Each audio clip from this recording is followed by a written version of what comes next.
The following content may contain strong language, controversial opinions, raw conversations, and high levels of accountability.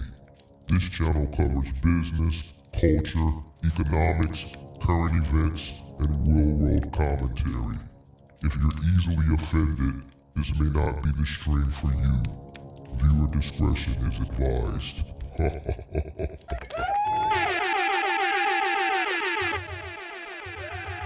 Sweet. What's going on? Come on in.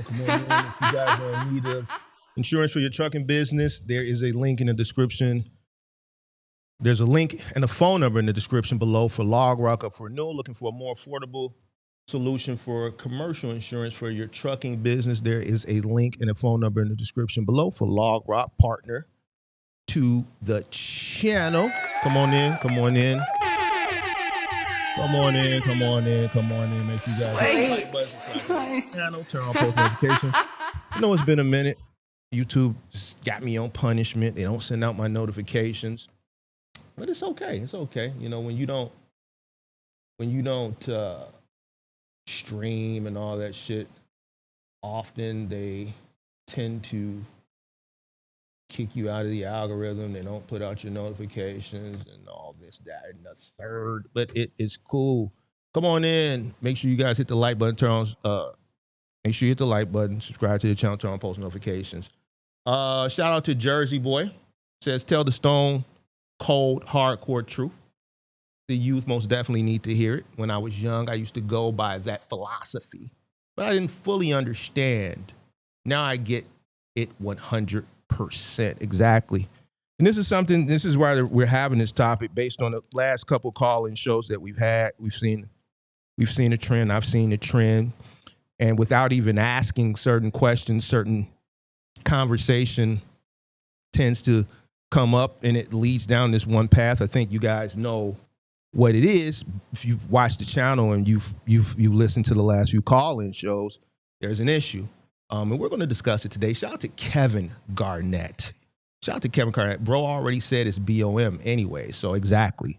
So the last call-in show, very, very, very, very disheartening conversation where the bro said BOM. Listen, I don't get it. You dig what I'm saying? But we're going to have a conversation today. Shout out to CTR Logistics in the building. Shout out to the MGM gang members. CTR Logistics. Shout out to Kevin Garnett. I'm sorry, Kevin Garrett, MGM gang member in the building. Shout out to Slick Turbo in the building. Shout out to Pippi. Shout out to the moderators in the building. Shout out to Dun Beasy in the building. You all ears. I think Don Beasy is one of the young brothers that calls in from time to time, likes to have intellectual conversations. He fits in this demographic of the young black or brown male growing up in America in today's society where, you know, social media has completely influenced these guys in making poor decisions as it pertains to the bad. You know what I'm saying? But we're going to get it together today. You're going to get some understanding today, whether you like it or you don't. Shout out to Talton Enterprises. What up? Represent that MGM thing. Yeah. Shout out to Urban Lloyd representing the MGM gang. You did. Shout out to Buck and Crazy representing that MGM gang. Had some M.O.B. choppers. Shout out to William Sweet representing Jacksonville, Florida. Shout out to 608 in the building. Shout out to Rudy. Shout out to everybody representing the crib. Buck and Crazy. Shout out to Rudy representing the crib. Shout out to all my Chicago people. The Chicago, nigga. Shout out to the people from the crib. You did. Shout out to Prestige Automotive representing Cincinnati in the building. Shout out to Frank Sinatra. You dig what I'm saying? The building. As people start to come on in. It's been a minute. I got a poll up because I want you to be able to determine how we go forth with this lecture that I put together based on the last few conversations that we've had over the course of probably the past month of some of the young brothers that have been calling up. I noticed since I've been doing this content and I do these conversations, there's always different wave patterns of callers. Right? Last year in the fall, winter, I noticed we were getting a lot of CDL drivers and the reason why they were calling was because they wanted to transition out of trucking into box trucks. Now before that it was like people wanted to do dump trucks. Now, and then just so on and so forth. Now the trend is we're getting a lot of 20-something-year-old callers, and they're just completely lost, right? They're completely lost. So we're gonna have some conversation today. And I got a poll up, and I want you to be able to determine how we present the topic today. Now, 22 votes. The results are overwhelming. No mercy, tell the truth. But we got 9%. Soft ass motherfucker. It is. You voted. Listen, I'm gonna keep it a buck with you. If you say keep it respect, you soft as hell. Listen, one thing about Big Mark, I really don't care. I don't care if you like me. I don't care if you hate me. I don't care, right? I'm not one of the type of people that come up here and that tries to go above and beyond to get everybody to like me. Why? Because I know that's just not reality. It's going to be some things that resonate with me that don't resonate with you. It's going to be some things that resonate with you that don't resonate with me. You dig what I'm saying? And I understand that. I understand that I grew up a certain way and you grew up a different type of way. I understand I grew up from the crib and you grew up from middle America, goddammit. We not going to understand the same understanding. But I'm going to keep it a G with you. If you say keep it respectful, the truth is always respectful. The truth is the truth.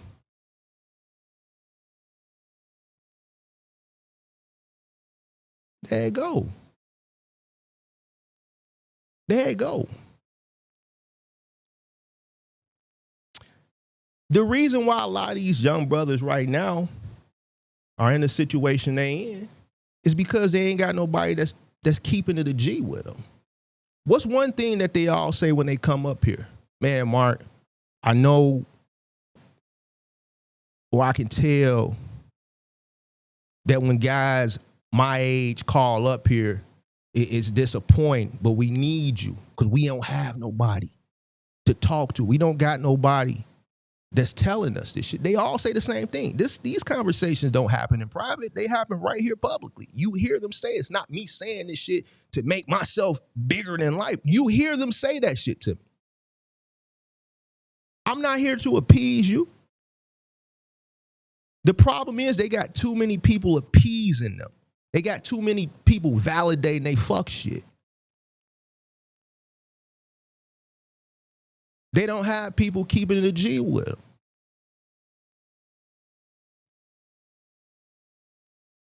The culture that I grew up in the urban black community, as far as how we were raised, right? And whether it was in the household, through, if we were visiting our grandma or our uncles or aunts, older cousins, or even older people in the community, that shit doesn't exist anymore. That level of accountability that you would still get if you was off your square outside of the home, that shit don't exist no more. Shout out to my white people. I've been ignoring my white people. My haters over there in Sage's Discord, shout out to y'all. I've been ignoring y'all for the past few live streams, but I'm going to give y'all a little clout today. I'm going to give y'all a little clout because this proves something as well. Every time I do a cultural conversation as it pertains to the brothers, black and brown, they get upset because they're not included. White motherfuckers say, man, you in the echo chamber. No, nigga, you just, like, this culture over here don't got shit to do with you. When y'all niggas over there talking about, goddammit, hunting bears and all this goofball ass shit, nigga, we don't go over there. We don't care about that shit. We don't care about shooting deers and shit like that. We don't say, oh, it's just an echo chamber. That shit ain't got shit to do with us. You're not a part of the culture. You dig what I'm saying? You just not. I can't help that you was born Caucasian. I can't help that. I know you want to be, I know that shit. Ooh, that black skin. I know. I know.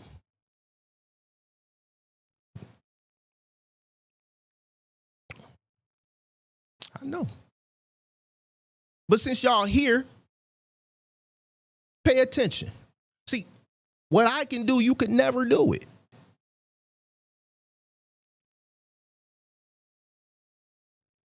And that bothers you. And I love it. I love the fact that I embrace the hate. I love it. I love the fact that y'all can't get a nigga. I damn near think you gay, nigga. Nigga, I think you gay. You obsessed with a black man, nigga. You want me to continue to humiliate your ass, so I'm going to continue to humiliate you at my convenience. But that's as far as I'm going to derail right now. You dig what I'm saying? Getting back to the brothers, because the brothers is more important. So we gonna keep it a G. Make sure you hit the like. Matter of fact, I'm gonna tell you this. I need my likes up. I need to hit 20 likes before I continue. I need 20 likes before I continue. I'm gonna show you something. I'm gonna show you how to control some shit.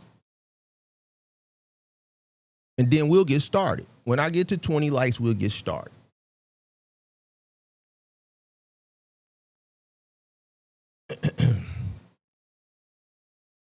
These niggas love coming over here when I get to talk to them. Nigga, y'all can't be us. Y'all sitting over there just miserable. And I've been ignoring y'all, but today I ain't gonna ignore you because I knew you was gonna be here. We probably gonna see Crazy, because Crazy ass love to pop up too when we had these conversations about, you dig what I'm saying, putting that munyon over that poo-poo. Only soft ass motherfuckers get upset when we have these conversations. We probably gonna Crazy probably gonna pop up in here too. I'm gonna have to get him together. I'm gonna have to pull up the DMs of his wife.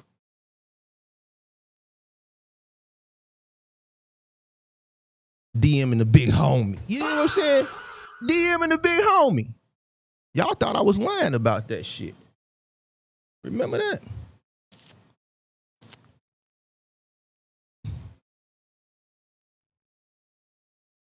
Y'all said, Mark, you lying, man. That nigga wife. There you go.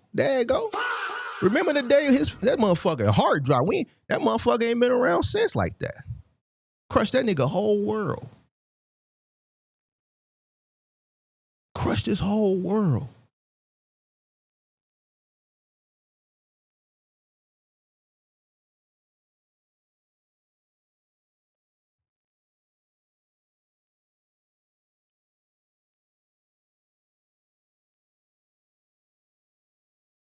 So, based on the poll, we're going to keep it a G.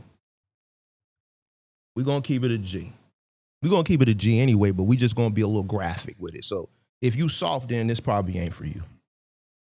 If you soft, this ain't for you, man. I'm talking to the hustlers, the real hustlers. I don't want to talk to hustlers. If you're not a hustler, then this probably ain't going to be for you. You're probably going to get in your feelings. You're going to feel moist. Your heart is going to start feeling moist and shit. I want to talk about these three letters, man. M.O.B. Not to be confused with a blood set out in L.A., but the abbreviation that I would say Tupac coined back in the 90s, money over bitches, right? Now, I'm going to break what that really means down to you today, because some of you who are a little behind, probably middle American, you know, you just take it for exactly how it sounds, money over bitches. But it's far more deeper than that. So I'm going to educate you. I'm going to educate you, especially you young brothers. Three letters, M.O.B, that an entire generation knows. Primarily my generation, right? Three letters that have been repeated in our culture for decades, in barbershops, street corners, rap songs, T-shirts, and even across social media. M.O.B. Now, I think it's been taken out of context. I think, a lot of people don't live by it anymore. This generation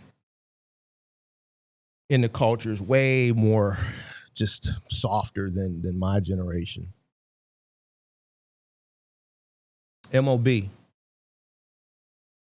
Most of you guys know what the letters stand for. Money over bitches, right? Very few people really understand the true meaning. Some people hear those 3 letters and they think it's disrespecting women. It's not. It's harsh. It sounds that way, but there's a deeper meaning.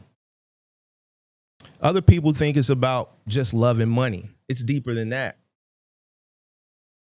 It's deeper than that. The philosophy has been misunderstood for decades.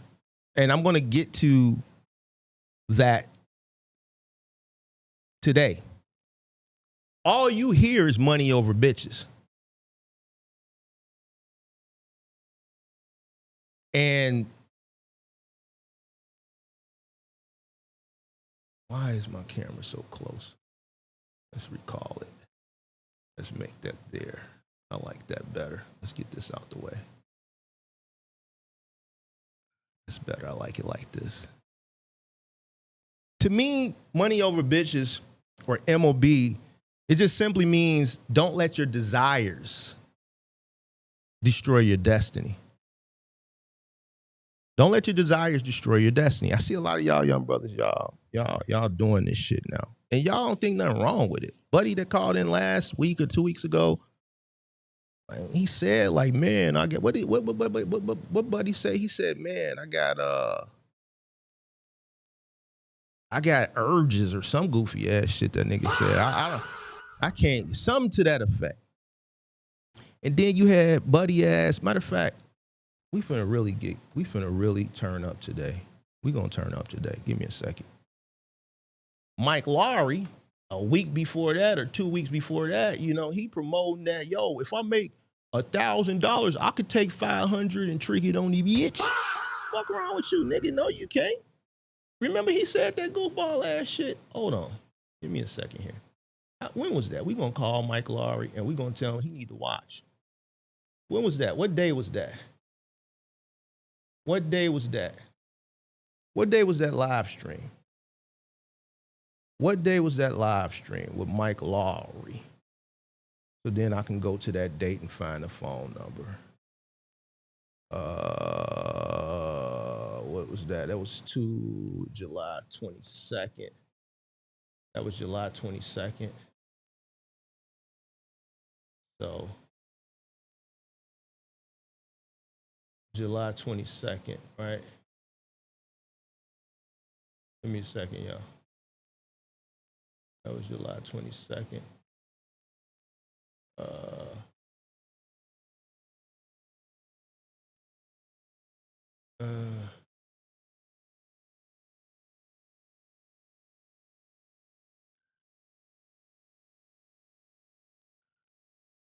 All right, give me a second, y'all.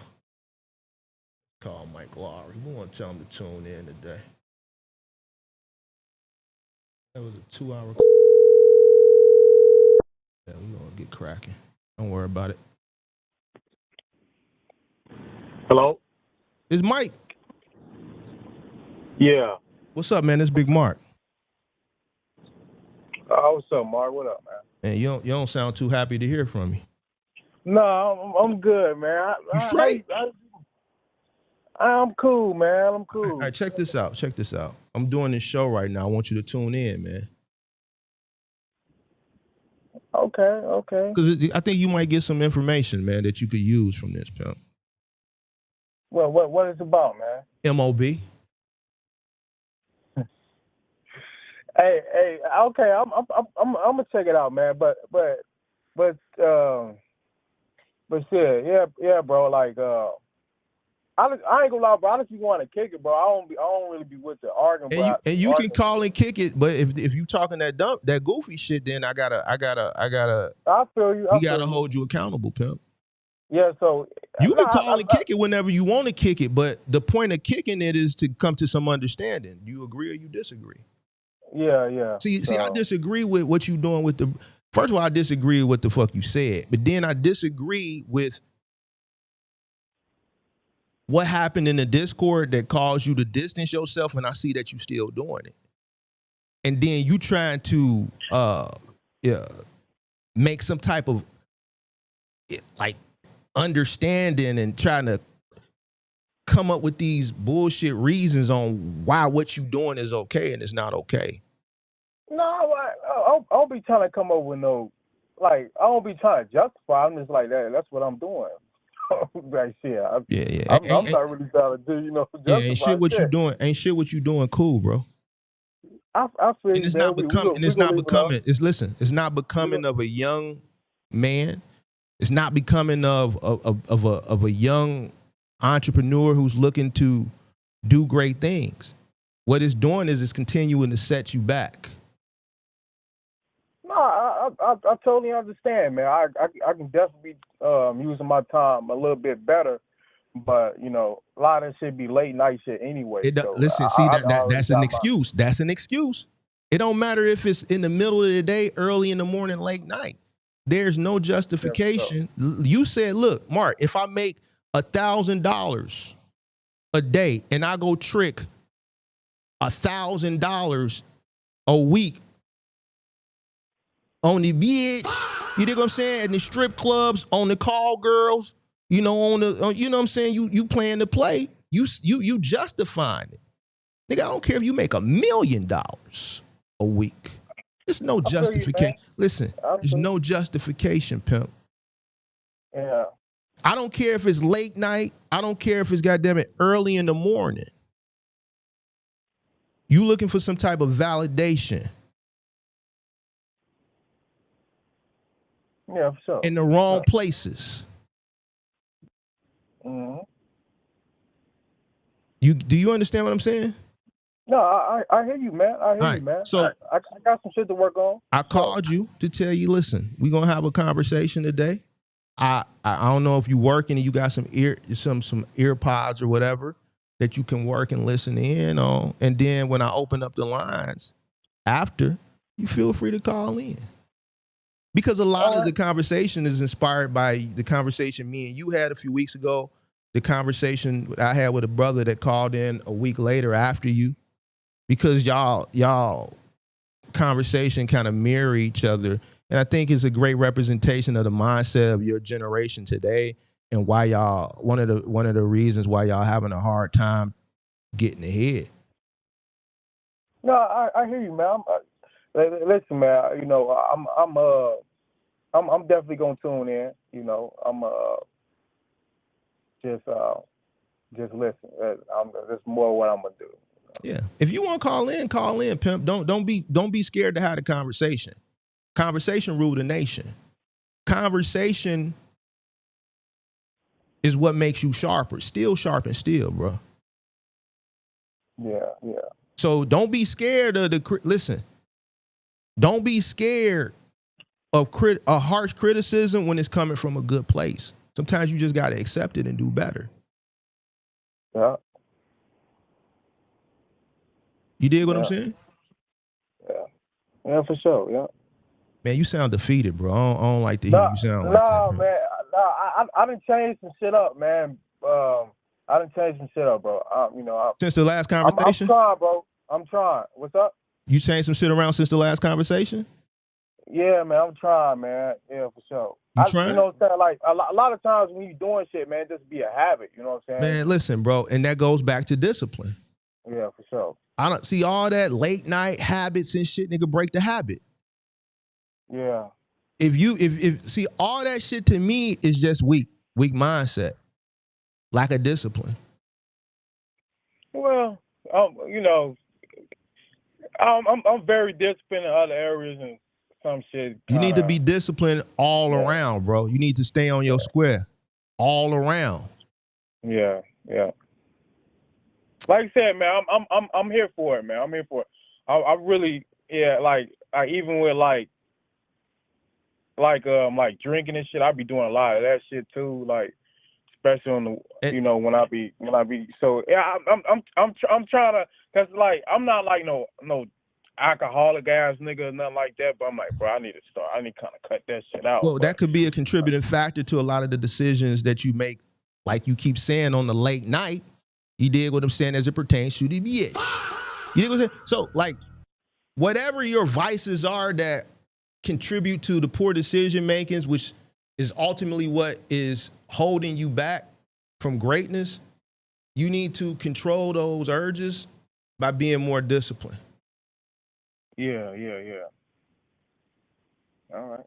So when the show starts? We live now, nigga. Oh shit. Okay, I'm about to tune in then, man.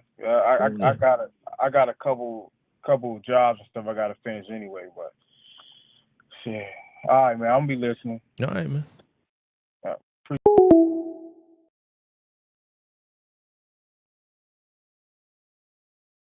Now you heard it there. Number one thing, distractions. And young people have a lot of distractions. Back in the day, the neighborhood would probably be, I would say, would be the main distraction to young black men. I guess when I can think back to my 20s, maybe the neighborhood, drugs, you know what I'm saying? The neighborhood primarily. I think, today is an individual's phone. I think the phone just holds a plethora of distractions, right? I think back in the day, maybe in the 2000s, maybe this whole strip club culture is when I believe it got popularized. It was already popular in certain parts of the country, primarily Atlanta, but I believe when trap music became culturally popular, right, in other markets outside of Atlanta and the South, that introduced that strip club culture to like our market and the West Coast, even though we had strip clubs, but partying in the strip club, that strip club culture in Atlanta is a culture within itself, right? And the reason why I can say that confidently is because the music introduced it. When that music became popular up here, it wasn't a thing to party in strip clubs. You went to regular nightclubs and you partied, right? The strip club culture, when it started to invade different markets like it did up here, you had promoters starting to promote partying in strip clubs. So strippers, strip club would be the ambiance and the aesthetic, and then you would party and dance. It wasn't like the traditional strip club where I guess you would go, you'd sit down and you watch a person dance or a chick dance on the stage and you throw money. Nah, it's like it's a party in that bitch, right? So I think back in the 2000s is when that culture got introduced, and then I think today it's OnlyFans, right? Yesterday or days of old, I believe it was chasing girls around the block. Today it's sending cash apps to women you never met. You hear it all the time in the culture. Little Baby, James Harden. Ain't James Harden, didn't he just have a deposition for something pertaining to a broad? And it all goes back to the phone. All these distractions derive from the phone now. You seeing the culture, the strip clubs, the tricking from your phone, Instagram, because people are uploading their experiences in real time. Cash App, this technology.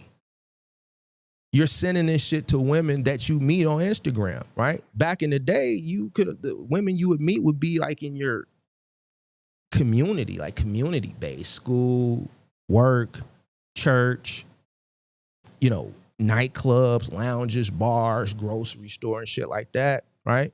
There was no technology where you could go on Facebook or Instagram and see something you like and then just go in a DM and say, how much? You dig what I'm saying? Fly you out. All this shit derived from the phone. We're in a different decade. You got the same weaknesses that were present in previous decades, right? But technology has changed and made I guess to say made these temptations more accessible, right? The temptations never change. The temptations are always there. I think people who lack discipline are the ones like talking to the young man here and talking to the young man, I think a week or two ago. And then even in the Discord, for the people in the Discord, those conversations that I have with Ty.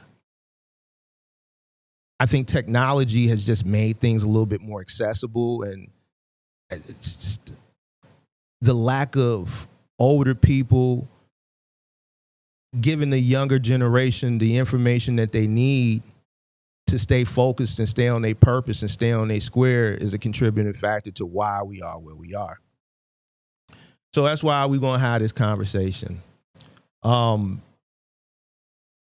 call me, young men call me week by week, or they come into the Discord and they ask me about starting a business, primarily box truck business. Somebody said, how about we get rid of the alcohol so men won't have this problem? Now, you might take this the wrong way. I think that's weak. The alcohol ain't the problem. This is the problem. See, you missing the whole point. There's always going to be distractions and vices. You get rid of the alcohol, then what? Drugs still going to exist. You get rid of the drugs, scammers are still going to exist to mislead people. Like, shit gonna always exist. Just because it's there don't mean you got to do it. Listen, getting rid of alcohol ain't gonna change shit.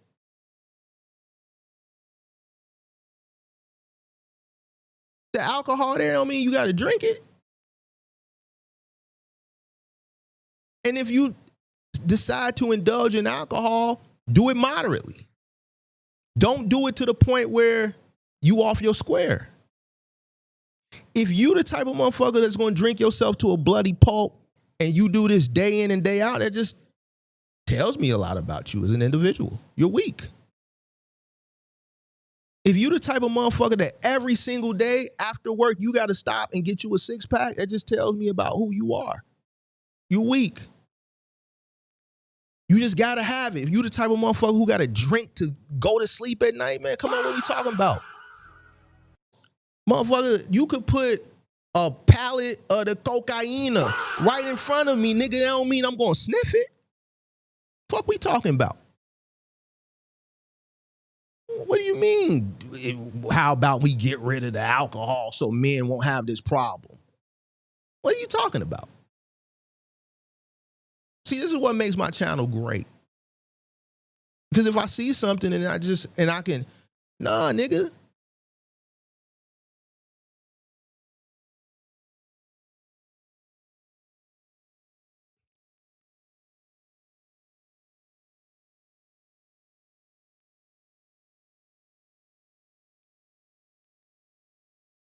Just like the people running around saying, man, get rid of guns. Guns don't kill people. People kill people. The gun just ain't gonna stand up and elevate itself into the air and just pull its own trigger.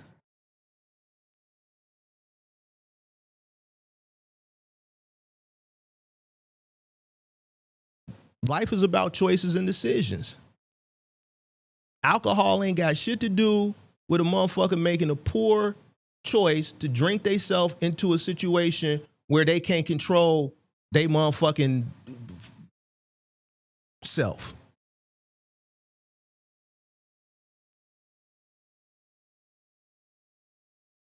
Every week, brothers call up here, want to talk about buying trucks, building this box truck business, building a truck business, cargo van business, or other business ventures that they want to do. Nowadays, it's the fucking rental car business, building wealth, creating freedom, something that we hear people say a lot. But somewhere during the conversation, especially lately, the real problems start to show themselves. It takes about an hour if you watch this show when I talk to these brothers, because I don't rush nobody off the phone. Some conversations have lasted 4 or 5 hours. Some lasted 2. The brother that I just called, when I went to the call log to find his call, I remember I spoke to him a few hours. That's how I know which number to call. I just went to the call log to see the duration of the call. I talked with him over 2 hours. The first 45 minutes was just getting to understand. By when we got a little over an hour is when the truth started to come out. Same thing with the brother last week.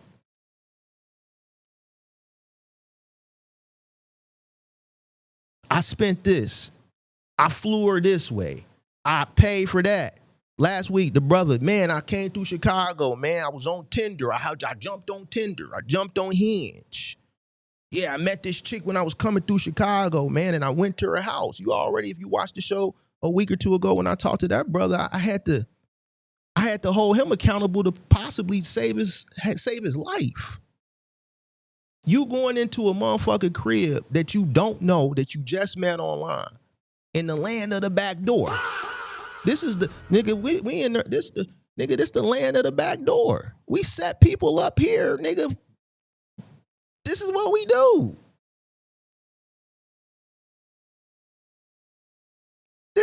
There is a culture here to the point where it has a name. It's called back door. Just because you are over the road trucker, you're not absolved from the back door. You one of the biggest things because somewhere it's a gorilla pimp.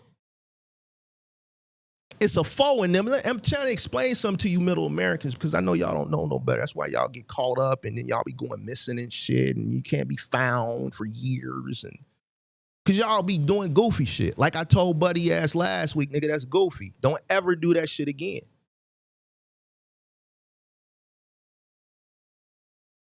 But man, Mark, I got natural urges as a man. So you can't control that natural urge to the point you gonna go on the app. Coming through the land of the back door, meet some funky bitch off a goddamn app. Letting her pull up, you getting in the car with the broad, and then you go back to what you presume is her place, not understanding what's on the other side of that door. This is all played out on the show last week or the week before. I think it was last week. And what did he say? Well, man, Mark, with my culture, it's BOM.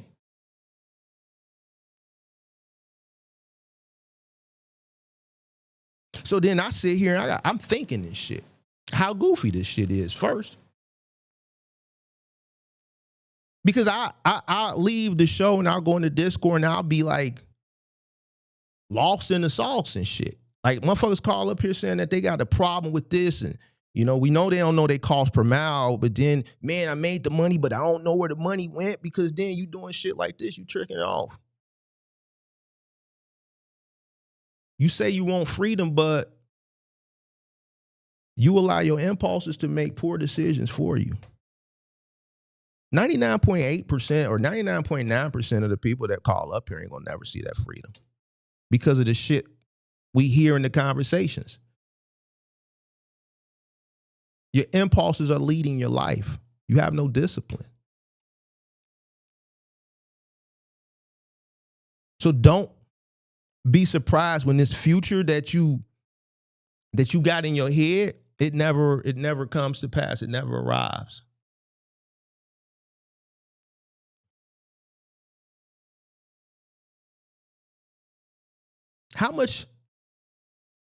Honestly, how much do you think to like Mike Lowry and to the gentleman that called in last week and to Ty, to like all the other brothers that I talked to that call in the show, primarily the young brothers, because this seems to be where most of this issue is coming from, like these guys that's in their 20s. How much has your lack of discipline cost you, honestly? How much? How much do you think your lack of discipline has cost you?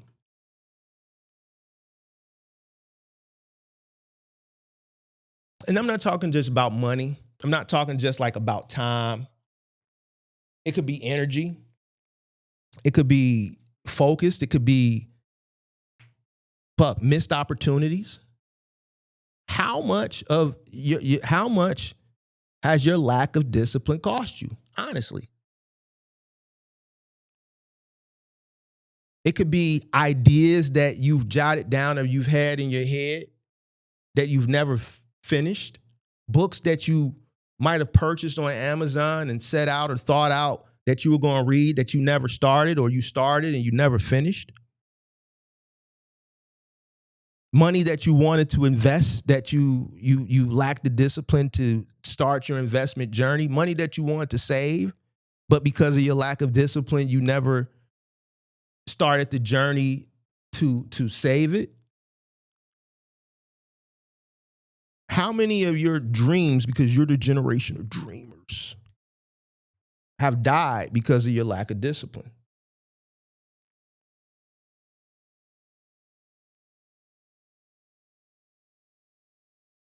Some of it died because pleasure. Pleasure showed up first. And when Pac said M.O.B, that's pretty much what he was warning you about. It wasn't saying that women don't matter. To me, when Pac said M.O.B, what he was saying was don't lose yourself chasing temporary gratification. So when you hear the conversation I had with Mike Lowry, that shit temporary. Man, but it's late at night. Nigga, take your punk ass home and go to bed. Nigga, you've been working all day. Take your ass home and take your punk ass to bed. Buddy, what did I tell him last week? Nigga, you put your life in jeopardy. The nigga that called last week, I forget his name. Good brother, because he calls all the time. He'll probably call today. Because he's seeking the knowledge. He's seeking an older person to give him the information he needs because he said he lacks it. So I appreciate the brother for being transparent and forthcoming. Said, man, Mark, I need somebody like you to run this shit past, because now that you tell me this shit, it makes sense. But I don't know this because I don't have an older person like you that's telling me this shit. So I'm just making these decisions on the fly.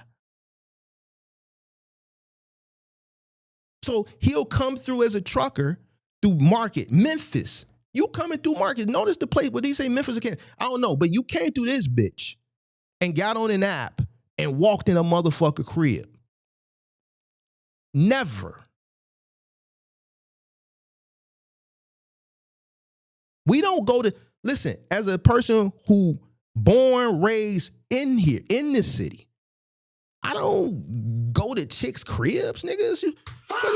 Like on the new, you just mean you ain't filled the motherfucker out. So then you met a motherfucker online passing through. They know you a trucker. They know you lonely. Use a fucking stain to begin with. They preying on that fact.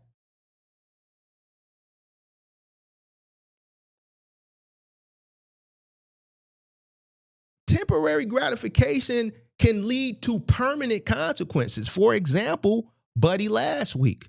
That temporary gratification, that itch that he said he was looking to scratch, when he said, "But Mark, I'm young and I got urges." Listen, that temporary gratification that he was seeking, it could have led to a permanent consequence. That motherfucker could be, nigga, we might not even, that conversation last week, we probably couldn't, it could have been a situation where it led that we would have never had that conversation.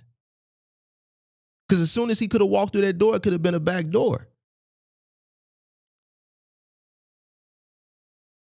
A lot of people get their shit knocked back because of personal, temporary gratifications. Not exercising discipline, not using this right here. To be honest with you, I think a lot of the guys that call up here really don't even want to be successful. They don't want success. You don't want success, bro. Let's just keep it a G. I ain't gonna hold you. You just want the image of it. You want to look like it. Why? Because like the conversation I had with the brother last week, the clout is what y'all chasing. The image of it is better than the actual success. See, the actual success is gonna come with that bag. Y'all really don't care if you got the bag or not, as long as you look like you got it. So that way you can post the pictures on your Instagram so that when you jump down in the bitch DM and then she go checking your fucking Instagram for the credibility, yeah, you might have on the Amiris. You might have rented you something on Turo. You might have rented you a little Airbnb. You probably got you a little moissanite. You got you a little moissanite. You standing, tossing, posting pictures in the motherfucking Discord, standing on couches, nigga. Nigga, you don't look fly, little nigga. That ain't fly, nigga. Y'all standing on couches, nigga. That ain't fly, nigga. You think it's fly to these young chicks, they gonna think it's fly. But at the end of the day, that's all y'all chasing. Y'all chasing the image.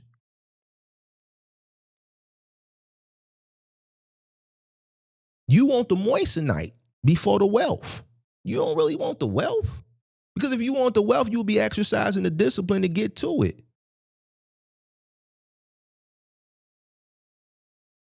You want the bottle service, nigga, before the business. Why? Because all that shit gonna cloud up your IG. All y'all doing that shit to cloud up your IG is for the broad. Buddy ass said last week, yo, I'm living with the broad. I'm fucking on the broad. We drinking, we smoking, but nigga, my account in the negative. I'm like, well, what's the point? Nigga, I'm not trying to do, listen, on everything I love, listen, I swear for her, nigga, my shit not gonna work if my account in the negative. Nigga, I don't give a fuck. Nigga, I gotta have the bag. Listen, listen, ain't no fucking way in the world. Let me put you on the big one. Ain't no way in the world I'm indulging of any of that if it ain't no money in the account. Fuck, I look like laying up here fucking on a brawl and not knowing I'm motherfucking fucked up out here in these streets. Now, y'all young niggas, y'all could probably be looking at me, that nigga crazy, well, give me some pussy. That's why you where you at. Nigga, if my account was in the negative, the last thing I'll be thinking about is some pussy. Ain't no way I'm gonna be able to perform, nigga. My mind is on that I'm fucked up. Fuck is you talking about? You think I'm gonna be able to perform knowing the account is in the negative? So when Buddy ass told me that last week, and I know he watching now, I'm like, bro, how is you like, nigga, you to me that's man behavior. You did what I'm saying? That's man behavior. Only man can do that because he fucking for a place to stay.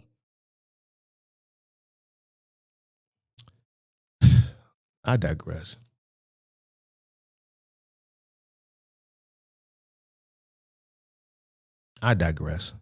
When Buddy ass told me that last week, I didn't hold him accountable for that. Because it was a lot more shit to hold him accountable for because he told me he walking in a motherfucking crib who he met on the app coming through Chicago that he don't know. So I had to get him together because I'm trying to save his life. Saving his life was the most important thing, but like when he said that he was laying up and he sounded like happy about it. Yeah, we laying up. We got the apartment. You drinking, we smoking, we fucking. But man, Mark, my account was in the negative half the time. I'm like, damn, nigga, how was you fucking? Nigga, you was excited, nigga. You was excited. Nigga, y'all ass is tweaking.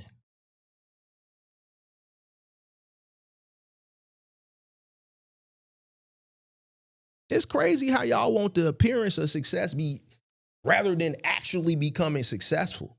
That's the crazy part to me.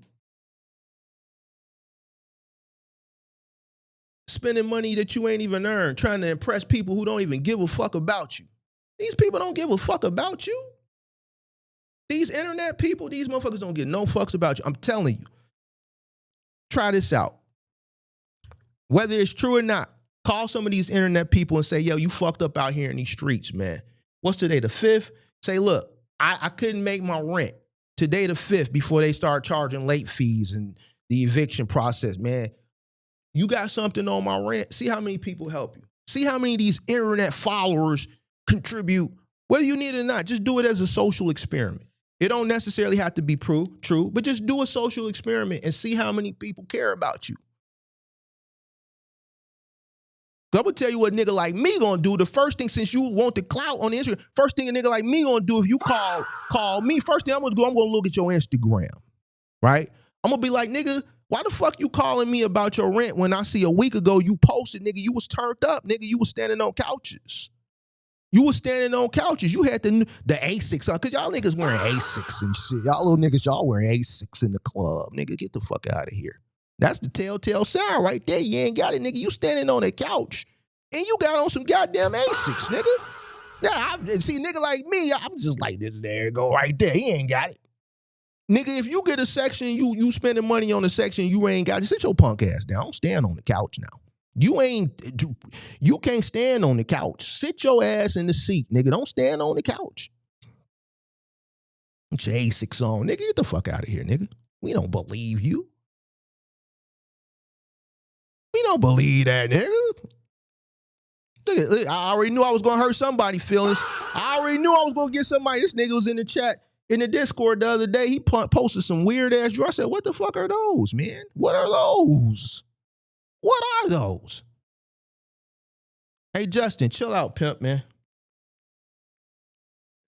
Fall back. Stay in your lane, pimp. Stay in your lane, pimp.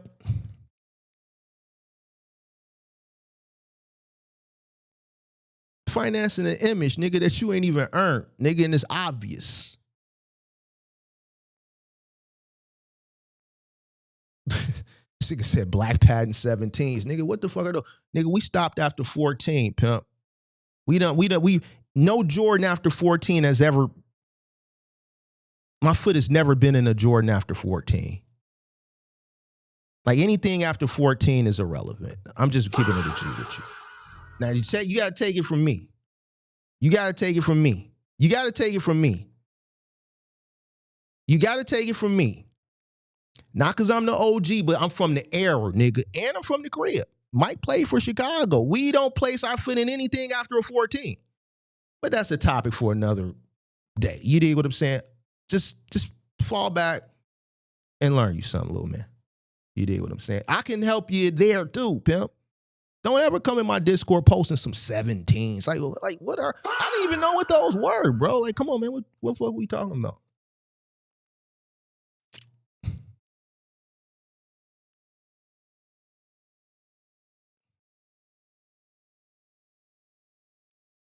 What are we talking about?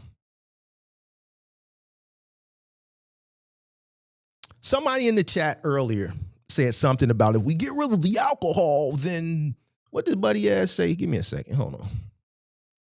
What did Buddy Ass say earlier? Give me a second, bro. You know, I like to bring the chat into the content. Buddy Ass earlier said, how about we get rid of the alcohol so men don't have this problem? That's weak shit, pimp. See, the most dangerous addiction for young men isn't alcohol. It's not alcohol. It's not drugs. It's validation.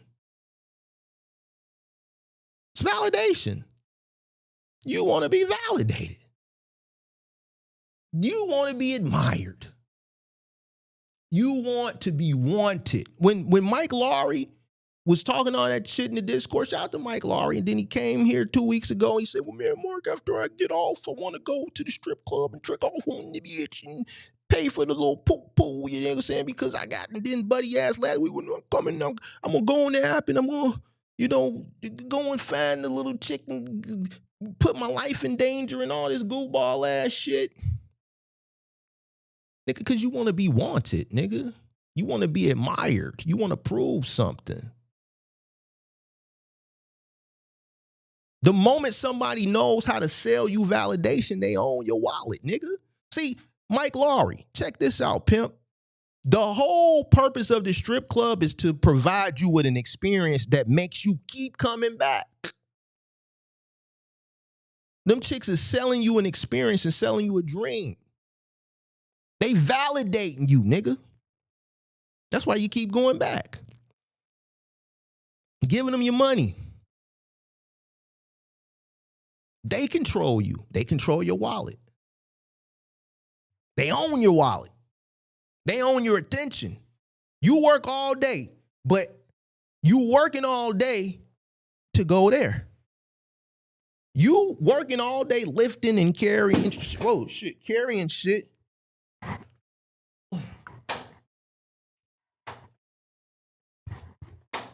carrying shit,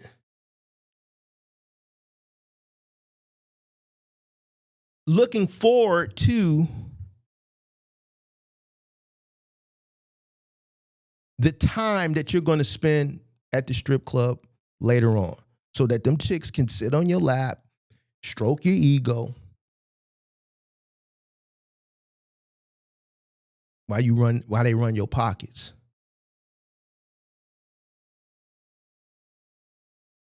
That's why that industry exists. It's to run your pockets, not the other way around. The strippers, the main one, because he had a main one when he was talking in the Discord. I forget her name. He said it a couple years ago in the Discord. That chick, she owns your focus. She knows you're one of her main customers. You work all day to go take the money to her. It's like a hamster wheel, nigga. The cycle continues. This is why that industry exists. They're not evil. So it goes back to what I said with Buddy earlier when he said get rid of the alcohol. The alcohol ain't the problem. The problem is you. You don't have to drink the alcohol. That industry isn't necessarily evil.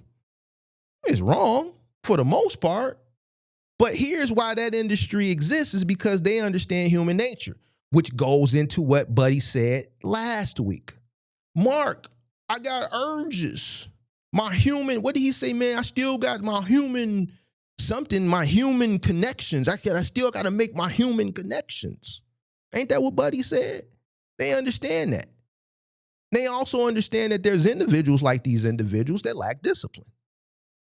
They know you a lonely trucker. Why do you think a lot of these strip clubs are placed right off the goddamn interstate? Goddamn it. Like, it's marketing. The people who live in town and the surrounding areas, they're going to drive there. Those lonely men are going to drive there. But then there's a whole demographic of customers that they know that are lonely, that are driving up and down that highways and them byways and interstates 24 hours a day, 7 days a week, 365 days a year. Lonely than a motherfucker. Just like Buddy last week, because he's like, Mark, I'm out here. I got to make these human connections because I'm lonely. That's why a lot of them strip clubs is placed off the interstate. It's still a business. They know lonely men spend money. They know insecure men spend money. They know impatient men spend money. He's a trucker. He's on a time crunch. He got 10 hours unless he's on a reset. He's got 10 hours. So there's the impatience, there's the loneliness, and there's the insecurity wrapped up in a bow. They're tricking.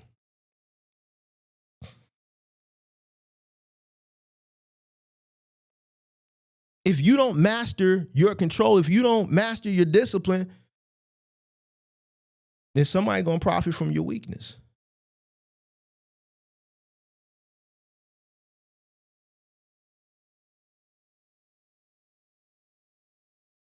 You can't get wealthy if you don't have discipline. You can't get rich if you don't have discipline. You can't get to a level of comfortability. You might not never be rich. You might not never be wealthy. But you can get to a level of comfortability where you can provide a good quality of life. But even to get to that point, there has to be some level of discipline.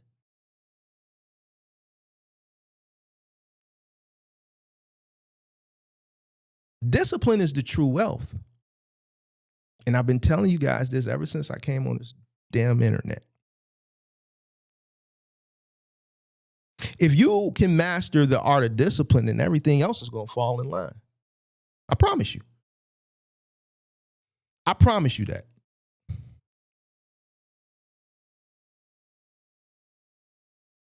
Discipline is not going to make the money for you. You still got to go out to make the money. Discipline is going to protect the money. It's going to protect your time. Why? Because that discipline, your mind, should I do this or this? Discipline is going to tell you to do this, right? Because time is valuable. We're not wasting time over there. We're going to go ahead and do this. This is more valuable. Our time is more valuable over here than over there. It's going to protect your reputation. It's going to protect your future. Everybody on the internet you hear talks about making money, but you rarely hear people talking about keeping it. Everybody wants the 6 figures. Nobody talks about the 6-figure discipline.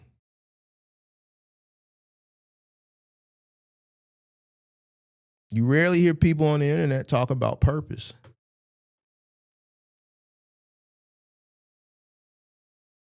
A lot of people don't have purpose. They lack it. A person with purpose, let's say a man with purpose thinks differently. A man with purpose spends differently. A man with purpose dates differently.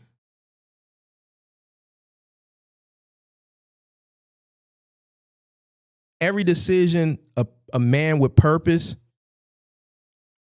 makes, it passes through like a filter. Is this going to put me closer to my goal or closer to my mission, or is it going to push me further away?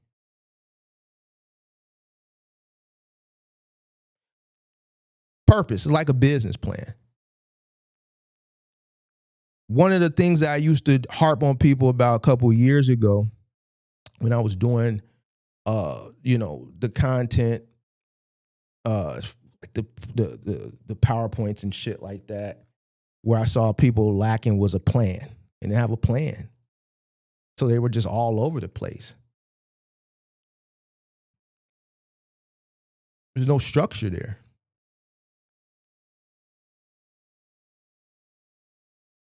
No structure, no goals, nothing. You're not working towards anything because you haven't created a plan. You don't have any goals where you created a plan to get to and accomplish these goals. So you're just like all over the place.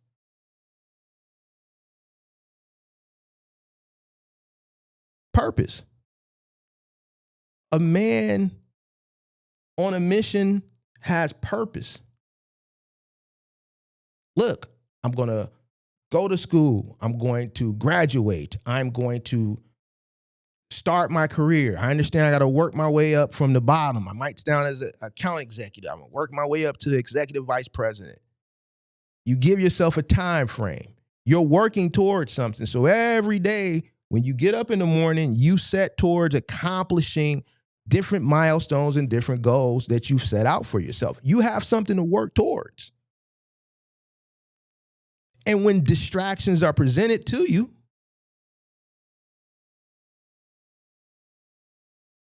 if you are a man with purpose, and you're a man that has strong discipline, you're going to make the logical decision instead of the illogical decision.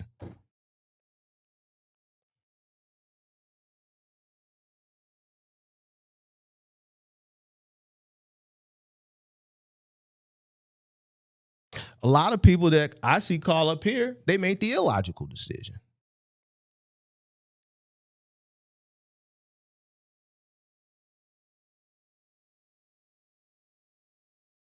Brother told me last week it's BOM. He watching. I know he watching because he watches all the time, and this ain't nothing to, you dig what I'm saying? But it's just one of the inspired people and conversations that we've had recently on the channel that has inspired this.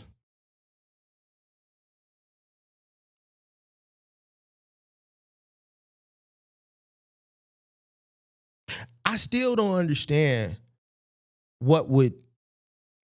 there's nothing in my body that would put me in that situation he put himself in. Nothing. Now, some of you say, well, Mark, you came up different from him. You came from a different environment and a different generation. You know, you ain't no middle American. You ain't gonna do no goofy shit like that. I get that aspect. But then, even if you came up as a middle American, like, why are you that trustworthy? Like, I would never do no. Like, that shit has been pondering me since that day.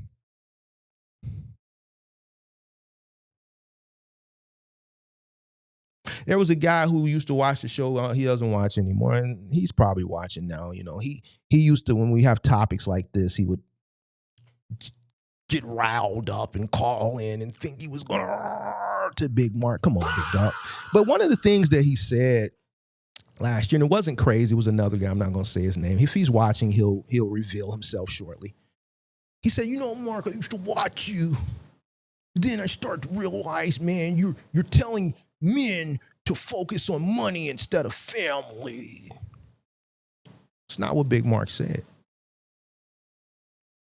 How can a person take care of a family if they ain't got their shit in order? They've already made decisions that weren't like they didn't prioritize the right things accordingly.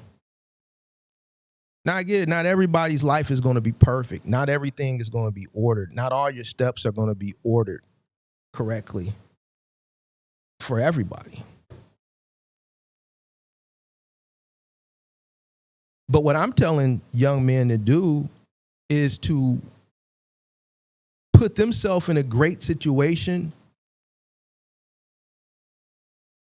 before they, as far as family is concerned, start to build a family. You got to make sure that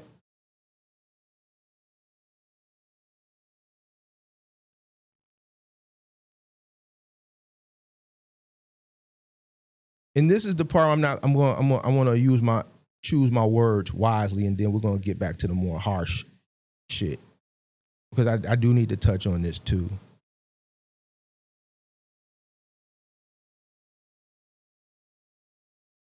And this is something that me and Crazy used to go back and forth with until I had to, you know what I'm saying, prove the, you know what I'm saying? You can't, like, let me say this. Niggas like that be talking all that family shit, and I proved it like Crazy when he used to come trolling. Whole time, nigga, your bitch is in my DM, nigga.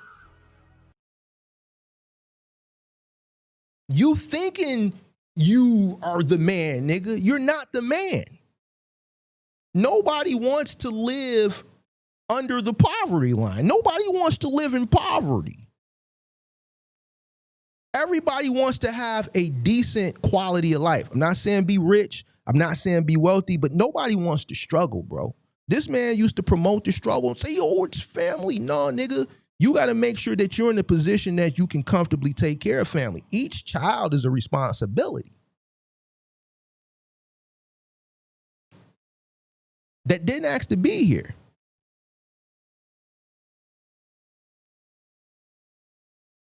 So what I'm saying is be responsible, put yourself in a good situation so that if you do decide to do that, you're not struggling.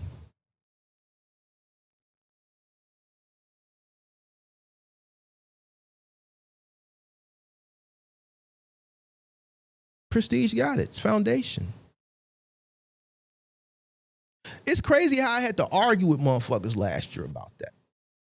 Motherfuckers living in hotels want to go back and forth about like this is it's just crazy. Whole time this nigga broad in my DM. He making it seem like she's happy. No, she not. Big Mark played it like real bosses just laying. What Dolph say in the intro, nigga, real bosses, we just lay in the cut and listen, nigga. I let the nigga troll. Why, nigga? Because I got you, bitch. Nigga, I got you, bitch. And then when it all played out on that show, that trolling stopped.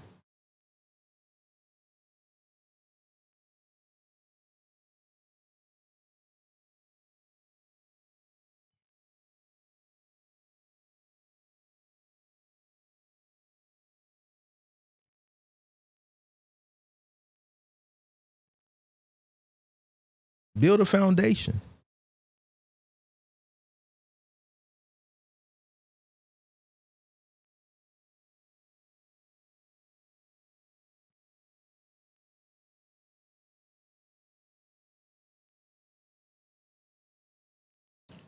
Order matters. Structure matters. You can't build your life on impulse. You just can't. If you build your life on impulse, then everything on top of it is not stable. It's unstable. Build your character. A lot of these guys call up, man, they ain't got no character. Build your discipline. A lot of undiscipline. Reputation. You see me go back and forth with guys all the time. Man, Mark, I ain't booking no jobs. What happened, nigga? I gave you the blueprint. What you charging? Man, I'm charging this hour. Wait a minute, that's not what we talked about. Well, man, I wanted to test the market. Nigga, nobody knows you. What do you hear me tell them all the time? How the fuck do you think you can charge these exorbitant numbers when nobody even knows you exist? Why would I pay you a premium rate in comparison to a company who has a footprint in the marketplace with thousands and thousands of reviews? So if I'm weighing my options, this company with 3,000 reviews and they're a 4.9 versus your punk ass company that got one review and that's it. Like, why would I go with you? You don't have a reputation, and why would I pay you this much money? You hear me say it to them all the time when they come up here. Well, man, Mark, I wanted to test the market out, so I bumped my price up another $50 an hour, nigga. Go out, you greedy. You don't deserve that. Nobody knows you.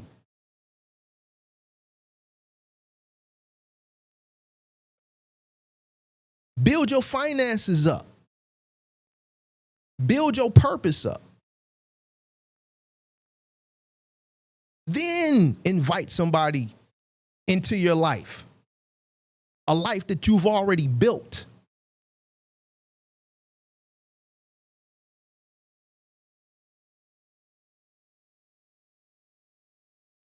A lot of guys now are trying to build while distracted. Very tough. Very tough. Too many are trying to lead without first learning how to lead themselves.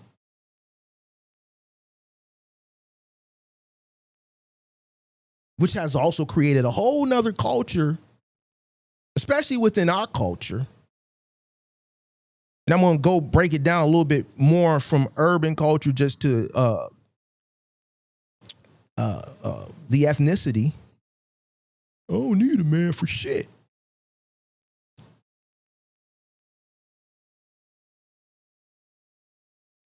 Leadership starts in the mirror. Michael Jackson said it. The man in the mirror. Listen to the lyrics of that song by Michael Jackson. The man in the mirror. Can you control yourself? Can you control certain impulses that you may have? Can you delay gratification? Something that I keep telling y'all cats to do all the time, but you can't seem to do it. Can you say no when nobody is watching? Can you leave the money in the account? Ty, when your homies call and say, hey, we want to get a section, Ty, I'm talking to you. When, hey, we want to go out tonight and get a section. We got to put in on the bottle. Say, nah, nigga, I ain't coming out tonight. Nigga, I got 3 moves tomorrow. I'm working towards something. I seen Ty tried to post some pictures in the Discord. Tried to go up against a big home. Tried to go up against Big Mark. Going 6 niggas in a section and 1 bottle. Man, Ty, get your, hey, Ty, it was 6 of y'all in that booth, and y'all had 1 bottle. Y'all had 1 bottle, Ty. That wasn't nothing but $100 a piece. Matter of fact, it wasn't even, that was like $50, $40 a piece. Because y'all didn't have that 1942. Y'all ain't like some Patron or something. That shit like $300 a bottle, goddamn it. Hey, Taco posted a picture. Y'all 6 of y'all niggas sitting in the section. Nigga, you ain't supposed to be there.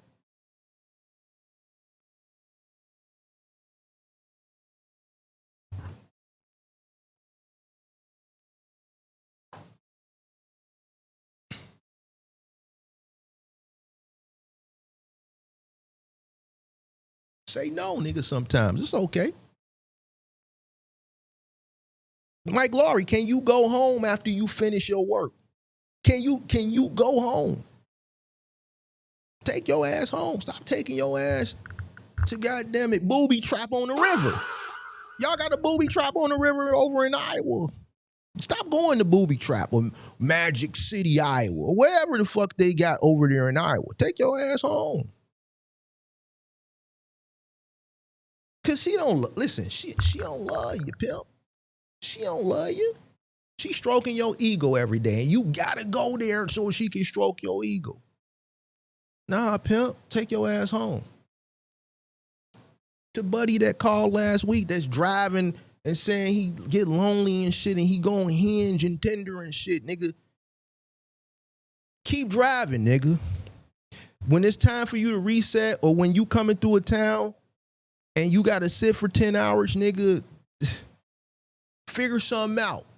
Figure something out, pimp. Stop putting your life in jeopardy over an urge.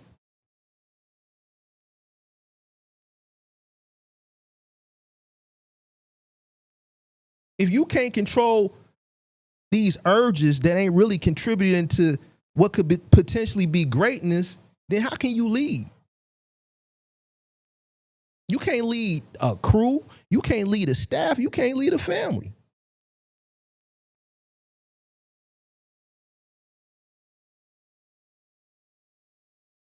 You can't lead nobody because you can't even lead yourself.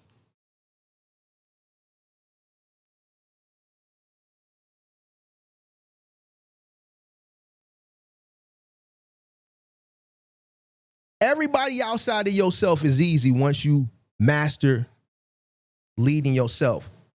Leading yourself is the hardest person to manage for most people. Every morning when you go look in the goddamn mirror, the person staring back at you is the hardest person for most people to manage.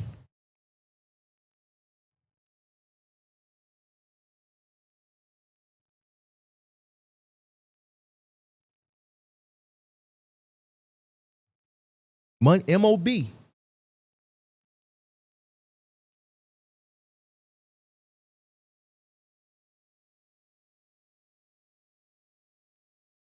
M.O.B.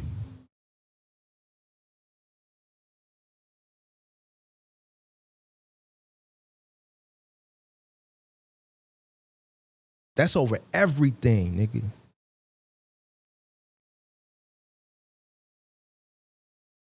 Everything. And anything that tries to distract or steal the future that you're trying to build.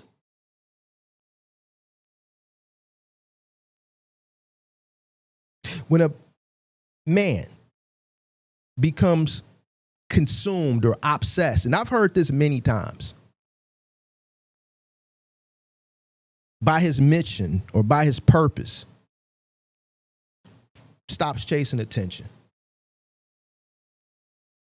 starts to attract respect,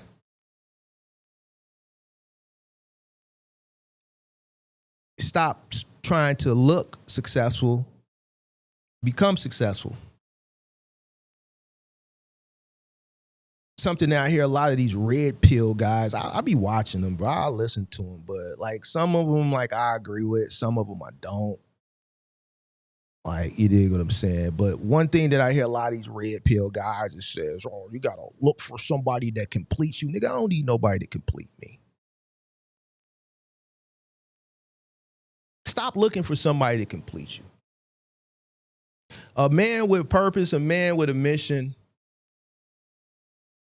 is already complete. He completes himself. And then he finds somebody that he wants to share his life with. You shouldn't have to go look for somebody to complete you to make you whole, nigga. You should be whole. You should be able to make yourself whole. And then go find somebody to share life with. That's the transformation. That's the maturity. That's the growth.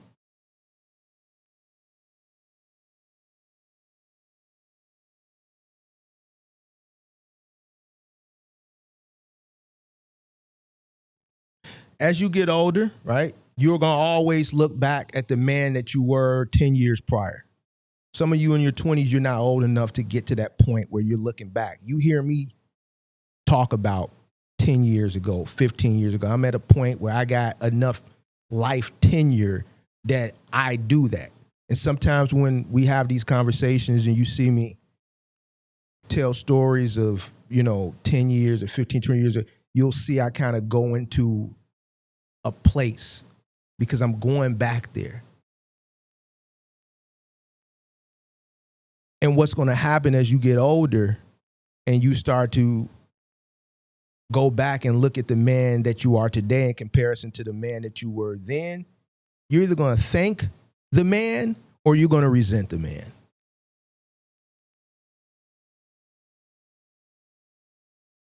Some people are going to resent the man. We've had people like that come up. Older people, obviously, right? Because they realize they let too much time pass without making logical decisions. They spent more time making illogical decisions. Don't be the man who's going to resent himself for choosing temporary pleasure over permanent progress.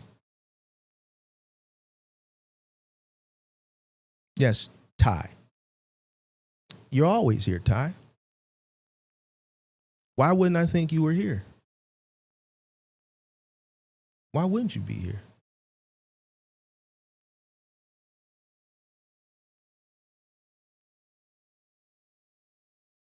Ty, I want you to ask yourself a question. I want you to ask yourself, Ty, what's stealing your mission? Because I know the answer. I want you to ask yourself, Ty, what's stealing my mission?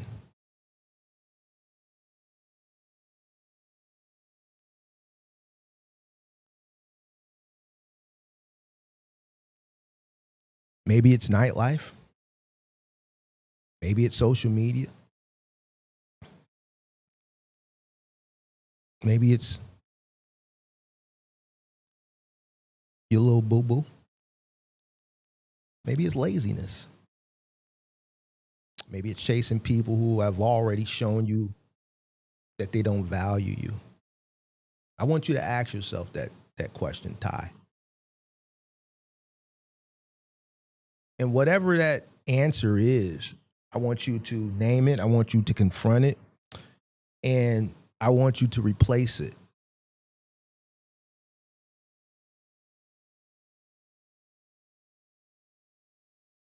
When you start, Ty, to choose your mission over your impulses, you're going to become a different individual.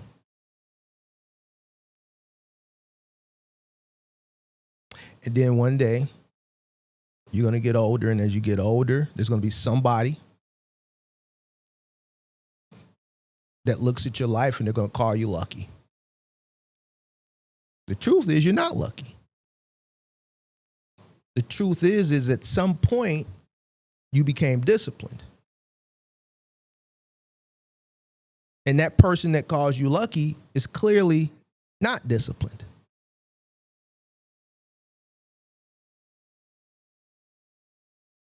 The point is you're going to become a different man.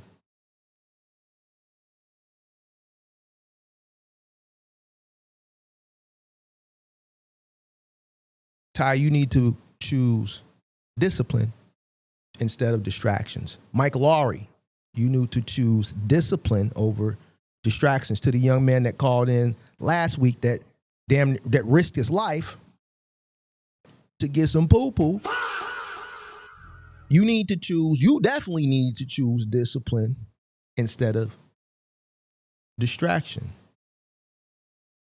Because that's what success ultimately looks like. That's what becoming a manhood, it looks like. And to me, when Pac used to scream out M.O.B, or when I heard people say M.O.B, during that time period when it first, started to become a thing. That's ultimately what I believe it means and what it is meant to me. Not money over bitches.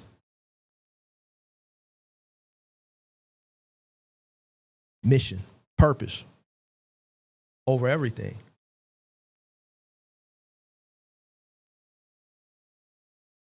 Over any and everything that keeps you from becoming the man that God created you to be.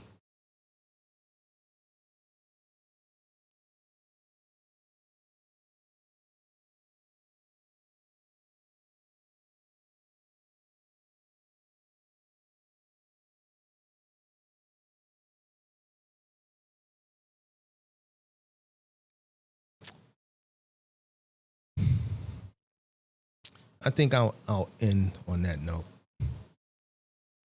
We'll end right there with the God. I think that's a great place to stop because I could keep going. But let's open up the phone lines. Let's get the phone lines open. Topic, M.O.B, based on what we discussed in the conversation in the lecture. I seen somebody said they wanted to call in. The phone line is open. You can call in.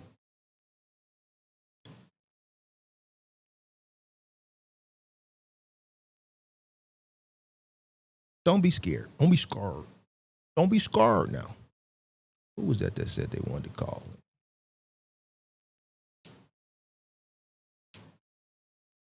in? Let's see. Let's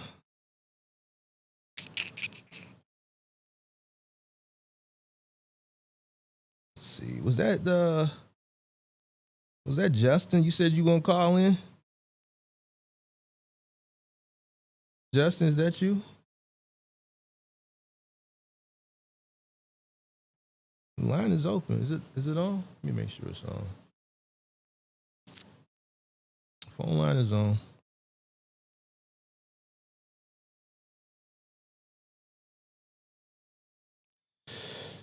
Ooh.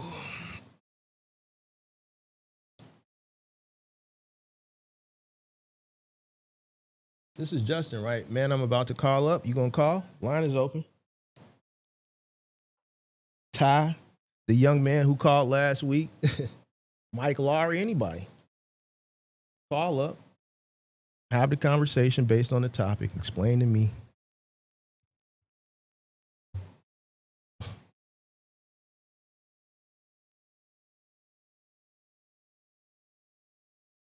Poll, we got 72%. We got some soft people that said keep it respectful. Listen. To all you soft people.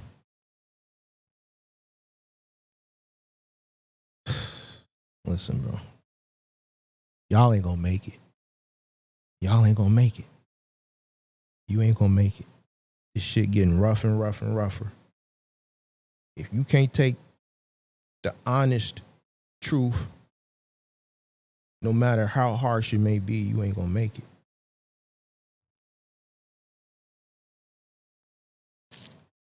You ain't gonna make it. Oh, you don't wanna call no more? You sure? Okay, all right. Just making sure. Just making sure.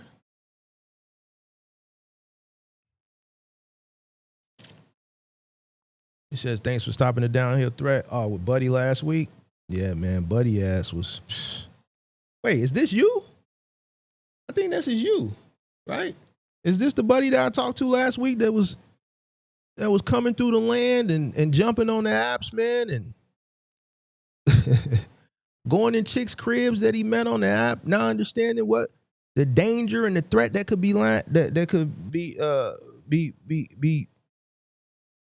behind that door?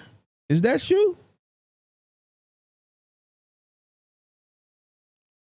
You might as well call in. We're gonna take a call or two, man.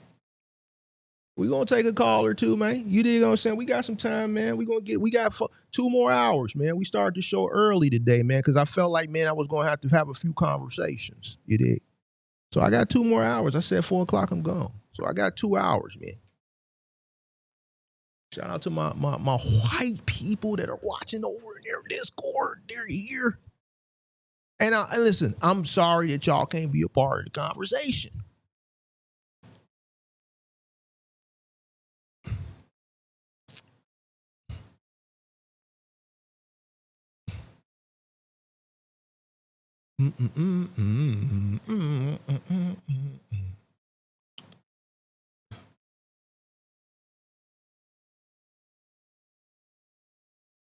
Pippi says, and this is not what is taught anymore. Back in the day, fathers would not give their daughters to men that could not afford them or any children that would come along. Shout out to Pippi. And Pippi, this is a woman that's telling you guys this.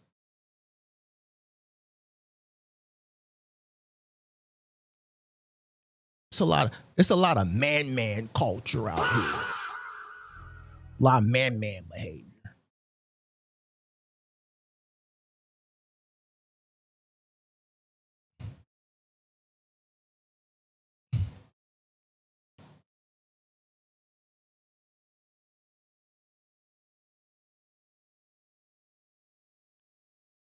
Phone line is open. Take a call to switch that up. 312-772-5483.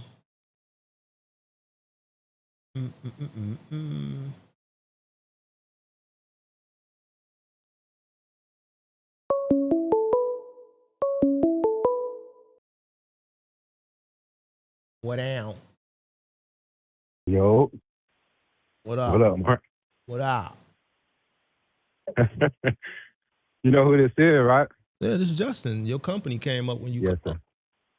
Yeah, you see it. Yeah, see? That you just proved my point. Yeah, you see it. See how you said that with conviction? Like, y'all want to be recognized so bad. All right, I see it, bro. Oh my God, I see it. Oh. What's up, though? No, I was just hollering at you, bro. You know, I ain't really got nothing to say. I agree with you 100%. But, you know, you got to understand, like, y'all had different role models than what we got. You feel me? Y'all had Jay-Z, Nas. We got Young Boy. You know what I'm saying? Young Thug, Gunna, Lil Baby. So it really just boils down to you going to do whatever you see in your environment. You know, for the most part. Oh, really? You think so? Well, I can prove you wrong. I can prove you wrong. I can prove you wrong. No, I can prove person. Nah, I can prove you wrong. Okay. I'm listening. I was born in 1980. Right. I seen the lines. Like I grew up in an era where when crack hit, I remember it was everywhere. Just like how imagine, and this could be a little extreme, but maybe not so.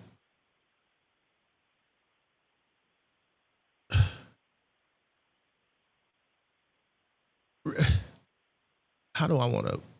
I'm trying to put you in the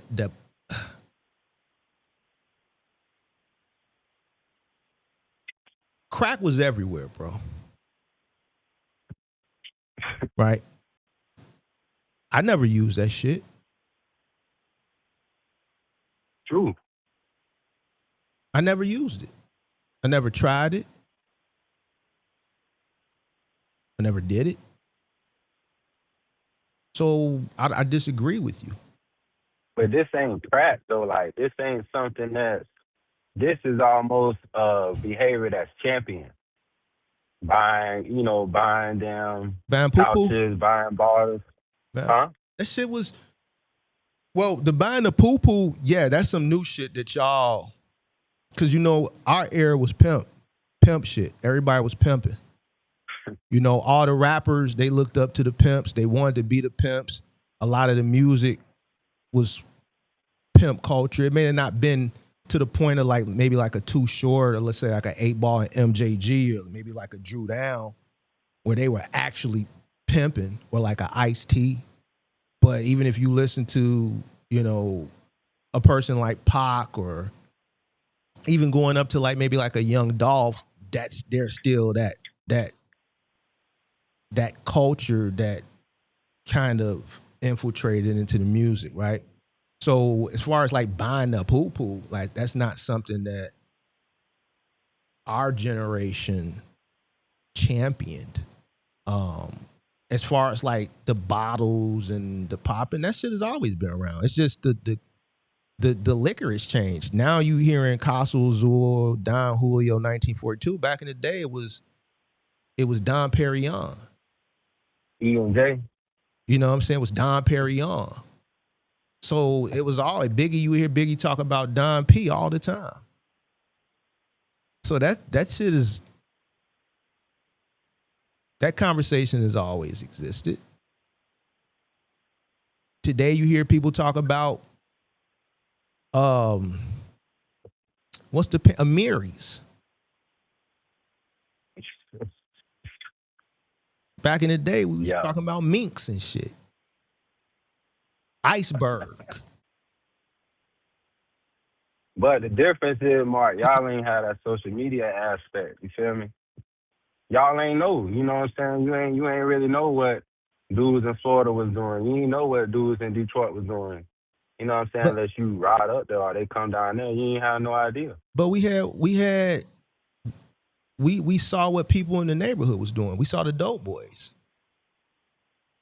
We saw when I came up, like the drug money was like niggas was having it. Like, so we seen the minks, we seen the cars, we seen the gold. We saw it. We saw influence. We saw things that would attract a young black or brown male growing up in a poor urban environment.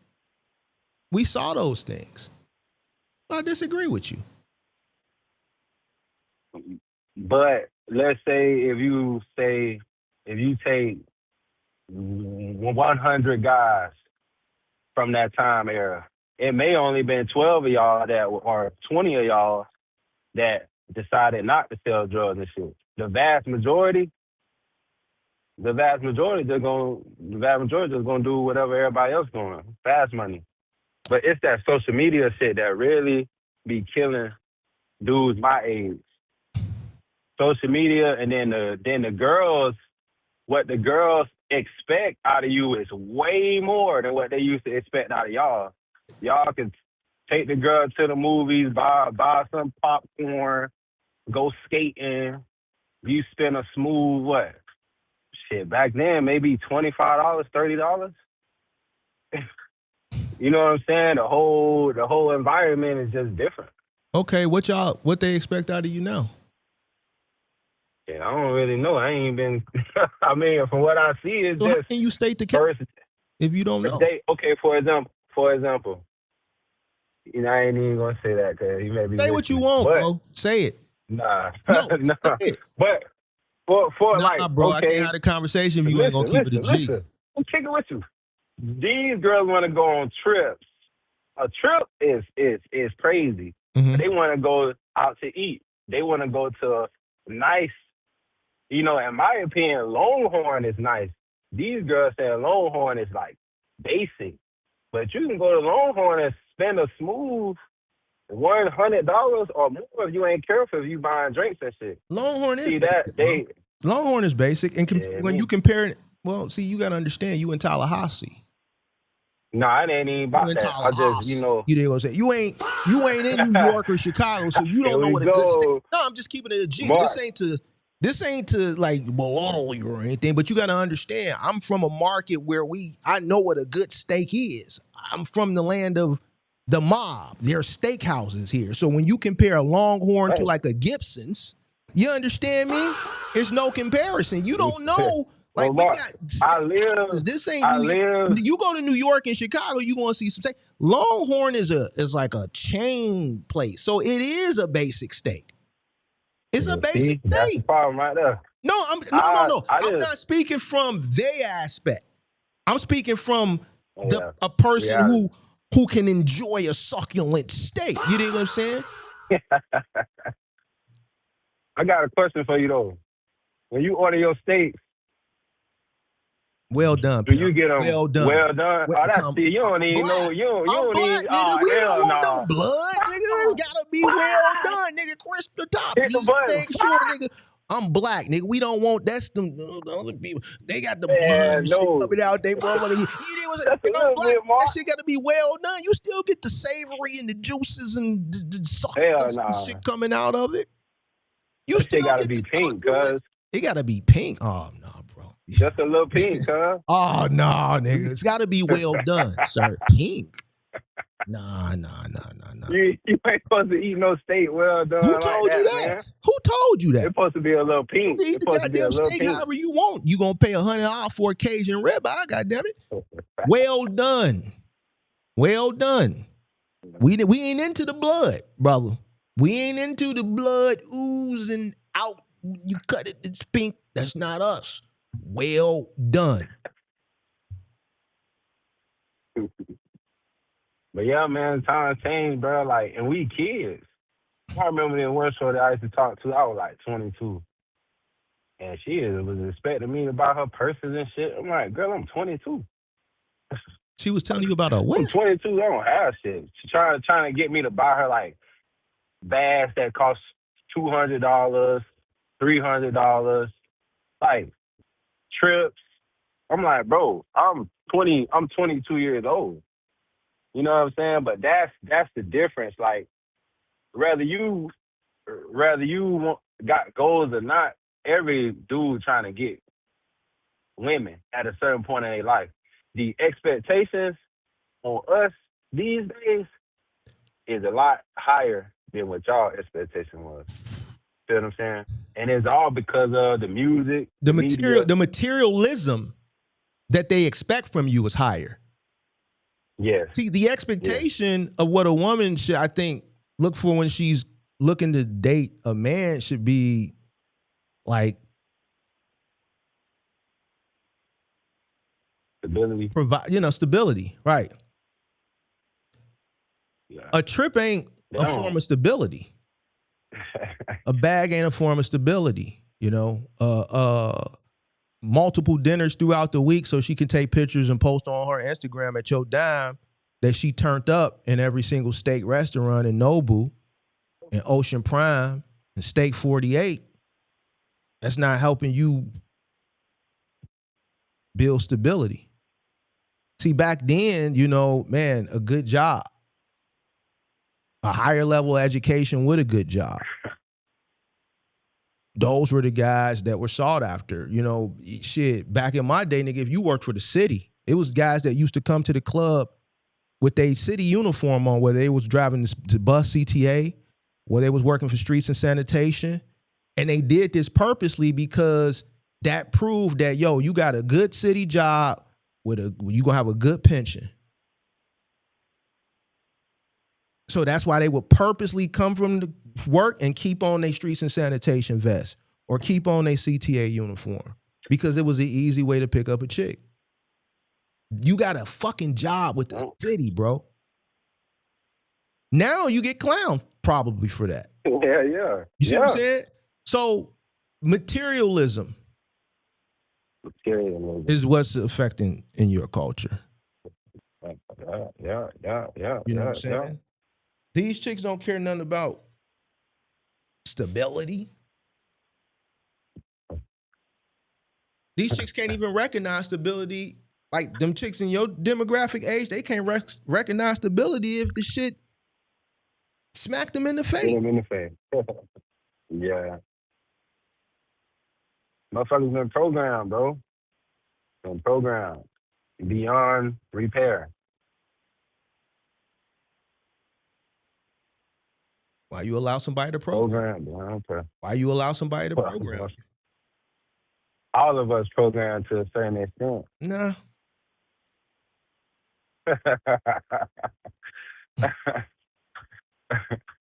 Well, most people, I say, most people, you know what I'm saying? See, when you know what the programming is, why would you indulge in it? Right. True that. If you got the knowledge and you know what it is, right? Because the programming exists. If you have the knowledge, you seek the knowledge to understand it exists and know what it is, why indulge in it? Why indulge in the fuck with it? True. Music, True. movies, even the food you eat. The culture, the entertainment, music.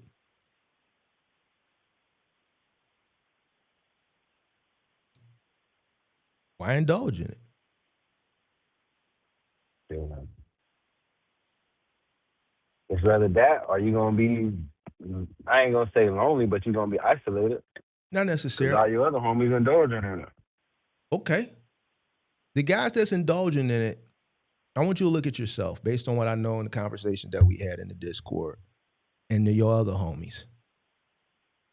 I've disagreed with a lot of decisions you made, but you've held yourself accountable, and I appreciate that. You've had to come back a multitude of times and say, man, Mark, you was right again. I apologize.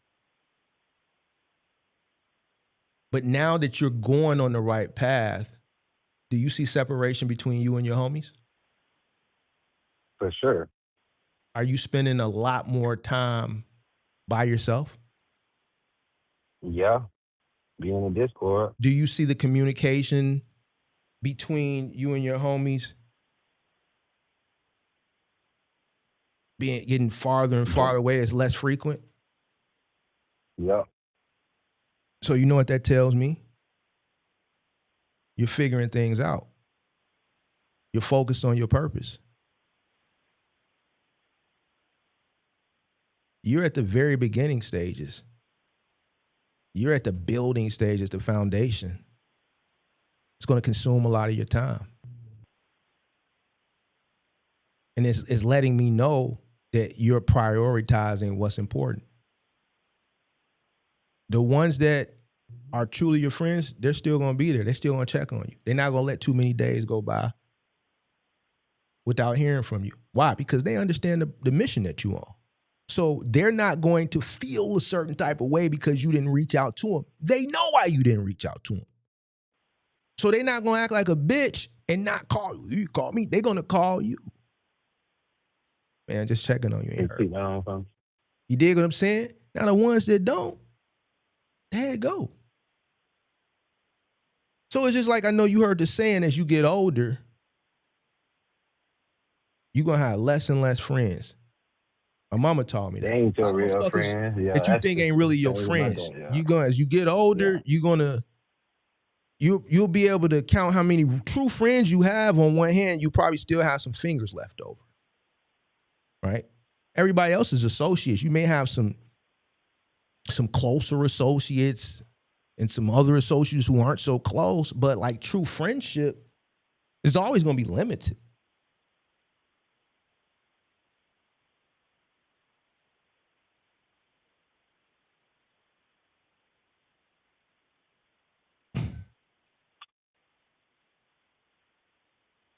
So yeah.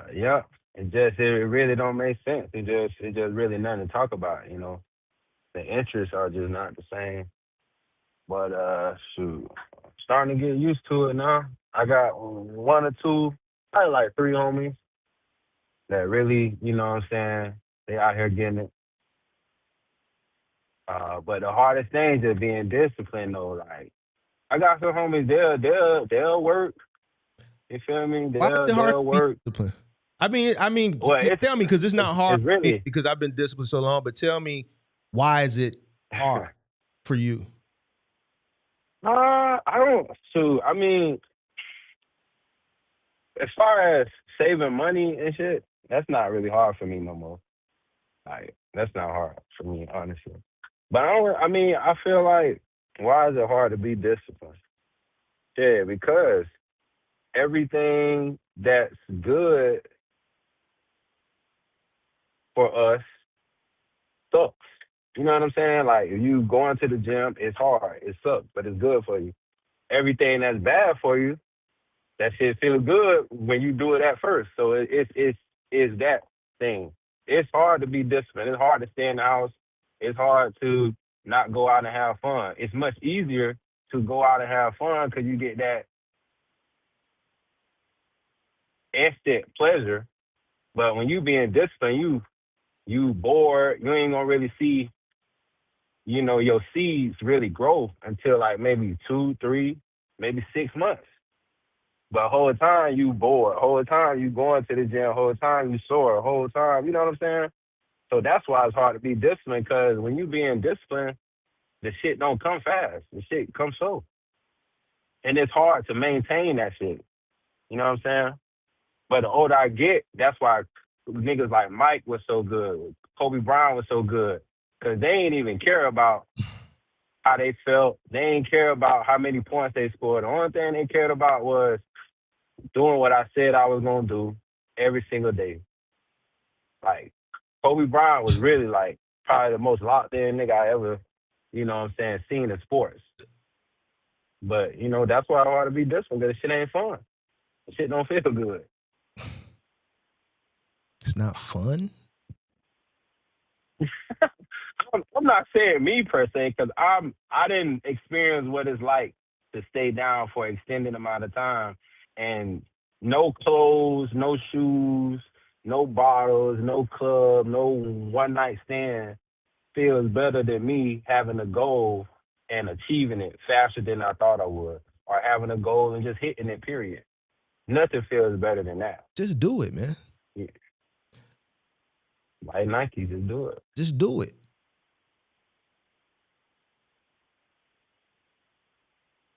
Yeah.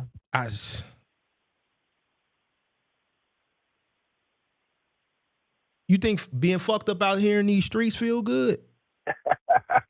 Do you think that feel good? No. Do you think, like, you got motherfuckers out here like crazy that's living in hotels and shit, refuse to go do what he's supposed to do?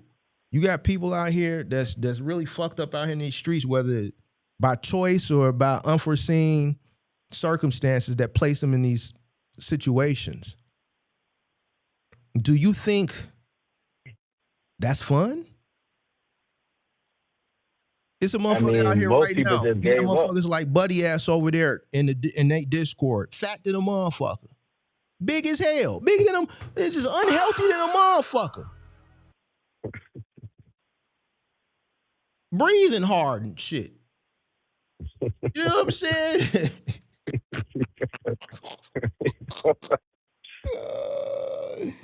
VO Max loading a motherfucker, bro.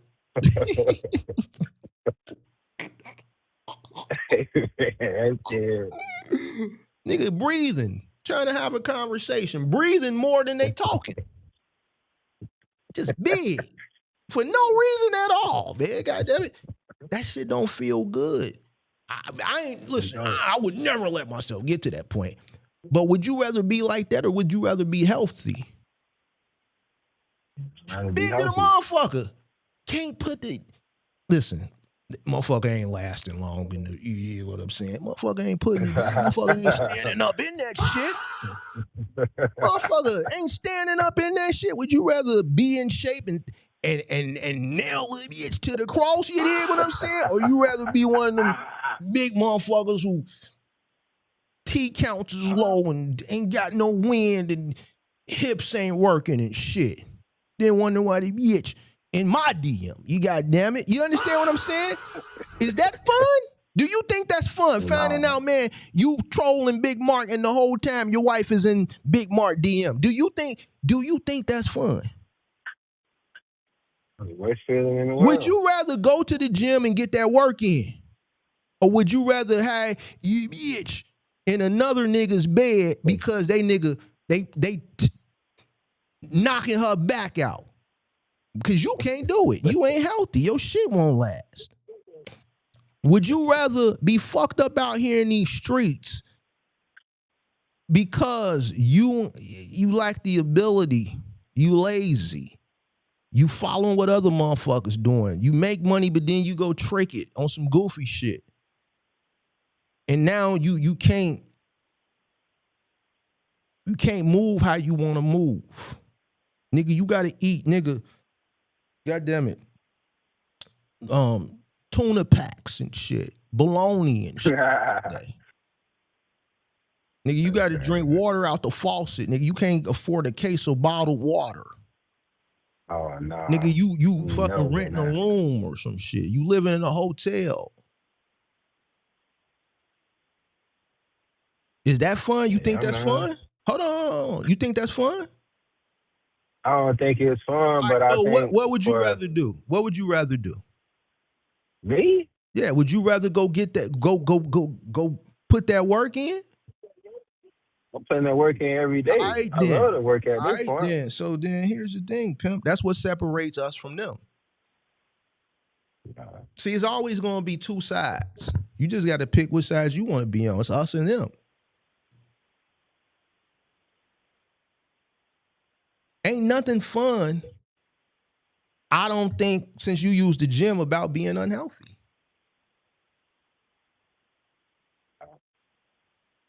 Ain't shit fun about being fucked up out here in these streets. So when you sit back and you think of that, nigga,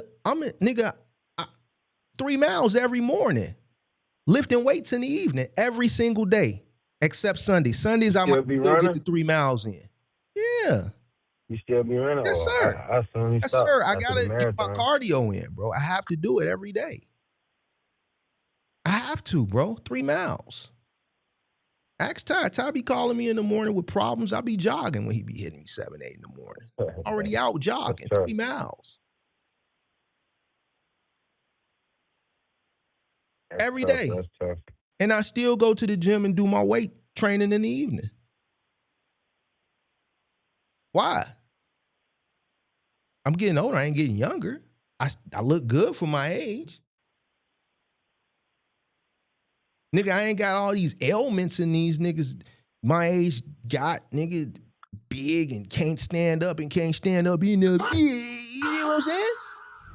You gotta be able to stand up in this shit. You see what I'm saying? Yeah. Gotta keep that blood circulation going. You dig what I'm saying? So you dig what I'm saying? So when it's the I don't want to say the hardest part for me as far as the gym is not the work, it's just going to that motherfucker. Once I put them gloves on and I turn this Apple Watch and I hit that button and I go to what is it, functional strength training? Or in the morning I go to outdoor run or whatever it is, nigga, it's go time. It's go time. Oh, was you always like this? Like, or did it take you some time to cultivate this level of discipline? I think in certain aspects, I've always been disciplined, but not overall. I think I developed like an overall discipline. So when I say certain acts of discipline, right? Drugs destroyed our community in the 80s. And, you know, my family on both sides wasn't absolved. That shit hit hard, close to home, bro. Like, so I've seen it. I've lived through it, right? So me, I never did a drug. Nigga, I had never even smoked weed. Never tried it. So going through the periods of teenage when peers were starting to experiment it, when you around, you in the bathroom at school or you outside in the playground or you kicking it on the block and motherfucker pass it, nah, nigga, I'm straight.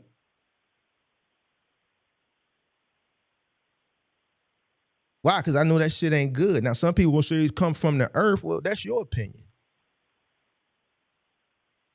To me, I came up under the structure. Nigga, don't do nothing that's going to put you off your square. I've seen what harsh drugs did. Close. Like, that shit ravished just ripped through our community. Right? So whether that was harsh or minor compared to other things, nigga, I came up under the structure, nigga. We don't put nothing into your body that's going to throw you off your square. So I live by that shit. But then there's other things that I could say at an earlier age I would indulge in, right?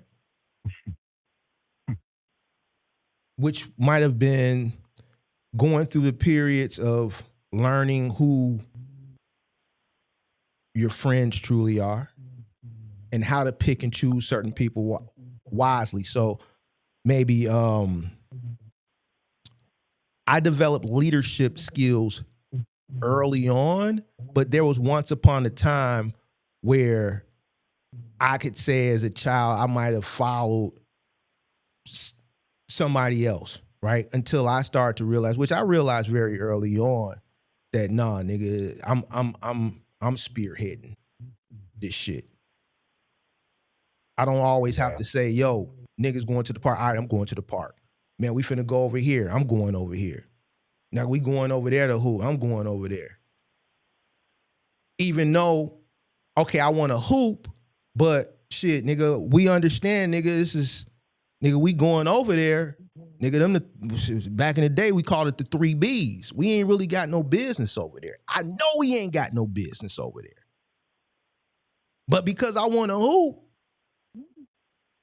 fuck it, man. Let's just take this, go over there in the 3 Vs and just hope that these niggas don't get on our ass. Yeah. Until some shit happened and I realized, you know what? Mama always said, follow your first mind. See, my first mind said, man, nah.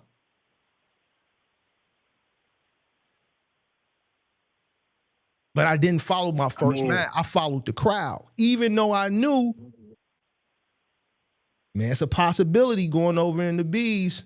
These niggas might get on bullshit. So would you say it's certain stuff you gotta just live through? In some cases, but you gotta learn from your mistakes. So obviously I've had some close encounters that said, yo, that's why mama said follow your first mind. Because my first mind, no, you know what? I shouldn't go over here. You know what? There is an invisible barrier that I know I can't cross with my bicycle. This is back in the day when we rode bikes. Taking bikes was a big thing. Niggas would take your bike. You could ride your bike to the corner store. It'd be 3 of y'all. All 3 of y'all can't go in. Somebody got to stay outside and watch the bikes. You could ride with your guys and bikes, but now it's 20, and this happened. 20 niggas coming in our direction with bikes, and it's 2 of us. Out of them 20 niggas that's on bikes, it's 5 niggas on the handlebars. Grab that bike. Nigga, we passed the barrier. We know we not supposed to be over here. Yeah. Because these ain't niggas from my neighborhood that know our mamas, that's the big homies in our neighborhood, that's not gonna take our bikes. Nigga, we are past that boundary. Nigga might gotta get their bike took. So when I'm talking about shit, that's the type of shit, learned experiences and lack of discipline at an early age. But those experiences is what shaped you to have that level of discipline and be like, you know what? No. It translates. Let me take it a little bit more graphic. I remember I had to be somewhere between 19 and 22. I'm just remembering because I can remember the situation. I remember the car that I had. I never got burnt by a chick, but I had a homie that got burnt. He called me to take him to the clinic.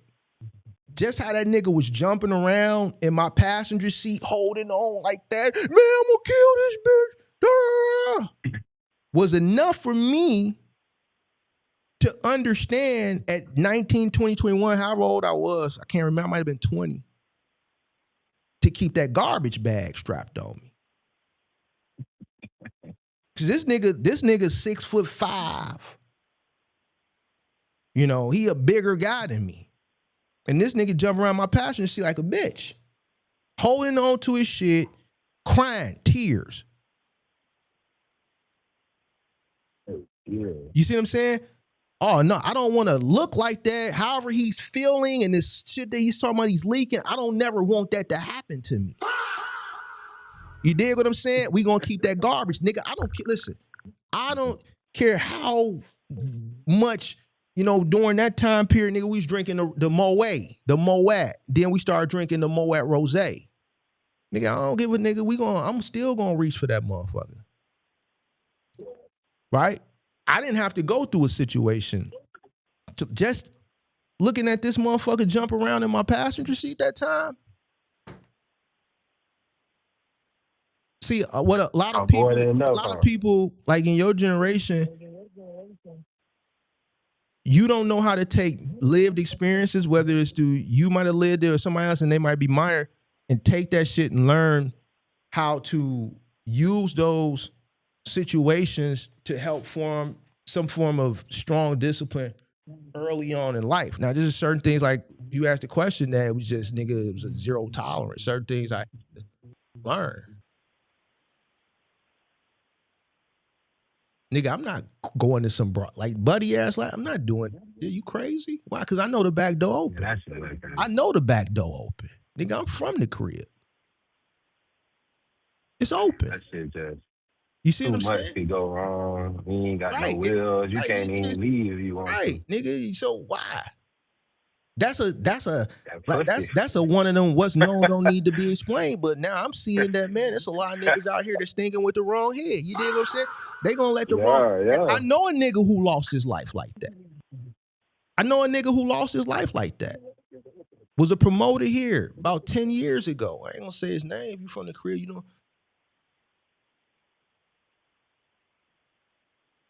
After the club, got a call from some bras that he met. They told him to come. By this time, it's 3 a.m. They told him to come in the back door. So you ain't parking in the alley, you parking in the front. So in order to get to the back door, you gotta cut through the gangway. When he got to walking through that gangway, these niggas is all black laying on the ground.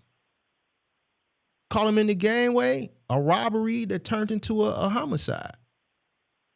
He was going because the broads told him that they was finna give him a menage. It was 2 of them. He thinking he finna have a threesome. That shit ain't funny, but damn. It ain't funny. Best night of his life. It's not funny. So that situation, how that ended, is how Buddy that called in last week, how his shit could have went. But see, he ain't, like, I wouldn't need to have seen or witnessed or known someone that lost their life like that to know not to put myself in that situation. You see what I'm saying? Yeah. So I don't even know how dudes so comfortable with being on that tender shit. That's one thing I swear I ain't never ever got into. Well, it's part of y'all culture, but still you gotta be safe. You can't just let the wrong head lead you, bro. Buddy probably driving on that truck day in, day out. Yeah, nigga. Swiping on Instagram. Man, you better figure that shit out, pimp. I told a nigga, go get a toy or something, nigga. Whack your shit. Do something. Don't put yourself in a life or death situation because you can't control or you're not disciplined. You see what I'm saying? So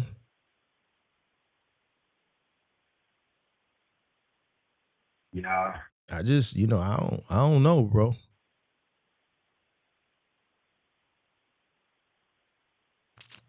Well, I tell you this, I damn so appreciate the time you spend and all the conversations we done had.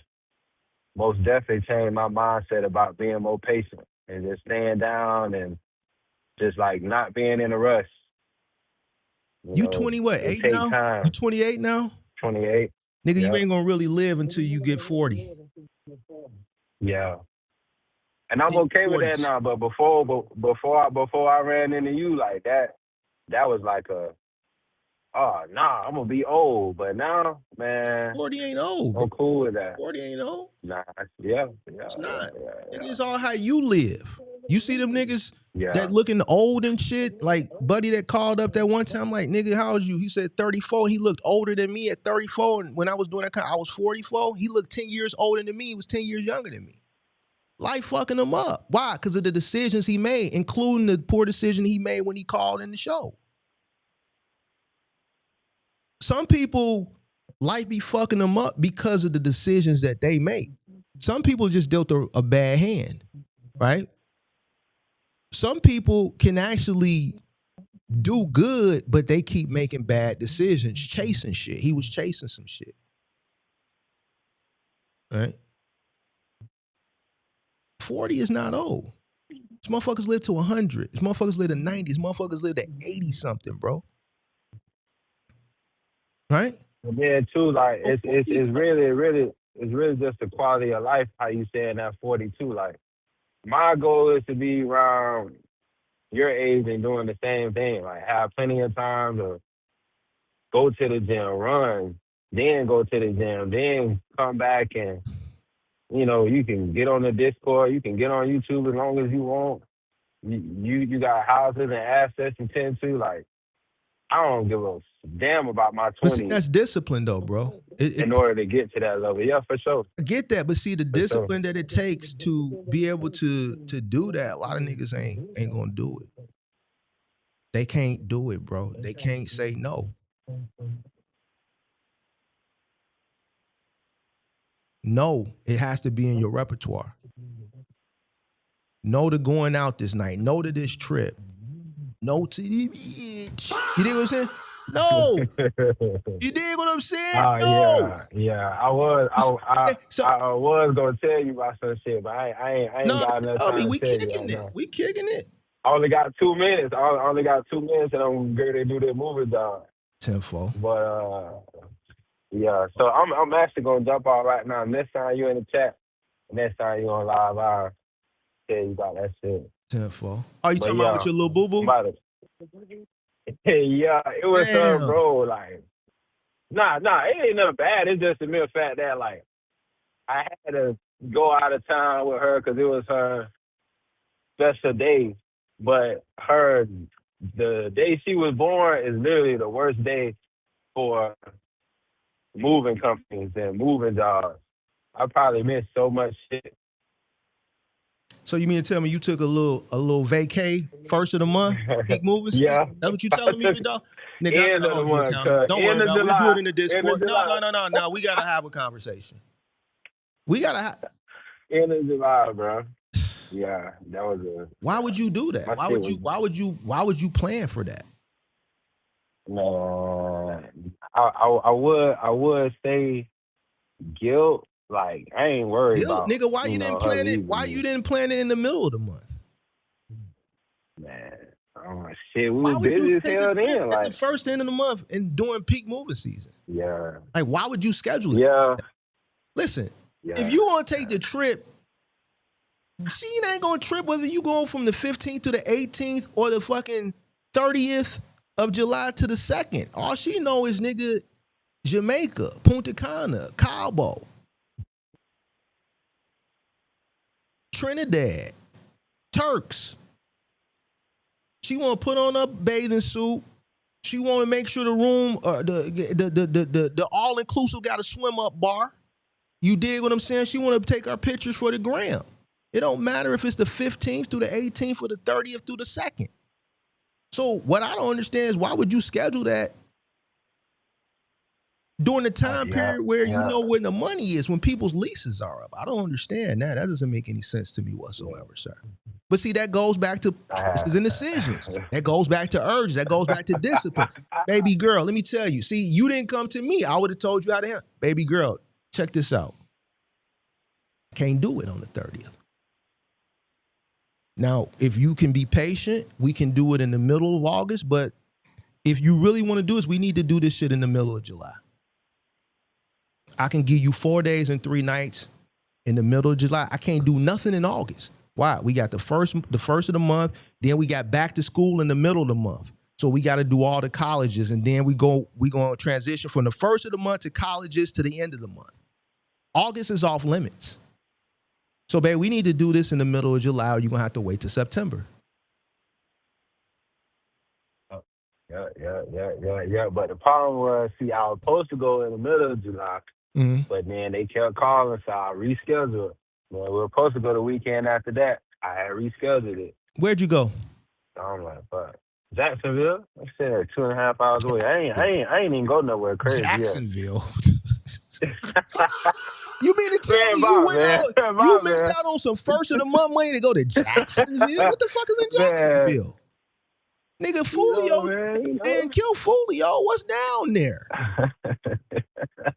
You mean to tell me because I'm gonna hold you accountable anyway, but damn, nigga, tell me something that needed a passport, nigga. I was hoping you was gonna say Jamaica or something, bro. You mean to tell me you missed the prime time of the month to drive to? What the fuck did you do in Jacksonville? Went to the little malls they got out there. Did a little boat. Like we had food on the boat, a little wine on the boat night, a little chart or whatever. And, some shit. Man, that's how you just sit back. You just sit back, building up some elbow. Oh, man, this shit wasn't even worth the risk. Nigga, is you boat in regardless. Yeah. But damn, nigga, tell me, nigga, we went to goddamn it, Punta Cana, Cabo. Man, we stayed at the Secrets, man. We stayed at the Secrets down in, man, I heard you mention Secrets Wild Orchid in Jamaica, man. I stayed there, man. Mark, you got good taste, man. You got good. I'm going to be like, all right, you still boat in. But you mean to tell me you missed the end of the month, first of the month, moving money to go to Jacksonville, Florida, bro? To fucking drink some wine, bro? Is that what you telling me? No, nigga, is you telling me you missed the end of the month, first of the month moving rush and moving season to drive 2 hours to Jacksonville to go on a goddamn boat to drink some goddamn wine? Is that what you telling me? I'll never do it again. I'll never do it again, bro. You could have did that. How many moves you got scheduled for next week? Next week, shit, that's it. Next week we got 1, 2, 4, 3, 4. Yep. So 4. Why wouldn't you schedule it in a down week, non-peak week?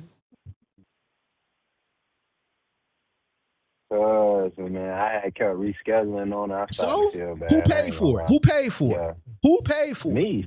Okay. And where did the money come that allowed you to be able to pay for it? Me doing all these damn moving jobs. All right, there you go. So without the money coming in, there's no trip. So now that's the conversation that you need to have. Listen, this is the peak season. This is when the money is made. We're going to have plenty of time in November, December, October. I could probably squeeze it in September when it's still the summertime. But if the middle of July was when you originally had it scheduled and it was some downtime in the mid-month of July, then that's technically when you should have did it. Yeah. Listen to me, if you already committed to her, listen to me, bro. If you already committed to her in the middle of the month, which means you had some level of discern, like you made some logical decision at some point not to put it at the beginning of July, the end of July, the middle of July, understanding that this is the slower time of the month, you should have just went through with that. You was gonna make less money. You was gonna lose less going in than what you lost doing it at the end of the month, going into the first of the month. 2, you should have did it because you already told her you was gonna do it. Yeah, that's the main thing. So you should have. This goes back to what I'm saying. You should have followed your first mind.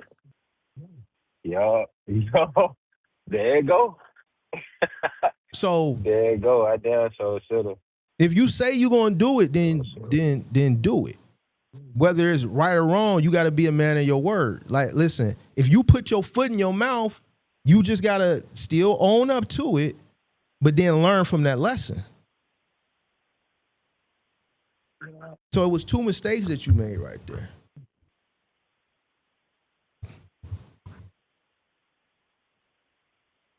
Yeah, man.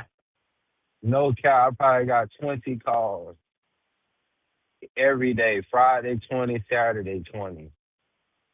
I could have been working all day, both days from 5 to 11 p.m. But it's cool though. That's that lack of discipline, bro. You let that poo. You let the poo. Nah, It's hell the poo. nah. Listen, Nah, I wouldn't even say that. then what was it then? I want to say What that. was it? You didn't want to hear a That mouth. ain't, You didn't want to hear a mouth. that's really what it was. There You it know go. what I'm So saying? there It it ain't go. really about So there it go. So guess what? Hear the mouth, pimp. Still make the decision. Hear the mouth. She gotta wait, pimp. You paying for it anyway. She gonna get a picture. She gonna get a flick. She gonna get to throw on the bathing suit. It just may be a little delayed, or it may have to come a little bit earlier because this time is more fitting for your schedule.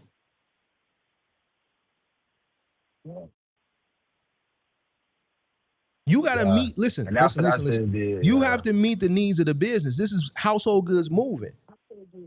End of the month, first of the month. You're out of peak season. This is the peak time of the month. Most people's leases are up the last day, first day. That whole 2-week swing, the last of the month going into the first of the month is when your most money is going to be made for the month. Why the fuck would you miss that? The sacrifice should be made in a slower period of the month. That's that lack of discipline. Okay, she's she a black woman. You're just gonna have to hear that, pimp. You're gonna have to hear it. You're gonna have to develop that wall where that shit and you listening, you looking her dead in the face, and you hearing it, but nigga, you focusing on how you finna still go get that bag. And you know what? And I'm gonna keep it a G with you, pimp. Listen to me. I'm gonna keep it a G with you. You gonna always hear it. Listen to me, G. You gonna always hear it, but if she really one of the ones, she gonna respect it. Because when the times get going, the going gets tough, she gonna always say, man, Boo-Bay gonna go out and do whatever he gotta do to make sure we got it. That's one thing she ain't gonna never worry about. She might, but if she really that one, she still gonna respect it. Yeah. Like I said, she a rider though. She probably would have talked a little shit. She would have been cool with it though. It was me being soft because I kept giving her my word, and then we'll have some shit come up. I'm like, no, there's no way I could miss 5 or 6 small jobs. Oh man, we about to run through that shit. Getting tipped on every single job. But see, that's what I'm saying. I kept canceling on her. That's what I'm saying. Like you got to make your being a leader. Business owner, leader, these are the tough decisions that a lot of people can't make. I say it all the time. When you're in a situation like that where everybody's coming to you for everything, sometimes you're going to have to make some tough decisions that may let other people down. And it goes back to what do I always say? You got to do what? Meet the needs of the business. Without the business, there's no trip.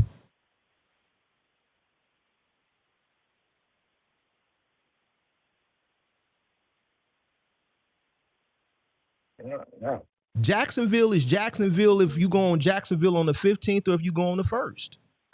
But if I know if I know it's more beneficial for me from a business perspective, or let's say an all-around perspective, to go on the 15th versus the 1st, then I'm going to go on the 15th. She's going to be happy whether you go on the 15th or the 1st regardless. She ain't paying for it. You know what I'm saying? I already told you what she looking forward to. So on the back end, you got to make these tough decisions, which really ain't tough. This is open and closed to a nigga like me. You know why? Because I don't want to hear what the fuck you got to say. Nigga, it's booked. We going on the 15th through the 18th. What you going to do?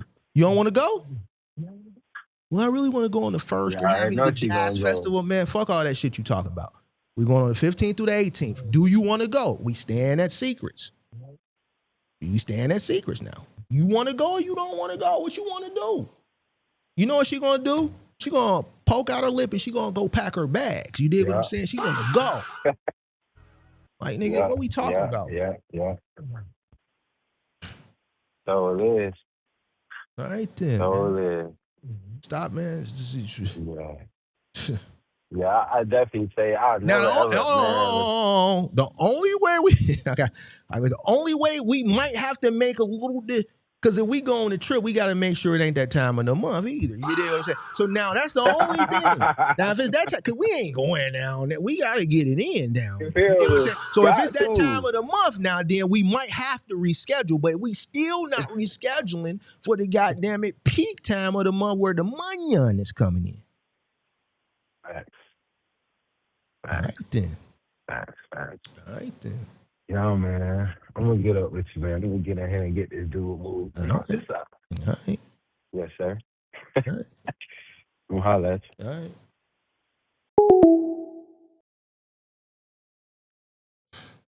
Man, bro.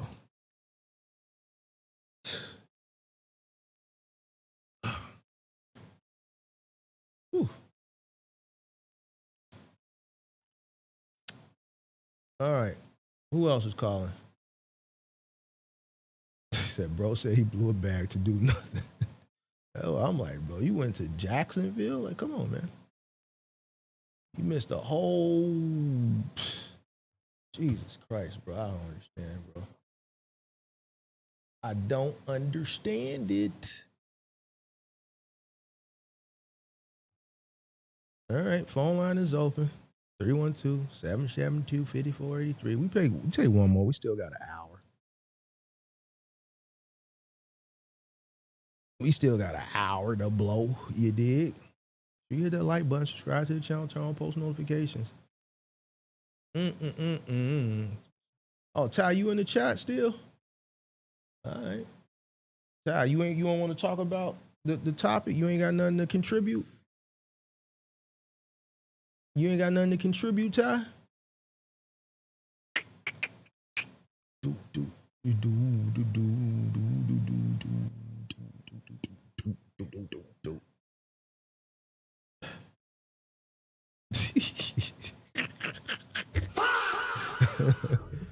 He said, no, I ain't gonna hold you. I grabbed a toy for the 2 years I was OTR. Hey, that's better than walking into a back door like Buddy ass. Hey, Ty, stop capping, pimp. Ty, don't make me do you like that. Ty, you not M.O.B, pimp. You not M.O.B. You not. You not M.O.B, bro. Did you forget what we saw? Did you forget what we saw? Did Pippi had to get you straight, nigga? Your toes was wiggling. You laying up at the chick crib with your toes wiggling and shit. I'm like, man, how many moves you got, man? Ain't got no move schedule. You telling me this while you at the broad crib, nigga, you with your toe, nigga, and then you put yourself on camera to like thinking you finna like stun on some motherfuckers. Man, Pippi got you straight. Was that Pippi that got you straight? Nigga, you ain't got no moves because you over here at the broad crib with your toes wiggling instead of working on your midnight.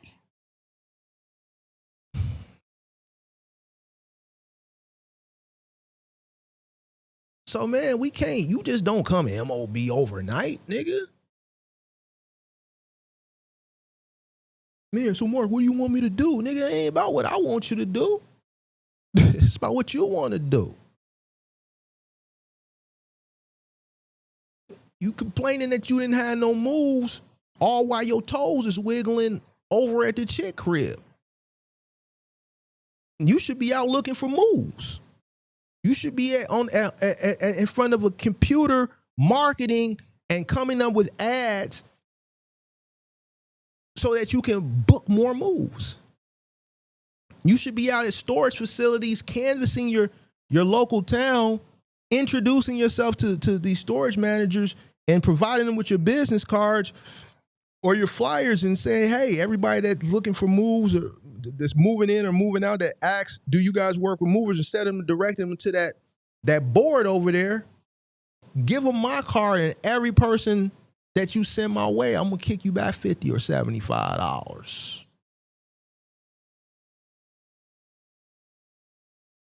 That's a motherfucker that's M.O.B. This is what he's doing. He's chasing the money. If the money ain't coming in, he's not laying up with it. You didn't want to say it because I know that's your little bull bag. You did. He ain't laying up with his toes wiggling, waiting for it. You know what I'm saying? He's out looking for the money.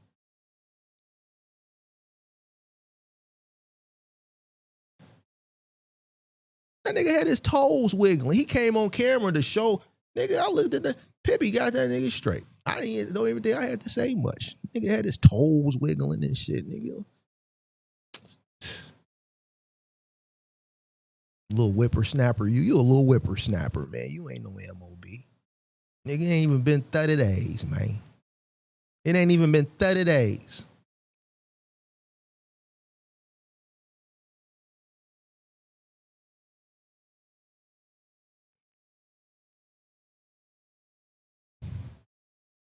You did have your toes wiggling. You didn't have your shoes on. Your toes was wiggling. You were comfortable. How is a nigga who don't have no moves in peak moving season comfortable? How are you comfortable?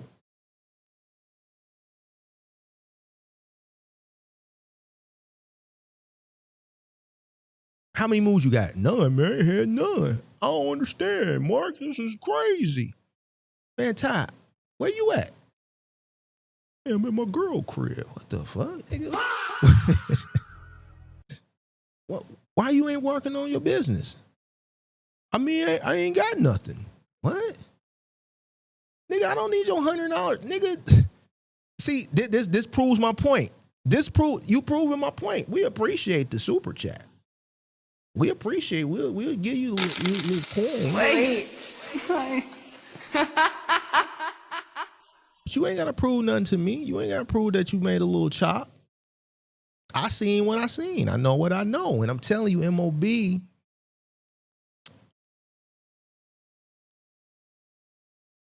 You're making changes to put yourself in that direction in totality, but there's still some things that you got to work on, bro. I mean, you can call in. We can have a conversation, man. You know, I don't really like to go back and forth in the chat, man. My phone line is open. It's open. It's 312-772-5483.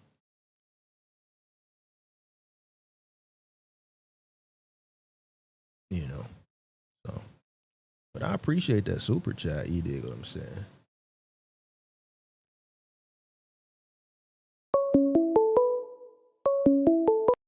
Hello?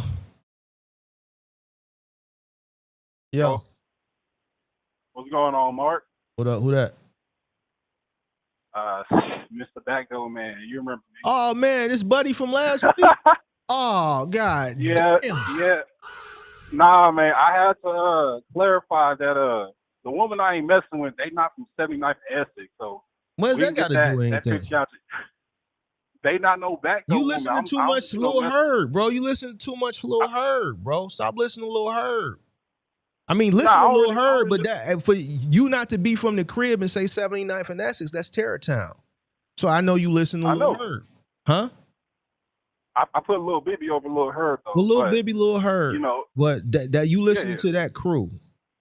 You dig what I'm saying?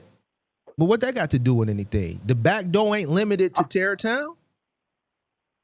See, this let you know, and I know you ain't from the crib, but this just let you know where I'm at with it. We don't call it NLMB, niggas Terror Town for my generation. You dig what I'm saying? But the point that I'm trying to make is the back door ain't limited to Terror Town.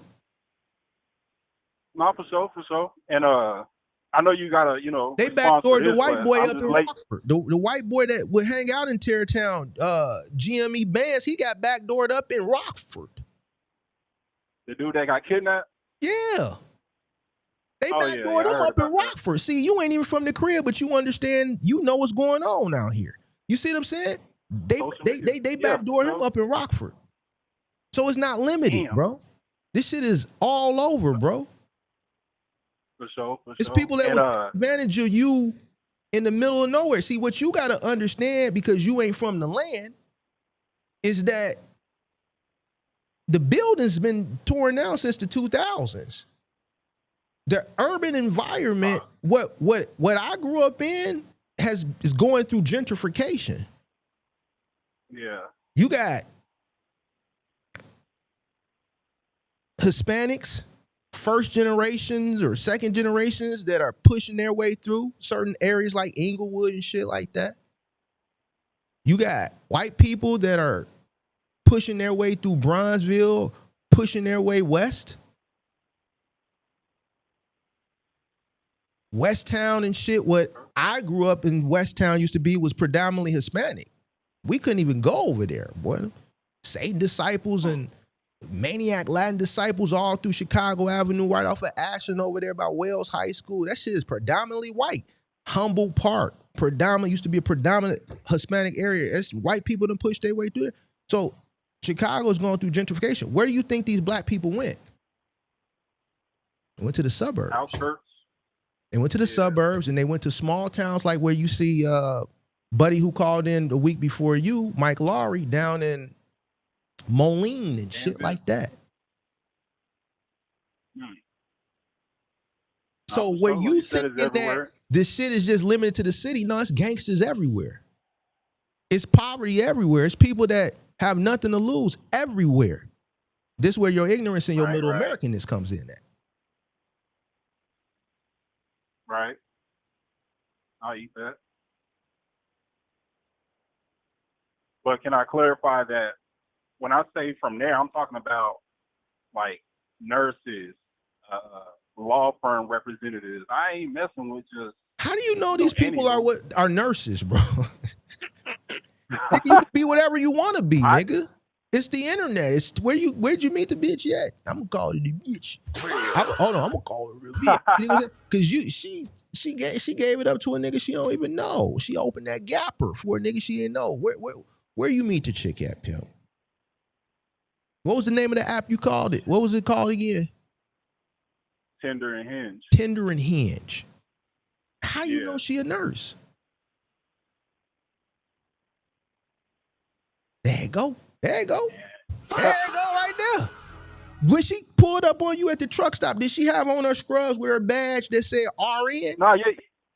Nah, the one from Chicago, she was a pharmacist. So yeah, and she actually did have her scrubs on. So wait, so you did link up with a chick from the city? Yeah. Now see, you didn't tell us about that. You didn't tell us about that. No, not from Chicago. My bad. Outskirts. I know y'all separate that shit, but yeah, them niggas from out there, and they not from the city. Yeah, my bad. Yeah, I ain't really linked with nobody from Chicago, but I don't plan to. And matter of fact, I'm actually cutting to Chicago in about 3 days. I gotta stop in Detroit, but I'm gonna be on some chill shit because you can't correct with me. So, I just, basically appreciate that. So. Yeah, because, man, I don't want nothing to happen to you, pimp. No, for sure. I appreciate it, man. I appreciate it. Because in my mind, I knew I was wrong, but on the other side, I'm thinking, man, fuck it. And I knew I had to talk to you to just see, See what you just said? See what you just said? See what you just said? I said the same thing in the lecture, and I just told the same thing to Justin. What did you say? Yeah. In your mind, you knew you were wrong. It's just like my mom always told me. Go with your first mind. See, your mind is going to steer you in the right direction. The lack of discipline is what's going to cause you to make the illogical choice, the illogical decision. You know there's danger associated with what you're doing. But your lack of discipline and your urges, thinking with the wrong head, because what you said, you want to indulge in human, what the fuck did you tell me last week? Human behavior or some goofy ass shit, right? Connections. Human connections and shit. Hey, it's lonely out here in this box. Shit. Nigga, so what? Nigga, deal with it. Nigga, it's lonely at the top. You right. Well, you mean it's lonely out there in that box truck? Nigga, you chose to be a trucker. Didn't nobody choose that for you? Exactly. All right, so nigga, go get you a toy. Nigga, whack your shit. Don't put yourself... Listen, nigga, check this out, pimp. Don't ever do what the fuck you said you did. It's people that come up missing and never found doing that shit you doing. Nah, right. All right? I'm pretty sure there's somebody out here that loves you that don't want to lose you See me on the news over some bad decision making, right? for sure. Imagine, see, your life being taken because you made a bad decision is one thing. Like, your family and your friends, they're not gonna like that. What's worse is your life being taken and motherfucker don't know where the fuck you at. You missing. Yeah. It's motherfuckers out here that go missing for years, man. They did a male lady here about, shit, it's going on damn near, it's about 8 years now. They see her going to work, coming out her building, right over there, not too far from where you just named. They see her coming out her building, going to her car. The camera called her, and she ain't never been found. She's in full United States Postal uniform. Still ain't found. That happened in, what, 2018?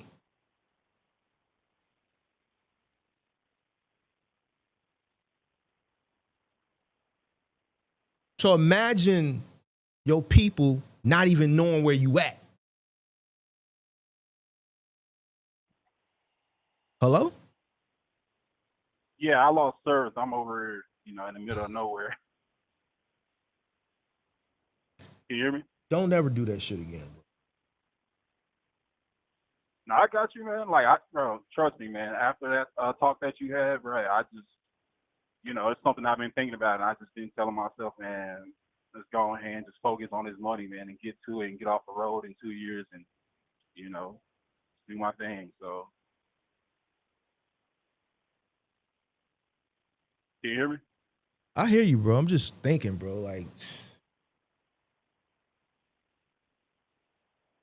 I get it, man. I know it's one of them situations like, damn, what the fuck is going on with y'all youngins? But we all got something that's wrong, So, and I ain't gonna say it's just like I'm just like addicted or got something wrong, but for the most part, man, it was just something I kind of just fell into and just didn't give a fuck. And, what do you mean? What are you talking about that you fell into?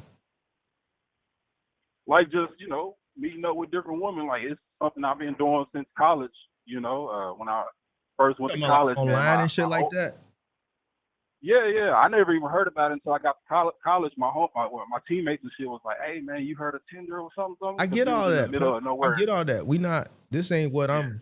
It's just like what you told me as far as you traveling, being an OTR trucker, and some of the experiences you had. Yeah. And how you doing that is one thing, but how you're going about it is something totally different. You're putting yourself in very dangerous situations. So, and I can tell your ignorance just by some of the shit you say, and that's why I'm correcting you. And I'm a person who comes from that environment, right? I'm telling you what goes on. Clearly, you watch the internet, trap Law Raw, so you have a little understanding. So even with you watching these documentaries as it pertains to this market, why would you even put yourself in a situation understanding what goes on out here?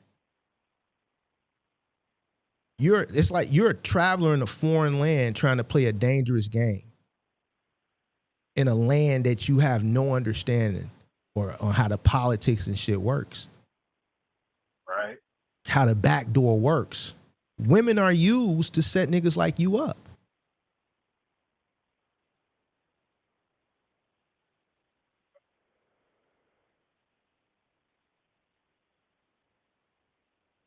Women are used to set niggas like you up.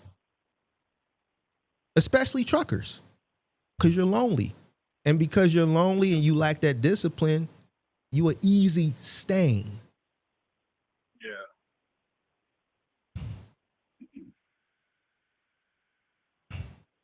I feel that, Mark. I definitely been moving moving weird out here, man.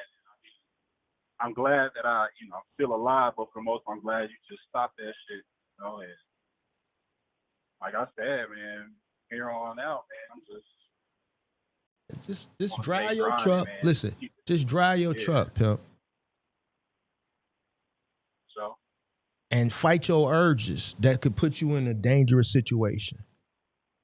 You know what that's going to do? It's going to make you more disciplined. Yeah. And then you'll become dangerous. It's nothing more dangerous than a disciplined man.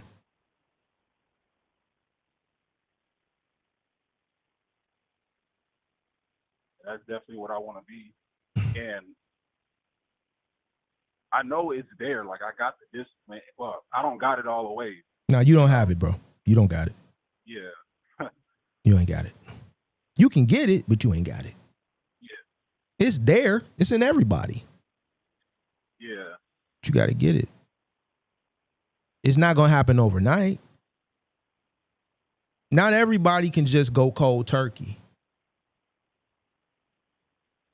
Especially if you've already indulged in things. That's just like a dope fiend. Have you? Well, you probably haven't. Have you ever seen a motherfucker on the boy try to come up off of it? Yeah. You've seen that? Yeah, all my family from. Yeah. You know what the boy is? Like, you know what the boy is? I'm assuming that needle. Do you know what the boy is? See, because you saying yeah. Nah. What's the boy? What's the boy? What's the boy? Hold on. In my mind, when you say fiend, I'm assuming that you know. I said, have you ever seen somebody on that boy trying to come up off of it? And you said, yeah. All right, what's the boy? What's the boy? I'm asking you. I just interpreted it wrong. My bad. So go ahead. I asked you that boy. So just say you don't know what the boy is. Nah, I don't know. All right. So don't say yeah. Keep it a G. So that I can understand where you at with it so that I can educate you properly. Don't just agree and just to keep the conversation going. See, you a middle American. I told you that last week. It's that heroin.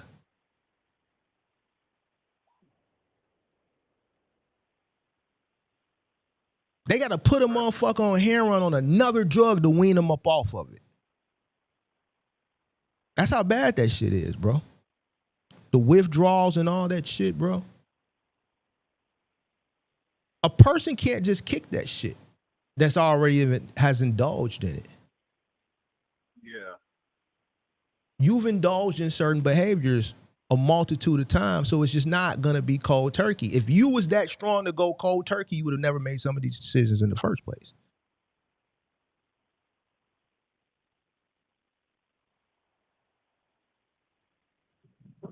So I look at it the same way as it pertains to you.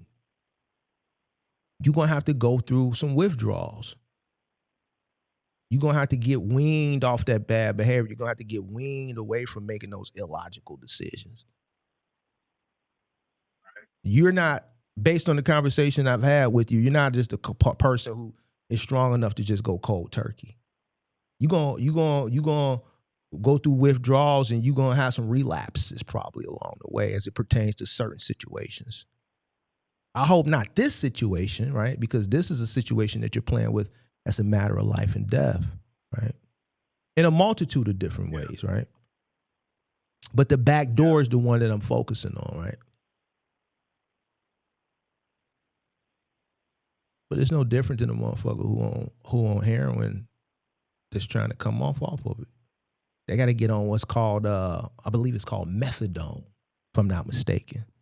And they got clinics here. I'm pretty sure they got them everywhere where the heroin addict who's trying to kick it can go and they get prescribed the methadone and they take that and it helps them wean them off the heroin.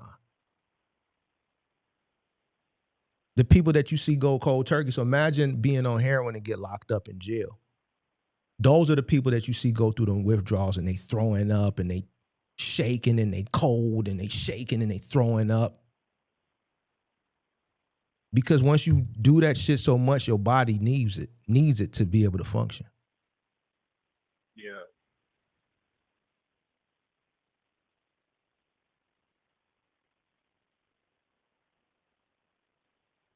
So, I mean, would you suggest to just get off the road or something? No. If it's that bad to the fact where you got to get off the road, then that's some serious shit, pimp. It ain't. You can't just go to a market and park your truck for 10 hours and go to sleep, read a book, nigga. Yeah, and that's what I got. I got all that stuff. I got my kettlebell, I got my jump rope, my books. I got all that stuff. There you go. What's up?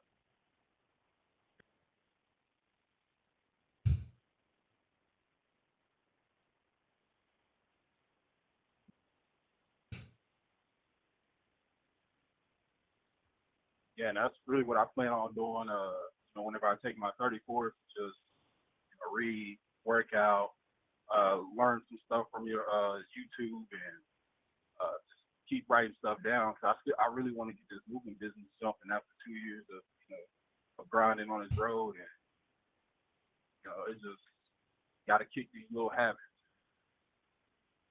Focus on that. Exercise, Yeah, meditate, read. You believe in God? half and half. Meditate, read, focus on your business plan for your moving thing. Find God. Right.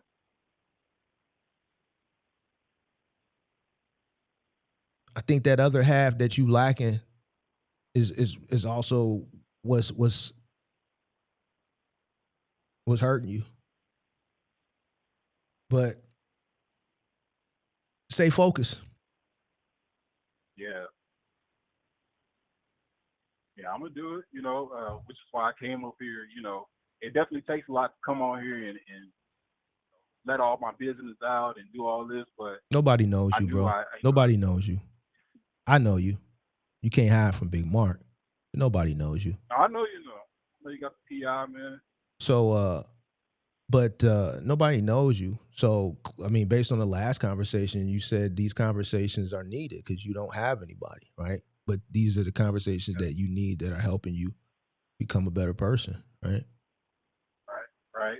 And you call often, so clearly there's some value in the conversation, right? Oh, it's a lot of value. And I Trust me. appreciate you for even having the courage and the even understanding to hold yourself accountable and admit your wrongdoings and understanding that these things you need to break them. A lot of people are in denial. If you go to the conversation I had at the beginning of the show with the young man, I keep having to reiterate to him, like, these are excuses. You're in denial.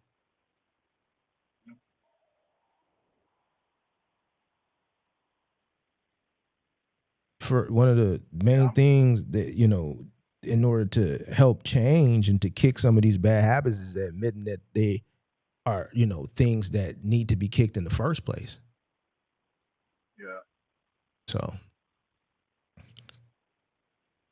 Yeah, it's a slow grind, man. But I also want to say, man, I apologize because I started looking back on the combo. I'm like, man, why am I getting all, uptight with, somebody that, I really, I wouldn't say inspired to be because I know we have to be our own person, be but your own person. everything that you do, yeah, just, I want to be my own person, but the qualities you have is, what I always, just wished I had, and I can get them, but at the same time, it takes time. For the most part, I just felt like I felt ashamed that I was just raising my voice and all that type of stuff. I'm like, man, he's really trying to fix the game. I'm over here just You talking about when I said trying to that you was out. where'd you raise your voice at? I don't remember But it was huh? it was more towards my work ethic because that's something I hold on to dearly. Like that's like a baby month where it's like my work ethic has got me through so much. And whenever you said, "Oh, you want a break," that's when Oh I yeah, kind of yeah, yeah. You said you wanted a break. Right. Yeah. yeah. You did say So that you wanted a break. Yeah. yeah, I'm like, damn, I'm tripping.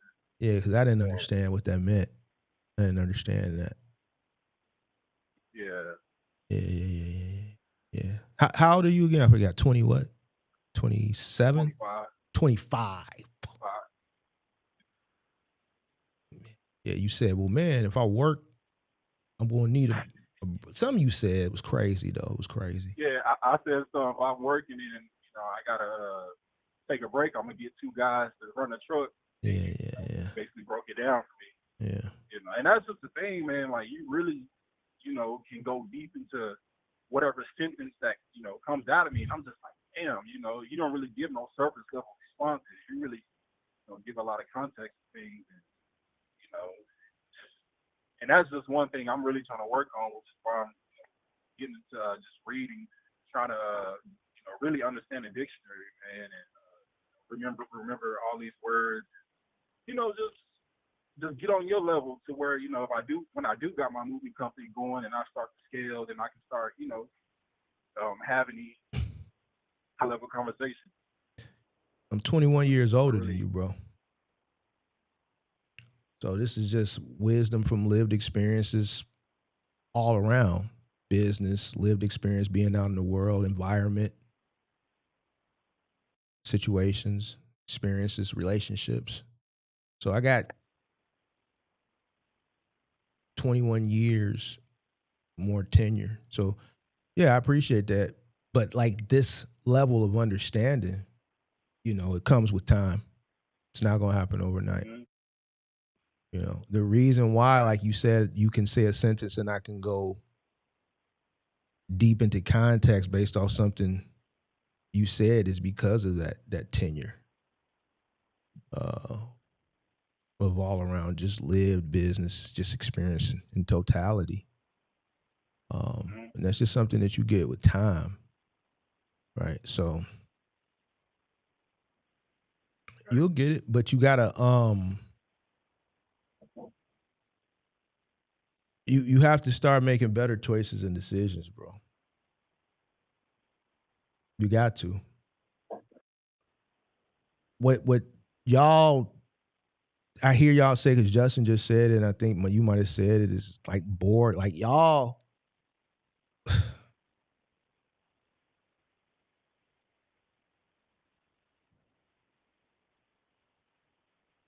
some of the best things can be boring.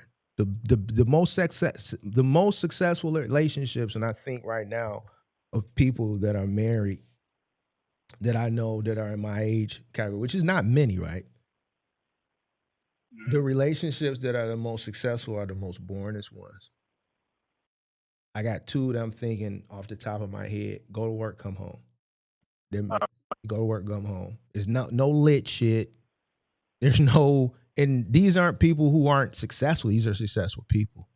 There's no lit.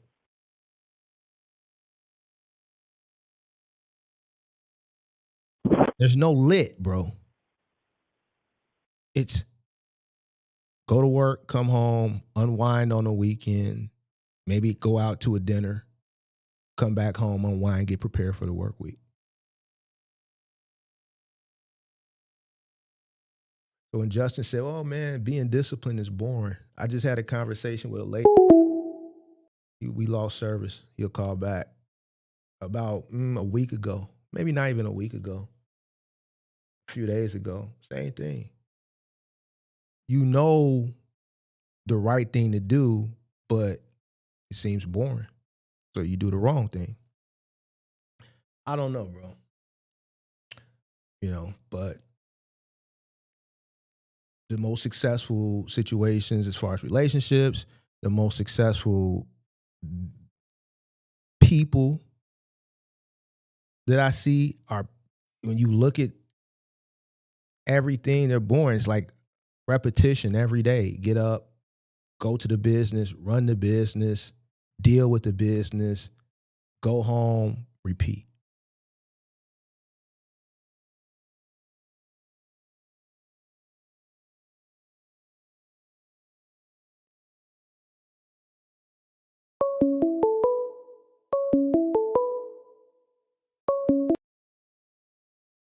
Yo, My bad, man. Service. Hopefully I don't hit another dead zone. so did you hear what I I said know you're about the really boring part, right? you said the boring is where the best things It's just like when come. you said what? Oh, you got it. Yeah, it's just repetition. It's the same shit damn near every day. I gave an example from like relationship perspective, and I gave it from like a successful person, let's say in business. It's like it's not lit, bro. It's boring, bro. Like that's what it is. It's the same shit every fucking single day, over and over and over. It's just like you see success, you work out in the gym, right? Your muscles grow, reps. But you got to keep doing it. The more you do it, the more reps you do it, the more consistent you are, the more disciplined are you see results. Yeah. And doing the same thing over and over and over and over again can become boring. But you see the results. It's repetition. Yeah. So I gave an example of like people I know that are married, relationships, business, how I live my life. Other people I know that are similar to me, that I see success, similar. Now there's people that I know that are fucking lit. I know some lit people. One of my best homies is lit, socialite. Now he got the tools. He got the cars. He got the cribs. Not gonna go into how, but there's chaos there. Yeah. There's chaos there. Nothing is planned. Nothing is like, it's chaos. You see it. You can see it even with the trinkets. You see chaos.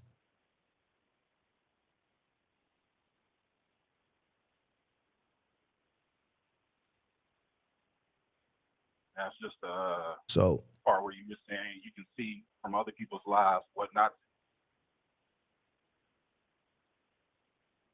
you said what? I was just saying basically it just goes back to when, you know, you were talking about the guy burning. You was basically just saying like you can learn from other people's lives on, you know, how to maneuver and that you don't got to learn a lesson. Yeah, I learned from lived experience, but I also learned from, I gave an example earlier about a homie from, I had to be maybe 20. This guy lives in Atlanta now. But just seeing him in excruciating whatever he was going through in my passenger seat of my Chevy Lumina at that particular time, I knew I didn't never want to be in that situation. All right. So I never took that garbage bag off. I always made sure that garbage bag was on. So, You know what the garbage bag is, right? yeah. Come on, man. That Trojan. All right then. That soldier. All right. So just, you know, like you don't got to be a fool, but see, it's going to be some goofball Jamal that's going to want to play. He going to say, no, I got to feel it. I got to feel it. You did? Yeah. And he going to feel that, we call it the dick doctor. When they stick that motherfucking culture down your shit to get that. You dig what I'm saying? You going to feel that too. See, there's consequences behind your actions.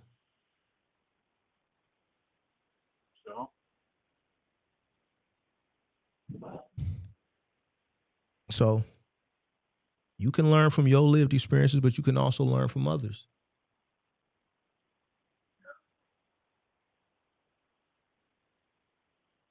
So you have to observe. I've learned a lot, trust me. You said what? So you have to observe. You have to be a good observer as well. I mean, and, you know, that's just the part where I think that is my strong suit. It's just that there's some other things, of course, you know, I definitely have to work on, but just the way I grew up, man, I see my mom struggle. I see my dad. I see my brother. You say you seen your mom what? In and out. You seen your mom what? Struggle.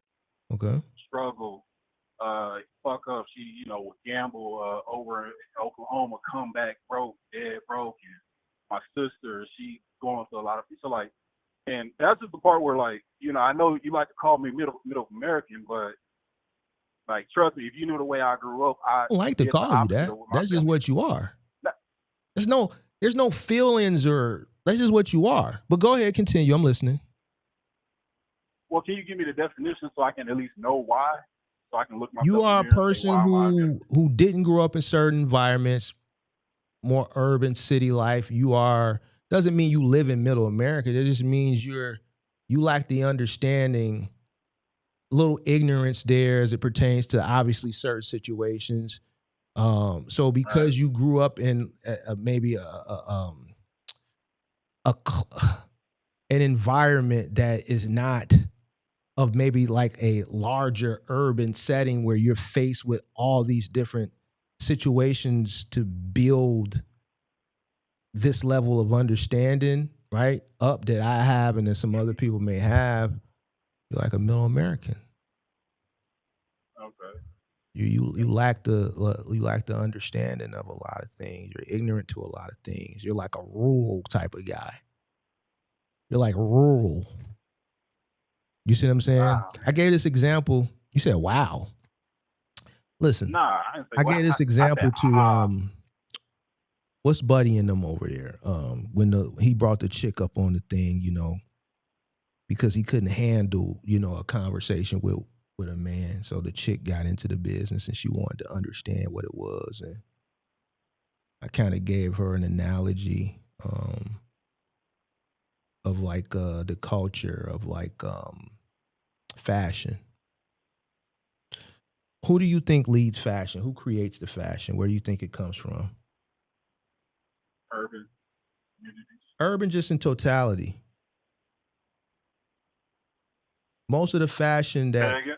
where do you think the fashion, who do you think controls fashion? Let's say high end, even urban.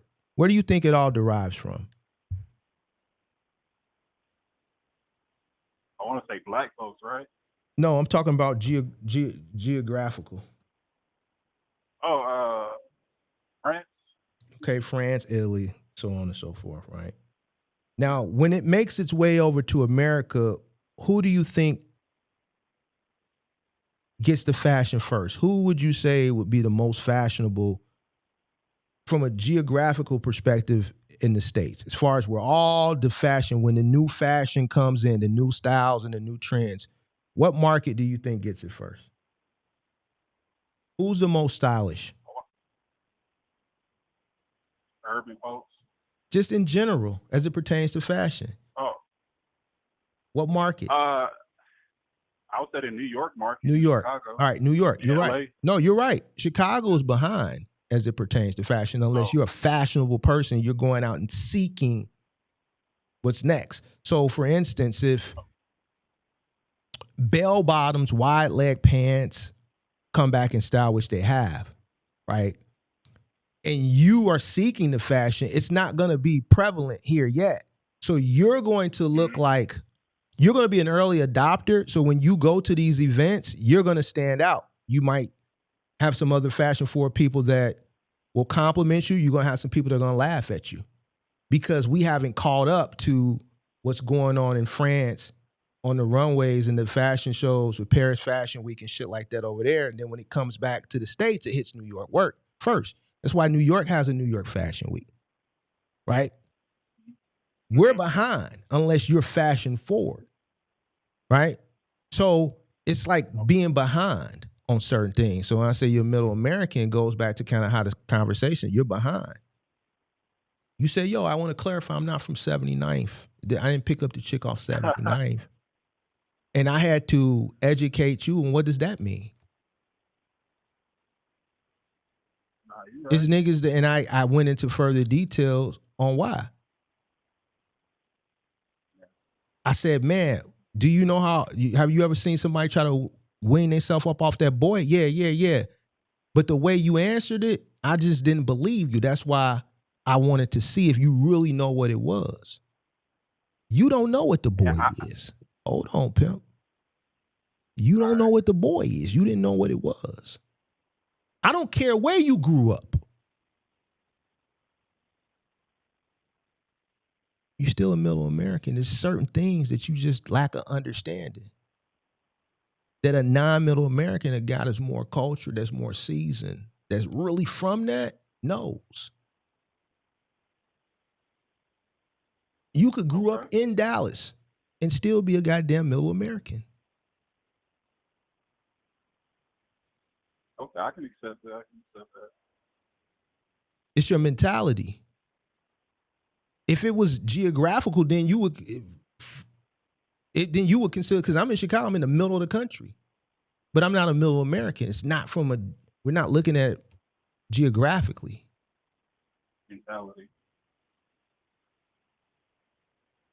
A middle American gonna put themselves in situations you put yourself in. I would never do no shit like that goofy ass shit that you did. Never. Only a middle American would do some goofy shit like that.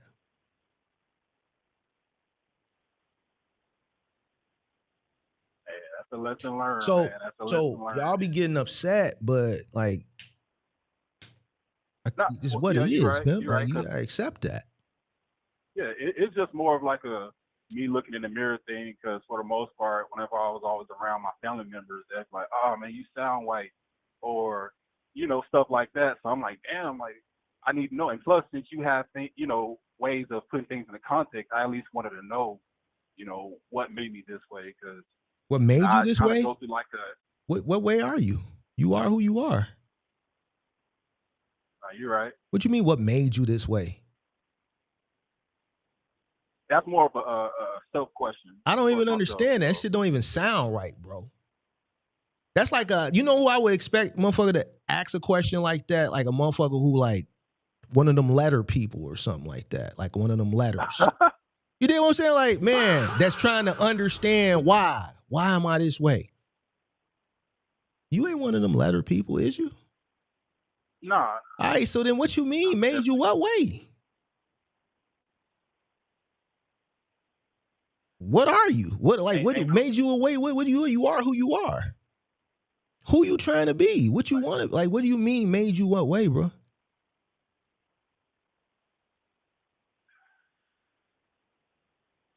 I really can't even explain it anymore. I don't understand it either. Yeah. I think I just. So when you got myself in family a hole members with that that one. are challenging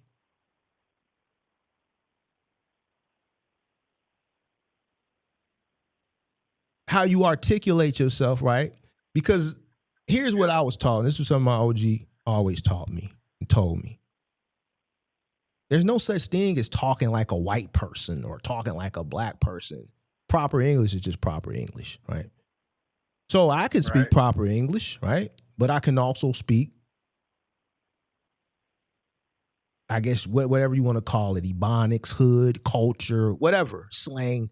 And my tonality will switch from the proper English and articulating myself like I'm doing now, proper English, enunciating my words and syllables and things of that nature. But I can also have a conversation with my friend. I can go into a deep Chicago dialect and tongue. And you would know if you just happened to be walking past and heard me talking like that I'm articulate.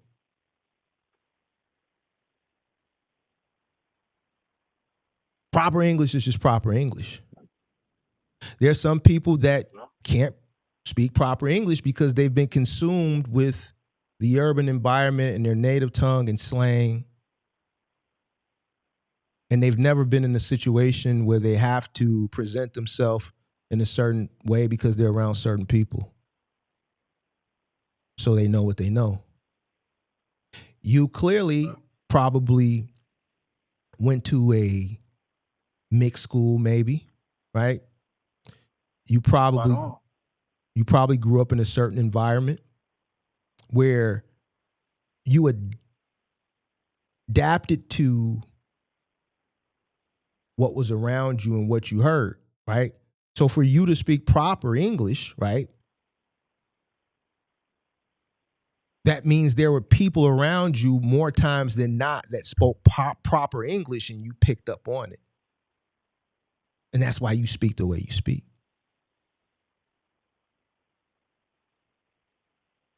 That's big facts, man. I'm just reflecting now, just thinking about the people I, used to be around, and yeah, you definitely own it. I'm on everything because I'm not I'm not an ignorant person. I'm not a fool. My mother is an educator, but she's also a person who comes from an urban environment, from the projects. When I tell people that, it's hard for them to believe it, but it's true. But because her career is in education, it was in education, during a time period where teachers really cared about their job and educating students, I don't think it's like that now. And, being in early childhood development, syllables and proper English and enunciating your words is part of her Had to be part of her curriculum. So when she came home from work, when I would get caught up in the slang and the mispronunciation of words and things of that nature, she would always, even still, if you hear, I say it all the time, I'll be like, Mom, I'm finna go. Ain't no such word as finna. Even though she's retired, she's been retired over a decade, she still corrects because education is her passion. But she can talk that other shit too. And that's how I grew up with going to school, didn't have an educator in the household, but then I'm still outside.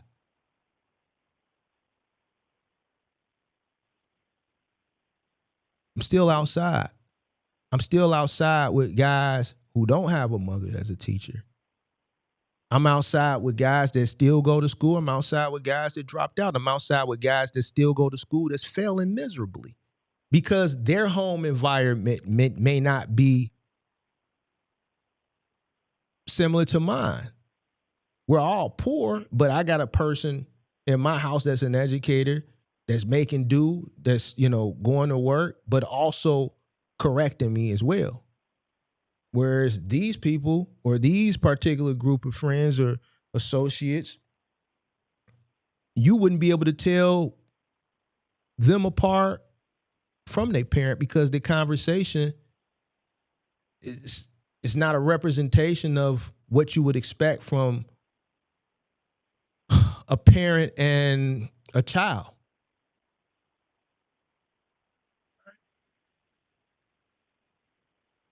So at 25, right, listening to you, I can read you like a book. This is why I'm good at this. This is why I can call everything out. You grew up clearly around people who spoke proper English. You heard proper English more times than not, and that's what you adapted and you adopted. And that's why you talk the way you talk. And then the cousins that are challenging how you talk, it's clear that they probably grew up differently or a different environment. Proper English is proper English, man.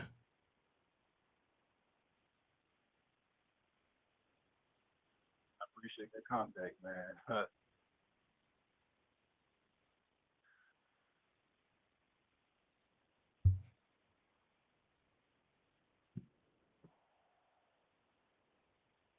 That's all you got for me? My bad, Mark. I'm just over here. I'm over here just thinking and stuff. But I really appreciate you, man, for just really breaking shit down and just being a mentor, to me, for the most. We only had 2 conversations, but whenever I seen your channel, man, I'm like, this is what I kind of been looking for ever since I got out of school, and I kind of got out the hoop scene, and it kind of just, as far as mentors fell off, and I kind of been on my own, just trying to figure it out on my own. But at the end of the day, we all need guidance, and I'm just glad that you all here to do what you can. So, appreciate that, man. That's all you got, or you got something else you want to talk about? I mean, I guess we got more to talk about down the road. I'm about to get to my fuel stop, and I just let the next caller, come and vent. Said come and vent. Can you hear me? Yeah, I hear you. Or not vent? Yeah. It's not a vent. Oh, you hear We me? just Okay. had understanding. We just had conversations, dog. Just had conversations where we just kicking it, bro. That's all. That's it. Yeah, it's like I'll be into the conversation, and I know, I shouldn't care because, like you said, nobody notices. But then I'll start thinking like, oh, damn, I'm live right now, and all that stuff. So it kind of kicks in to where I'm like, oh shit, let me get out, this zone of. It feels like a one-on-one, but then again, I remember. That's good. That means so. that means it's a good conversation, and that means you are, you've completely removed in your mind that there's an audience because you're engaged in the conversation. Yeah, man. you're really cold with it, man. You're really cold with it. You know, even if I don't,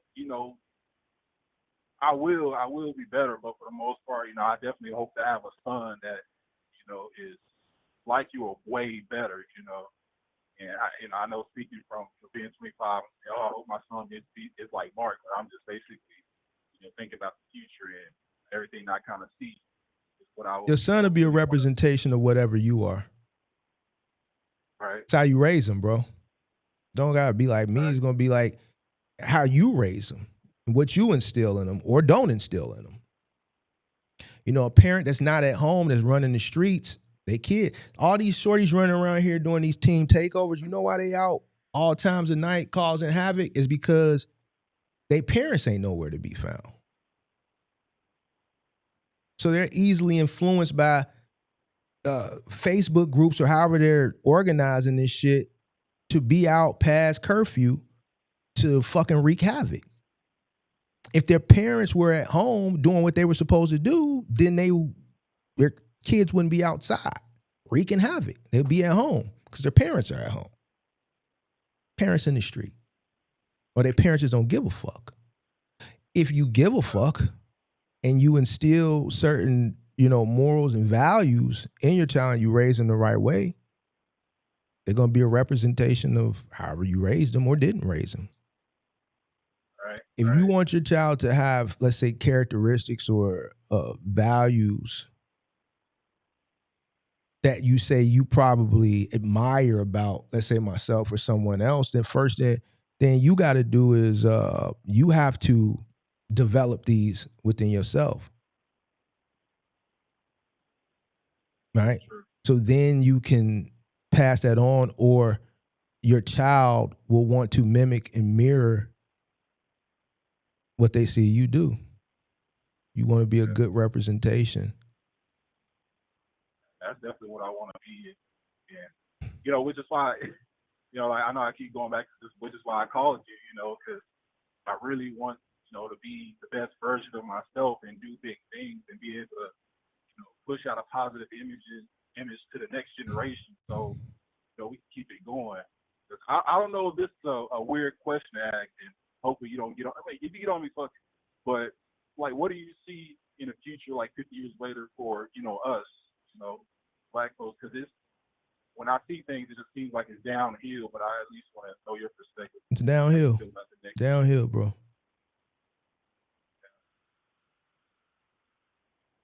I'm 46, bro. I grew up in an era where I can remember Fight the Power. I always get the same example. And now where my scamming ass niggas at? Chasing that Goyard, whatever the lyrics. Where my scamming ass niggas at? How does it go? Spend that money. Not, I know the hook, but what the chick say? Where my scamming ass niggas at? My boosting ass bitches at? Now, this is a discussion that I have with people in my real life, my homies, and they be like, one homie particular is like, man, we grew up on Too Short.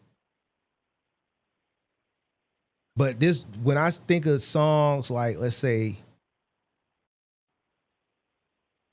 Freaky Tales or Cocktails, let's say from Too Short, or let's say Snoop Dogg, I don't think it was, and I'm just, from my perspective, wasn't encouraging certain shit. It was just talking about shit that was going on, in the environment and what they saw in their environment.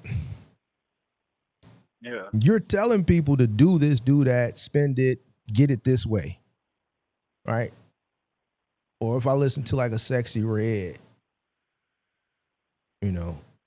I don't listen to this shit, but some of this shit is unavoidable when you're in certain environments like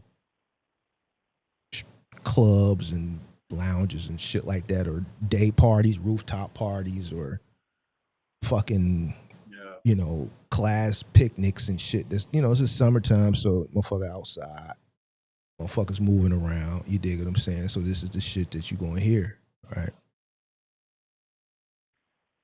Hello. So, when you got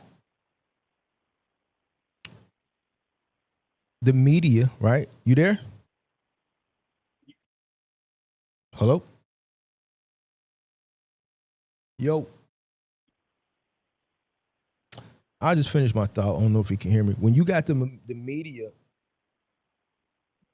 pushing this shit, that's what you're going to get. You're going to get people influenced by what they hear, and then they're going to want to mimic and act and represent what the culture deems popular. It's programming, like somebody said earlier. The main thing, some of the main things that I remember is obviously like music, you know, culture, certain things that the powers that be push. And I've seen it get worse and worse over the past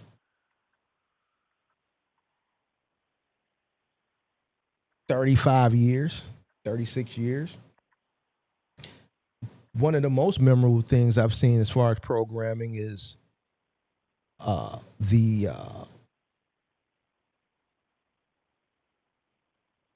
they incorporated the letter culture into TV and film. Yeah. You back? Yeah, I'm back. Once upon a time, the shit that you see on TV now was unheard of. I know some people that are watching, like you and maybe other people, you're not old enough to recall television in the 90s, all throughout the 90s, early to late 90s or the 80s. The shit that you see on TV now is unheard of. That shit never existed back then. I think Ellen kind of spearheaded that when she came out on national television. And then some of the things that I can remember that were just unusual that was pushed was like Omar's character in The Wire. And then as time went on, you seen more gay characters being incorporated into TV and movies to the point now where every fucking show and every movie has either a gay main character or a gay or lesbian supporting character. And now you see the popularization of that culture as well. You know, that's your choice. I don't, you gotta, you know, that's between you and, you know. But once upon a time, it wasn't popularized. Once it became pushed in media and it became everywhere and it was forced, because I'm just being honest, you got what you got now. Yeah, and I look back on old movies, man, and I used to just say, man, it was just so different, you know, how they presented us, and compared to the movies today, where, like you just said, you go see a movie, always has to be a black gay character, man. And that's in every TV show. That's in every Yeah. TV show, regardless of the ethnicity. I mean, if you want to talk about urban shows, let's look at Stars. Let's look at 50 Cent's. Power. Not Power. BMF. No, not wait, hold on. Empire. Power. Wait, which one is Power? Right? The Tommy Show. The chick was gay. The original Raising Canaan. No, not Raising Canaan. What's the one with the son? Oh, Tariq. The boy, the middle son, Monet, Mary J. Blige's middle son was gay. If you go to BMF, they had the stud chick who was the big time dope dealer.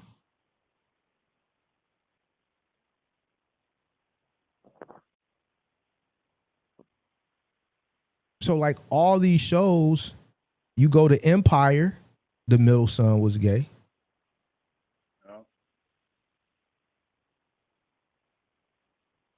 So even every urban show is like it has to be at least one. And he's going to either be a main or a supporting character. It's not going to be like some reoccurring role. It's going to be either the main or one of the strong supporting characters. I got a question. Could there ever, if there was a movie where there was no gangsters, no gay person, no pimp, no hoe, no nothing. You think black people will watch it? Yeah. Because that's one thing I've been trying to think about because I want to put out a different image because I know this generation, it may, There's a lot of be a little positive weird black with the movies that have done well. Can you name some? Because I can't even think of it. I like and I can't say this movie. The first thing that comes to my mind is not like a. I don't know why The Pursuit of Happiness is jumping to me. Like, Okay. I don't think it was like it wasn't like a pimp or hoe or gangbanger movie. It was just, Yeah. I think it was just a good movie, and it didn't represent none of Yeah. that. Yeah. For sure. For sure. That's a great example right there. So that's the first thing that just came to mind. So, and I think that movie did well. Yeah. There's a lot of educational, like historical movies. Roots. Yeah. I like Shaka Zulu growing up as a kid. I like to watch that movie. I think that was a good movie. What about The Color Purple? I struggle to watch that movie still to this day.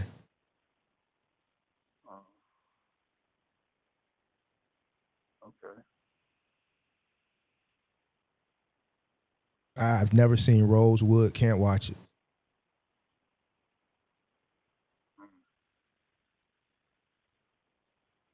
Do you think we should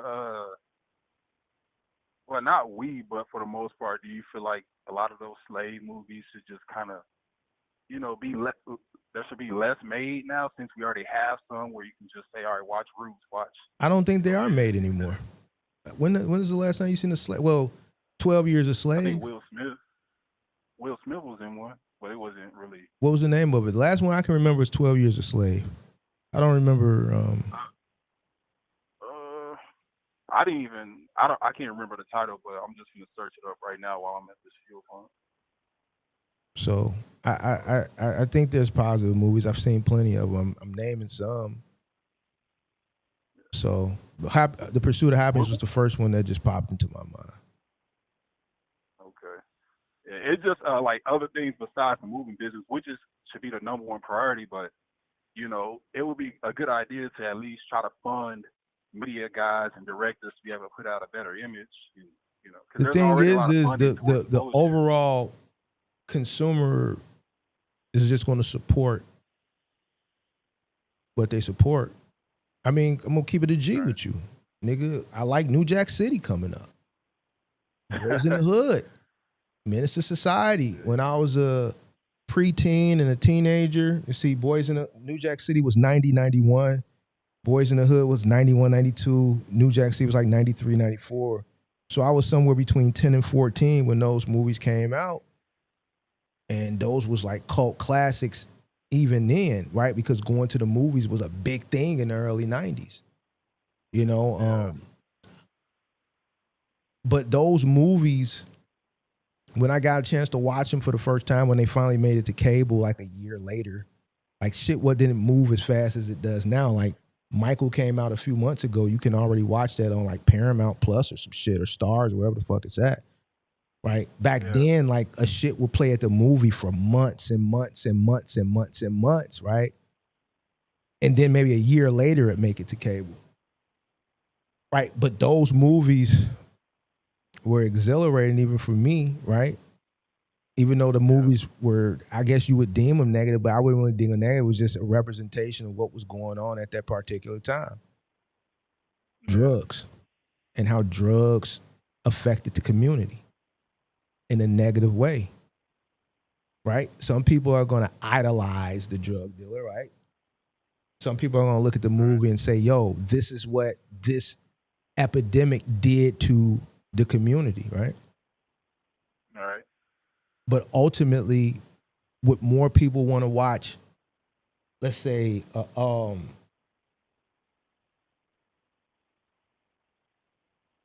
Paid in Full or a pursuit of happiness that's coming from the community, they're probably gonna want to watch Paid in Full.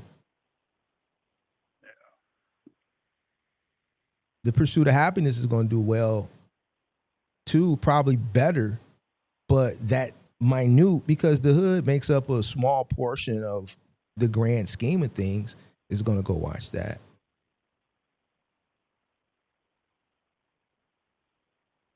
Because that's more a representation of what they see every day. Yeah. The person who wants to be more well-versed is going to go seek the pursuit of happiness.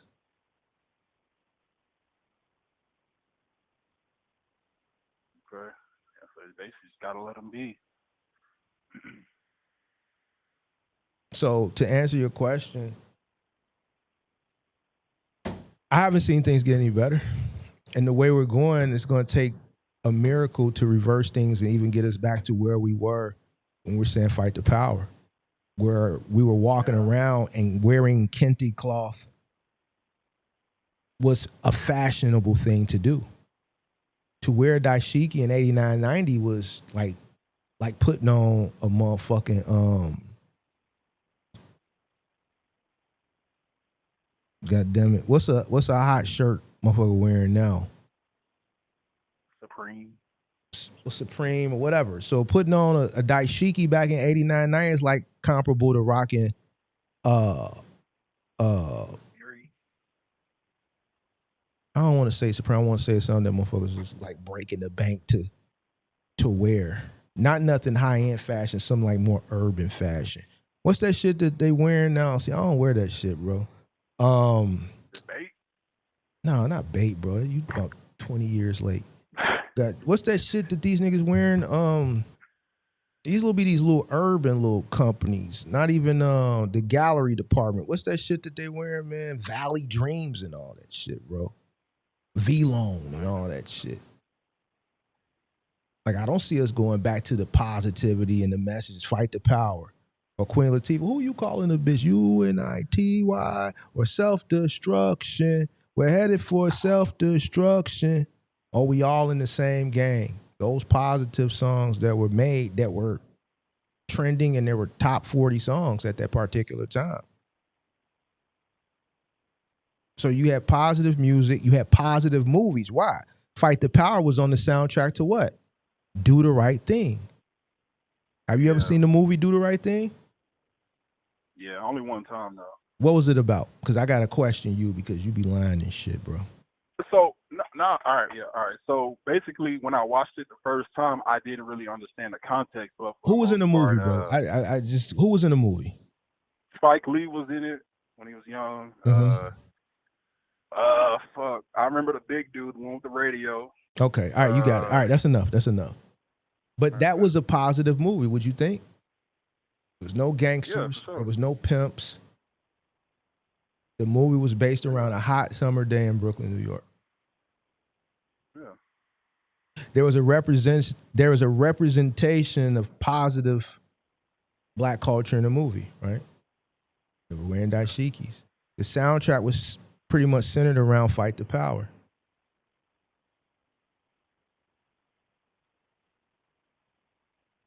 I think it would be very difficult from where we are now to even get back to that based on what I see and the direction things are going. The people who control media, they control the narrative. If they wanted to go back to that, they'll start investing in movies at Sundance and all these other fucking film festivals, cons, in those films heavily, and then they'll push that. And then eventually I could see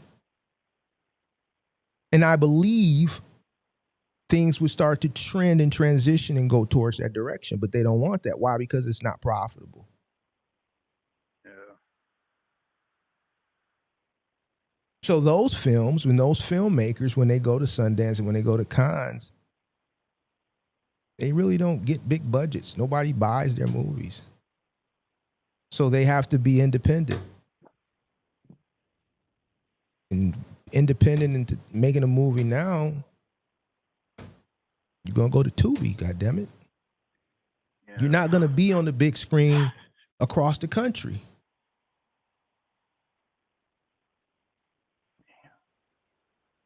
At that particular time, you would be. Because that was the culture.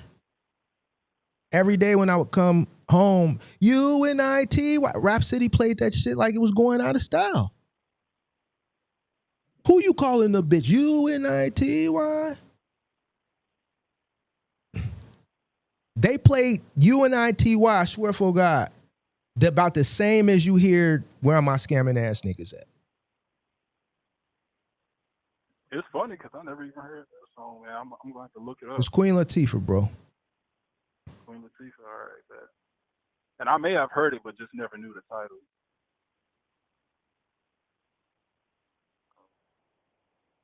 So the only thing I heard about her from Queen Latifah was Roughneck. Gotta get a Roughneck. yeah. Yeah. But Roughneck wasn't as big as UNITY.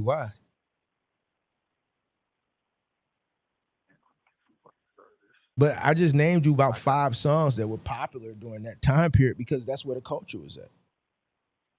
Brenda's Got a Baby.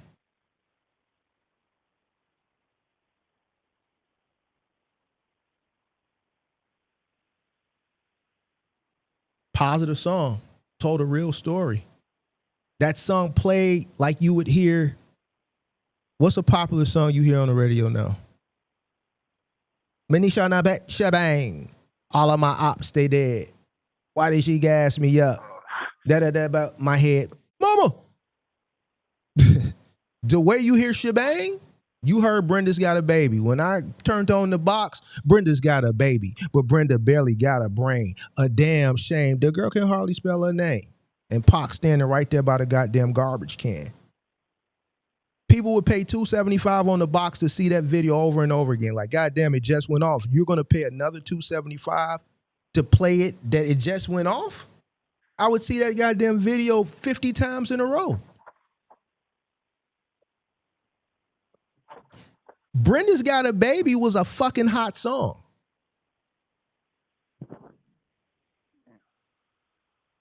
That wouldn't be hot today because it's too positive.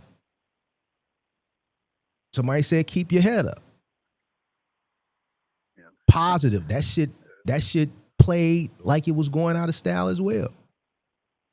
Yeah, and I can't help but, listen to songs back in the day because, like you said, it was just a lot more positive and a lot more authentic and just really talking about what's really going on and how to be better and do better as a culture. And, I'm still going back. Like, trust me, man, it's a lot, but it's just sad, man, because, I was at least hoping to hear, like, that could be something we could do, but just you gotta do what you can do, bro. We're too far gone, bro. It's too far gone, and the powers that be are gonna continue to push the culture the way they want to push the culture because they control the media. So you just got to do what you got to do, what's best for you, and then you got to build community. So, like, this is a community, right? Yeah. And, there's going to be some people that resonate with your message, and there's going to be some people that don't. There's going to be some people that want to do better, and there's going to be some people that don't. So I think if, you got to have leaders that build small communities and work with a smaller group of people to push positive messages. Longer the days where big media conglomerates are going to sponsor and pay for positive messages as it pertains to our community. You have to invest in building these smaller communities and getting the word out to as many people as you can, and just do your part. Yeah. And work with what you got. Yeah, I definitely tried to do too many things at once while being broke, and it's just like you said, man, I have to just work on myself, in order to help other people. Yeah, out. you gotta work on yourself and put yourself in a good situation. You have a level of selfishness to a certain point, to the point where you can be selfless. it's hard to help other people when you need help yourself, and then help other people. When you're on the plane, what they say when you on the plane before takeoff. Take care of yourself first. Then put you a floaty device on, then help somebody else put their floating device on. You see what I'm saying? Yeah. So Yeah, man. Jeez, man. I mean, I'm definitely gonna keep trying, man. I have that, heart to just want to help, but for the most part, like you said, I gotta be selfish right now, and I'm gonna at least do my part because I don't want to, look back when I'm older to just say I didn't at least try, So. And the great example of what I'm saying is look, I don't stream as much, so I don't hit 100+ people on my streams because I'm not in the hour. I don't stream as much. When I get back to maybe streaming more consistent, maybe in the wintertime. But for us to be at 60, 70 people, right? And the moment we start to have this conversation, we're down to 36 people. So this proves everything that I'm saying. People will come here to see these crazy stories when y'all call up here and hear me hold you accountable, right? They like to hear motherfuckers fucking up out here in these streets. They want to hear that you put yourself in harm's way. They want to hear Mike Lowry say, man, he going to the strip club and he tricking off with the bitch. You dig what I'm saying? But the moment, motherfucker, you ask a question and motherfucker start to have a conversation on how to be better, less and less and less people. Even when I started to say what I just said right now, 4 people left.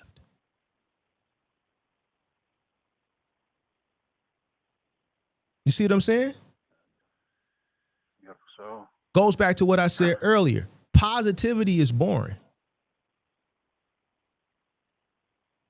There's some people who thrive in chaos.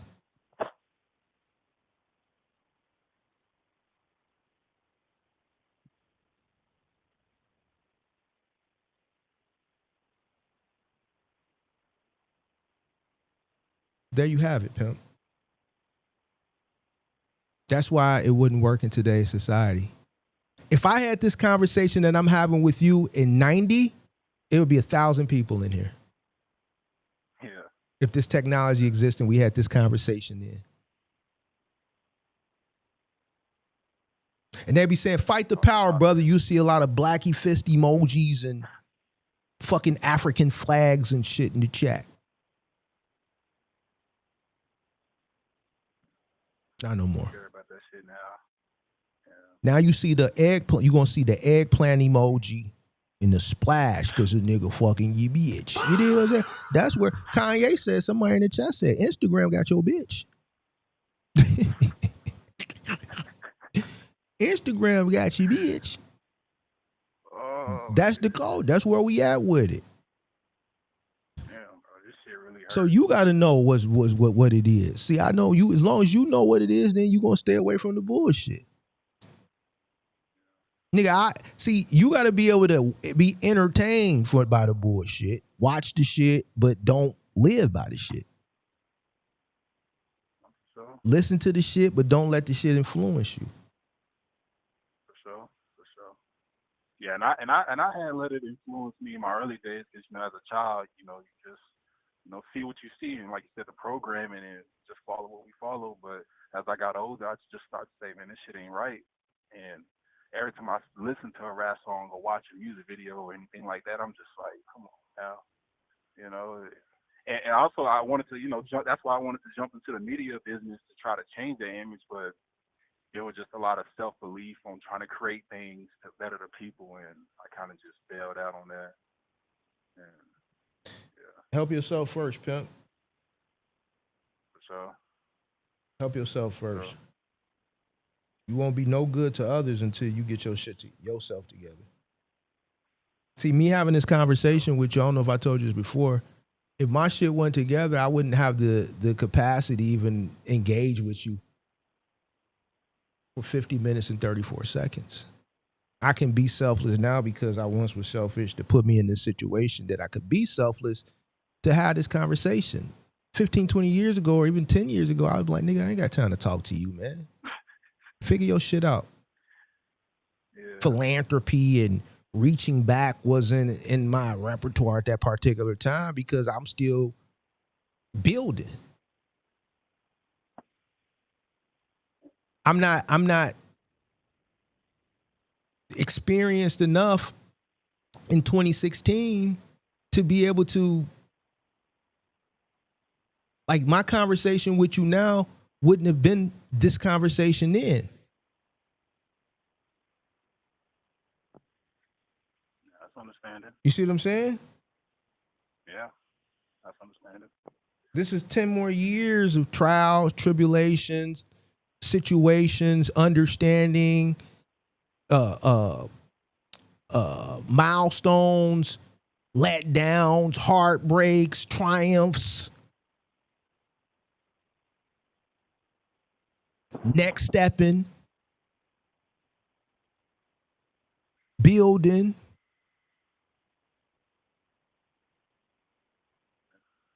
understanding, culture changing, mindset changing. A lot of shit happened in 2020 that shaped how things are today, came from the pandemic. So even going through that, I had to experience that just like everybody else did.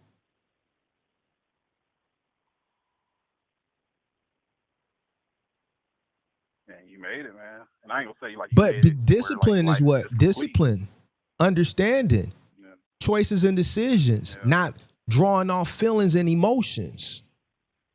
Yeah. Sound decisions. Because of the discipline that was there prior to is what allowed me to be able to do what I did then. It's always going to be that rainy day. See, the motherfuckers who be fucked up out here in these streets be the motherfuckers who had the opportunities, had it, and squandered it. So then when that shit, you know, you hit a certain maybe storm or whatever, you think back like, damn, I had it, but I fucked it. That shit would have came in handy now. Or I would have been able to transition. Yeah. But motherfucker didn't have no discipline. You see what I'm saying? Yeah, I definitely do. And I'm just, picturing people in my life who I, basically seen in that same scenario. And it's something that I really, tell myself to never be. But, sometimes I slowly, lean towards that where it's like, I need to get right. And, for the most part, that's just something that I'm working on. And it's hard out here, man. So many distractions, media. Man, it's easy out here, boy. It's easy. These niggas make it hard, bro. All these distractions that you just come on, bro. Like, don't go on your phone, nigga. If you can't look on your phone without being distracted, then don't look on your phone. People make shit hard, bro. Yeah, it's tough, but people make it harder than what it really has to be, nigga. You know what it is. Yeah. You really don't, man. Some people,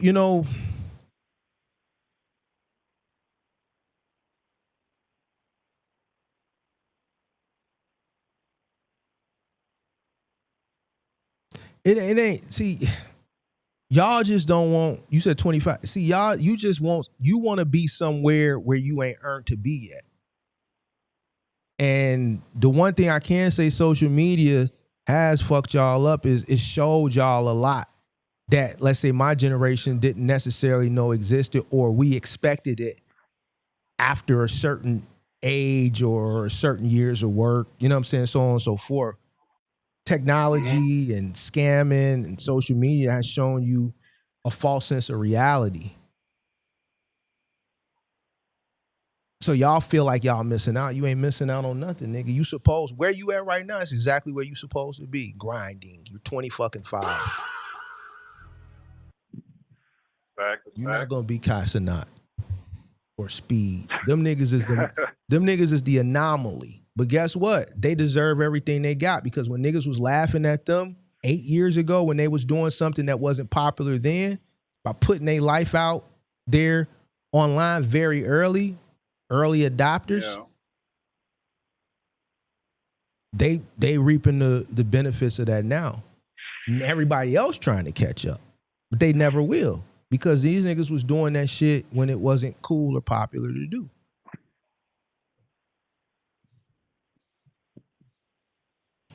But everybody not gonna be a Kai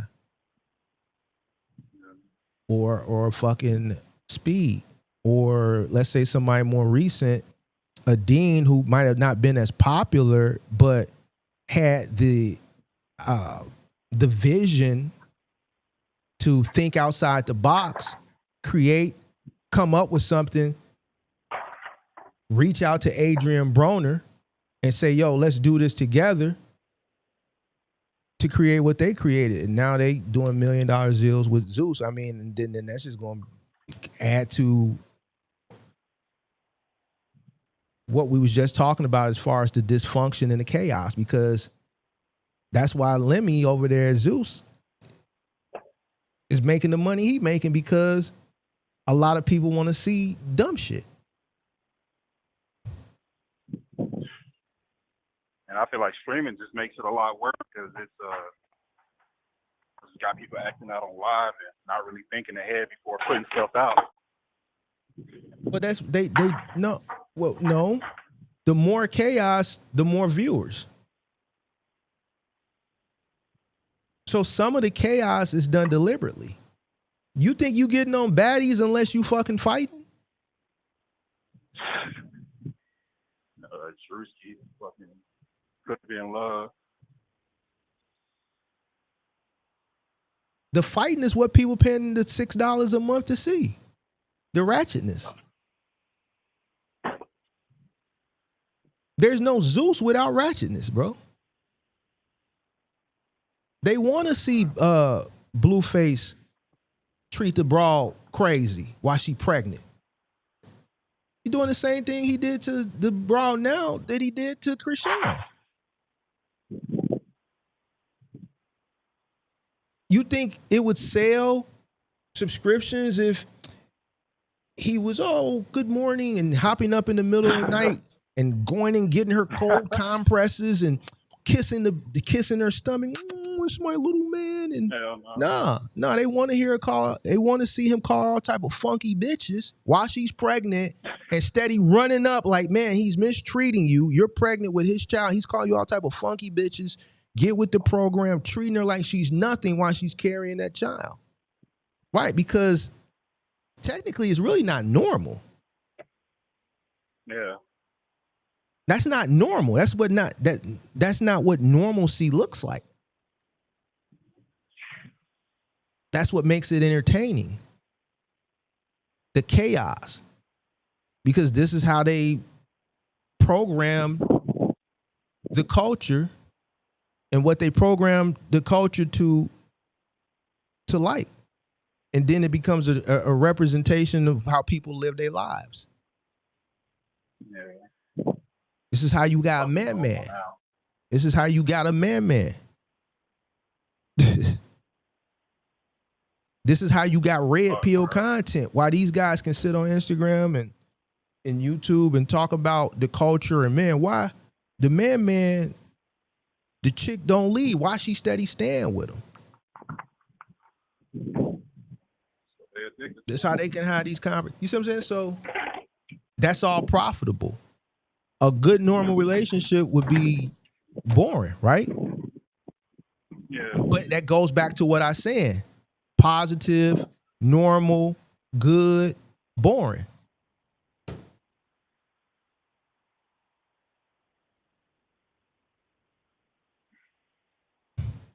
You follow me, bro? No, I can't even. No, I'm following you. I just, I'm definitely staying out, my emotions. I'm thinking logically, but it just hurts, man, because I have so much love for us, and just for us to just be a self-destruct, it just. You can't it kind of makes me feel like, what am I? What are you what? Sometimes it just feels like, since it's just downhill, then what the fuck is there to do at times, But I understand I gotta keep going. The fuck is downhill? While all this shit is going on, I'm doing great. None of that shit affects me. So what do you mean it's downhill? I'm just thinking from a family perspective where, most of my family is all in that situation, and you know, and I have to be selfish, and I'm thinking selfish, but also I still have that selfless part of me where I'm just thinking about others. And, Listen, bro. When I think about others too much, you can help people, but at the end of the day, I help family. Family and did me the worst. You can help people, but like I'm not finna lose myself and go crazy helping grown people.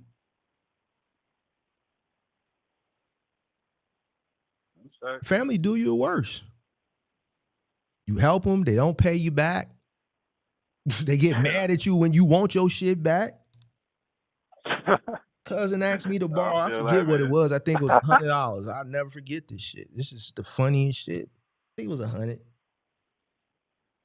Gave the motherfucker $100. Time passed. You didn't pay me back when you said you was gonna pay me back. I don't think none. It ain't. You know what I'm saying? So, but when the time was right, just in conversation or in passing, man, you got that little short paper you owe me? Man, what you over here asking me about this funky ass? I don't know, it might have been $20. A little funky ass 20, a funky ass. So I'm like, shit, this shit wasn't funky when you asked for it. It wasn't funky when I gave it to you. Yeah, now you want to try to down me for asking for my money. Now it's funky. This shit wasn't funky when you asked for the motherfucker. This funky ass $20, funky ass. Why it's gotta be? Yeah, that's you know what I'm saying? So like they got motherfuckers the hit and runs in my truck, like all type of shit, bro. So nah, nigga, like you can help, but then they'll do you the worst because they feel obligated. Yeah, so you can do it, but then here's the thing, nigga, I ain't gonna never let nobody bring me down. I'll give you a chance, nigga. If you fuck me one time, family, I might give you a second chance. But then after that, nigga, you on your own. You grown too. I don't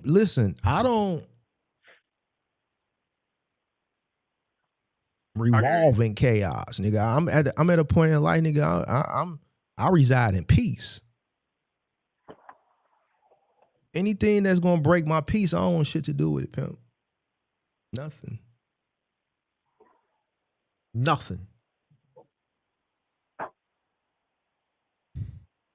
Yeah, that's why you're so young, man. Yeah, because I don't let shit stress me out or get me down, bro, because peace. I'm not stressing out over nothing, bro. Like, no, anything that breaks my peace, bro, leave me the fuck alone.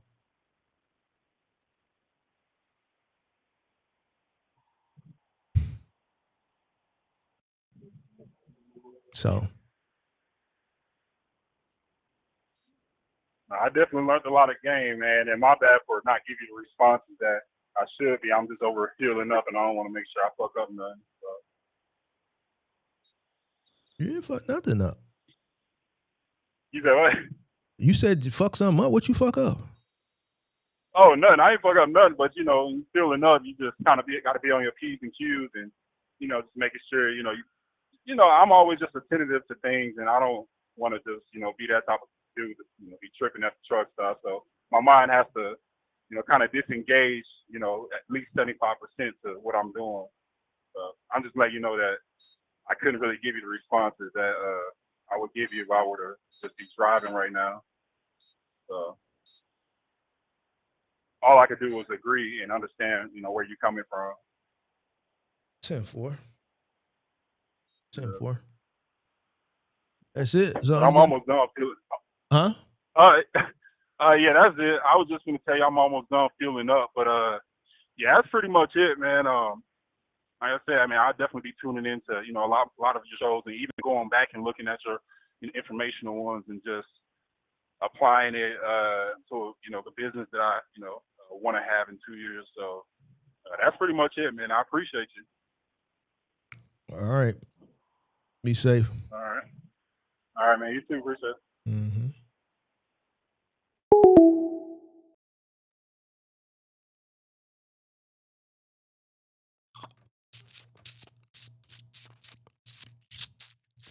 All right.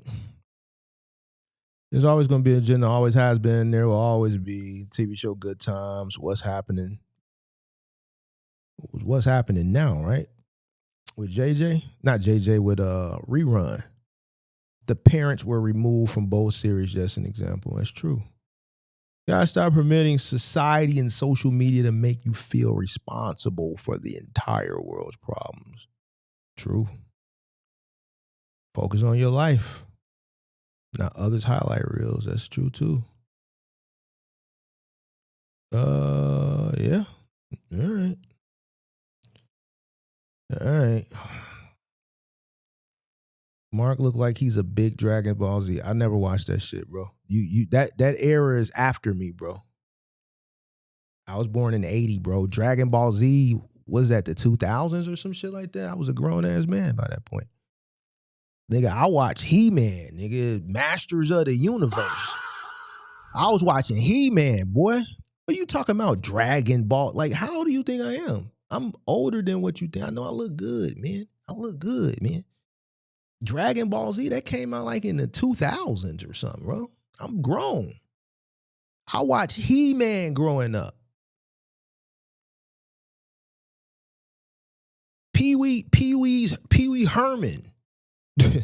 Goddamn, what else I watch? Cartoons. What was the other cartoons? Garbage Pail Kids. I was a kid in the 80s, man. Punky Brewster.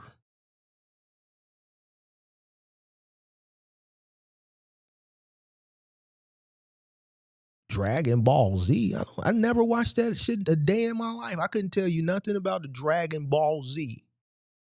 I don't even know what that is. And then in the 90s, right when I kind of was transitioning out of like that type of the last show that I could remember watching as a kid was Power Rangers. And that was the early 90s. Dragon Ball Z, I don't know what I heard of it. I know what it is, but I've never watched that a day in my life. That was after me, man. That was after me. He-Man was what I was watching as a shorty. Transformers, more than meets the eye. G.I. Joe. I was watching G.I. Joe. Transformers, more than meets the eye. He-Man, I have the power. That's what I was watching. Dragon Ball Z, I'd never seen that shit a day in my life.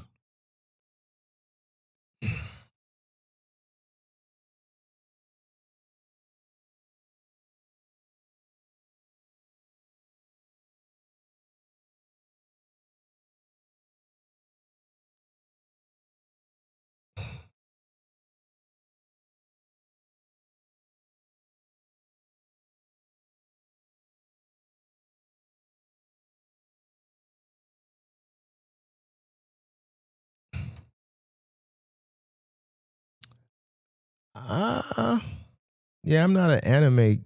Like that shit is like after me. Yo. Yo.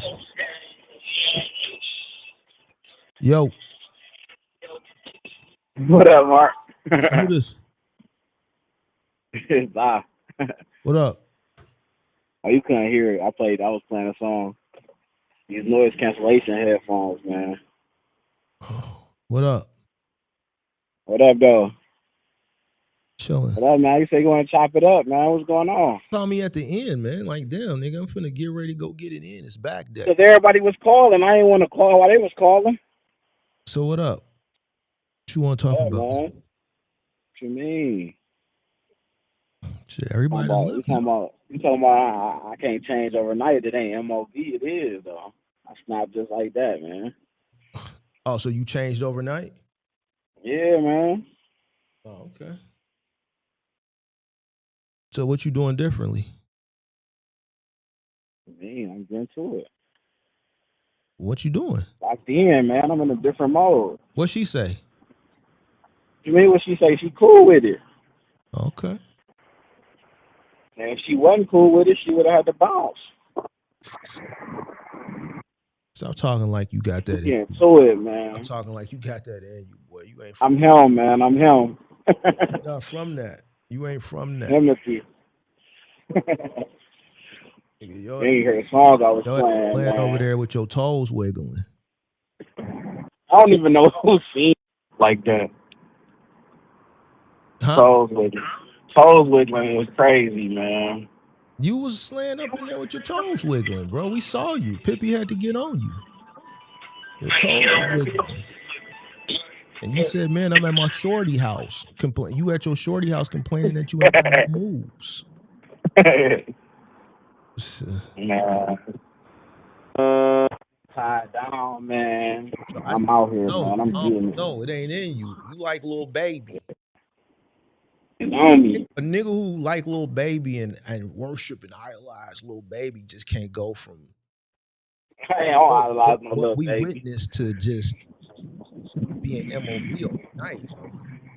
M.O.B, man. How many moves you got On this my week? content, man. How many moves you got this week? I'm booked. You booked and busy? Man. I'm booked and busy into the 10th. I just got done with 2. I'm about to go mount this TV. What's today, the 5th? Yeah. When the last time you seen Boo Bay? Last time I seen her, I ain't seen her. For real? She got back from her trip. I still ain't seen her. How long that's been? She's been back, what? She's been back like 3 days from her second trip, man. I still ain't seen her. Took another trip from the trip you said when she went to yeah. She Cayman Islands or some shit like that? Man, what was that? I keep forgetting the name of it. But the last time I was in the Discord, you said she just got back from a trip. So this a whole separate trip? Yeah, she went to a bachelorette party. Oh shit! You know what happened now? Where was the bachelorette party at? It was in Savannah.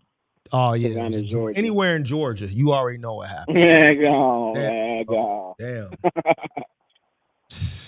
Hey, I'm getting to this bag, man. So when the last time you seen her? I ain't seen her. I mean, in a minute. Last time, like 3 weeks, 2 weeks. Like, man, like what? I can't even recall. Damn, you might have changed a little bit then. I can't even recall, man. I usually could tell you, but I can't even recall. So that conversation we had in the Discord, that shit, it hit you, right? Yeah, I just started focusing, locking in, man. Now once you locked in, I can't snap out of it, man. I don't know what's going on. Told you. I'm even having conversation with my employees. Like, man, look, man, y'all got to get to it, man. Told you. I'm turning them up. Told you. What's up with the bread? You see a difference in the bread though? Bread coming in, man. Why I gotta have these hard conversations that hurt your feelings for you to get focused? Why I gotta hurt your feelings for you to get focused? Why I just can't? Why is it with y'all that I gotta hurt y'all feelings for y'all niggas to get focused? Because when you try to talk to y'all motherfuckers regular, y'all don't hear that. I gotta hurt y'all feelings.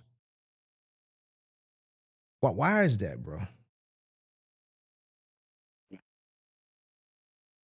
About everybody else, but like, man, this the first time, niggas ever entering business, So the way we look at it be different.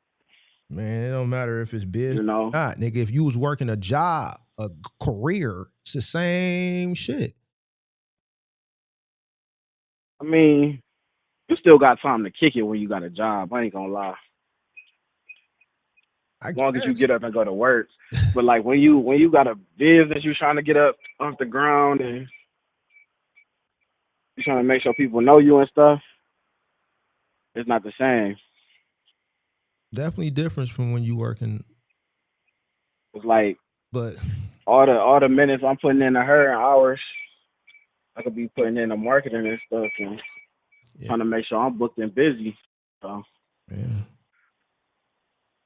I didn't like what I seen first of the month. She month. understand though. She get it? You sure?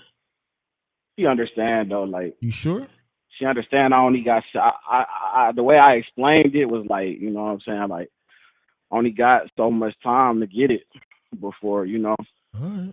the end of the season. All right. It's kind of like Brian when he prepared, he trying to make it to the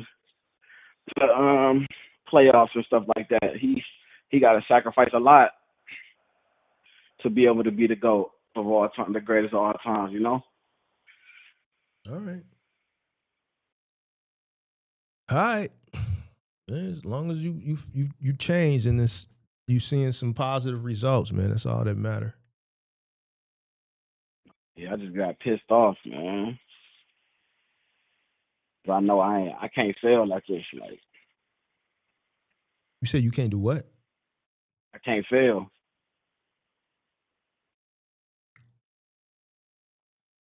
So then you need to get that shit cracking then.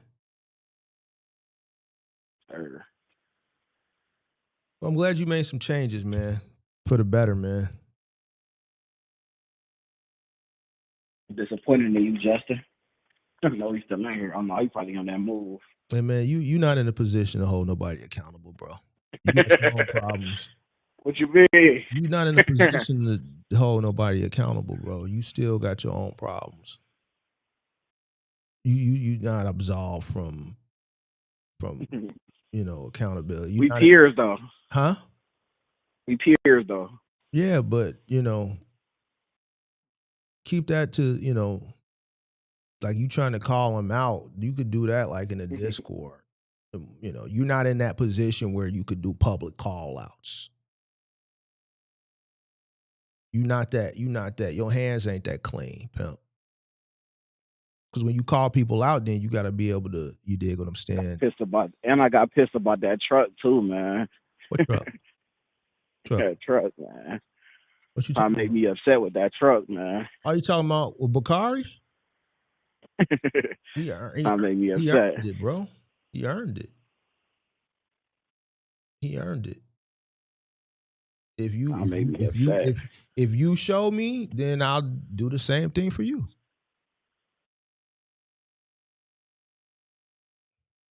He earned it. He earned that opportunity. I help out where I can, and I don't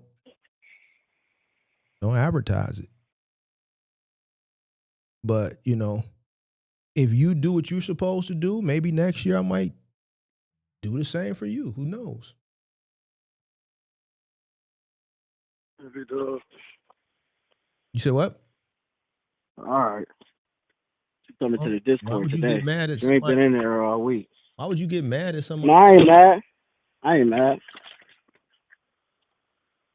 Shit. That to do anything should just encourage you to get on your shit.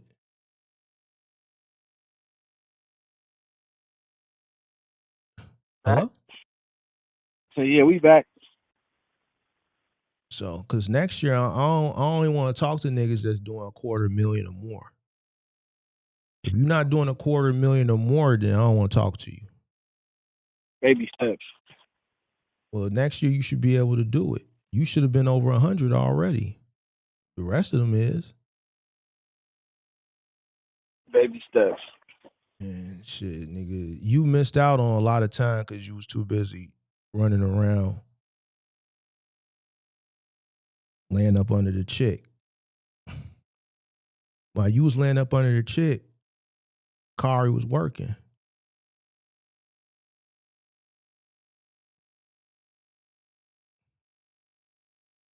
You see what I'm saying? You all tapped in, man. That's why he got what he got. All right. All right.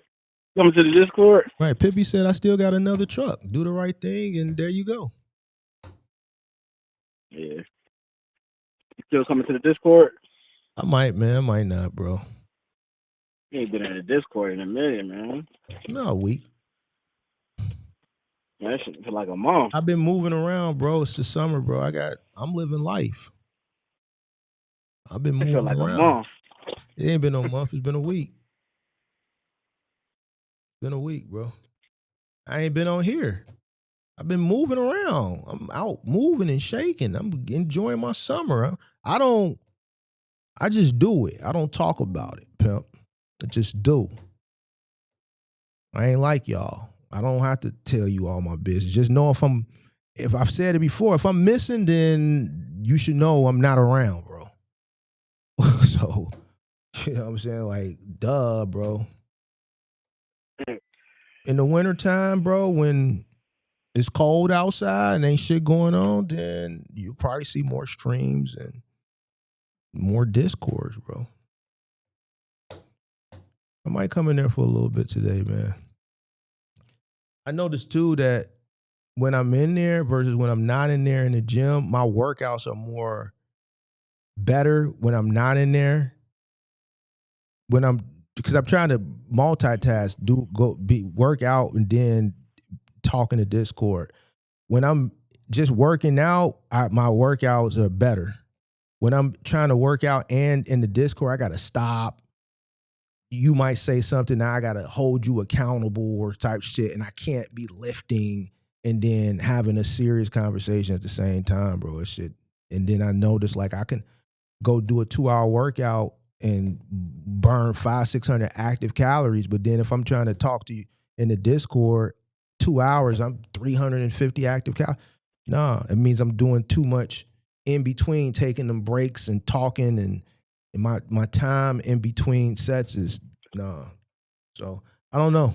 I may not. But yeah, man, it's good that you're doing good, man, and that you've made some changes, bro. That's good. Glad. And you see the changes is obviously making you more money. So just gotta stay focused, bro. And then, like I said, once you become conditioned to that, you become obsessed with it, then that's urging you to want more and more and more, which sounds like that's where you at with it right now. So just continue to make the right decisions and you'll be all right. All right. When you come to Cleveland, man. Man, I don't know, man. I thought about it. But why should I spend my money to come up there? You can't even put me in you can't even give me a plane ticket, bro. You want me to come up there and help you, but I gotta spend my money to come up there? That shit crazy to me, bro. If you was a player, you'd be like, look, Mark, I'm fucked up out here in these streets as it pertains to moving, but man, can I get you a plane ticket in a room and you just come out here and do a ride along with me for the day and show me what I need to do? I might respect that and be like, man, I bet I ain't going to charge you no fee. But since you approached me like a player and you really need the help and you going to cover my room and board, then bro, I'm gonna come out there. But you ain't came to me like a player. You came to me like a leech, nigga, like a freeloader or something shit like that. I'm not. Why do I gotta spend my money to come up there? You tricking off with it. You showing me pictures of you standing on couches with your Asics on, nigga, but you can't put Mark on an hour flight to Cleveland. You can't say like, man, Mark, I ain't got much, but can I at least book you a flight and put you in a hotel? That's some player shit, bro. You want to show me you standing on couches with your Asics on. So I got to look at you stand on. So you got money for the Patron, but you can't put Mark on a flight to come help you be better in your business and train you. Then you wonder why Bakari got a truck.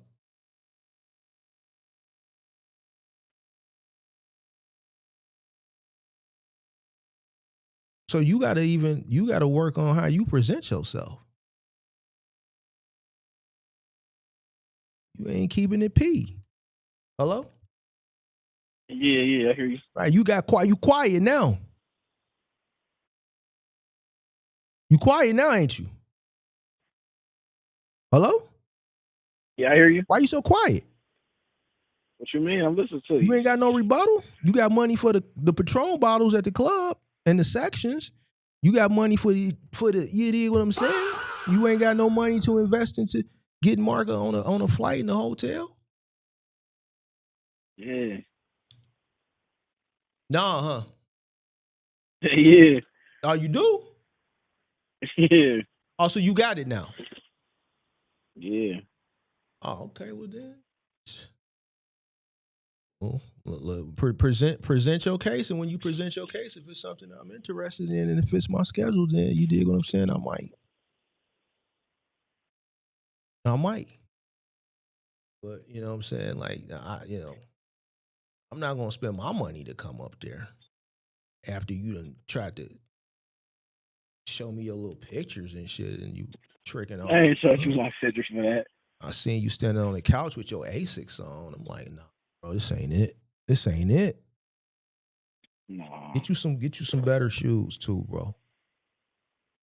Get you some better shoes. Stuff just like you, man. You don't dress like We ain't me. wearing no. You don't dress We like ain't wearing no 14s, man. you don't dress like me, bro.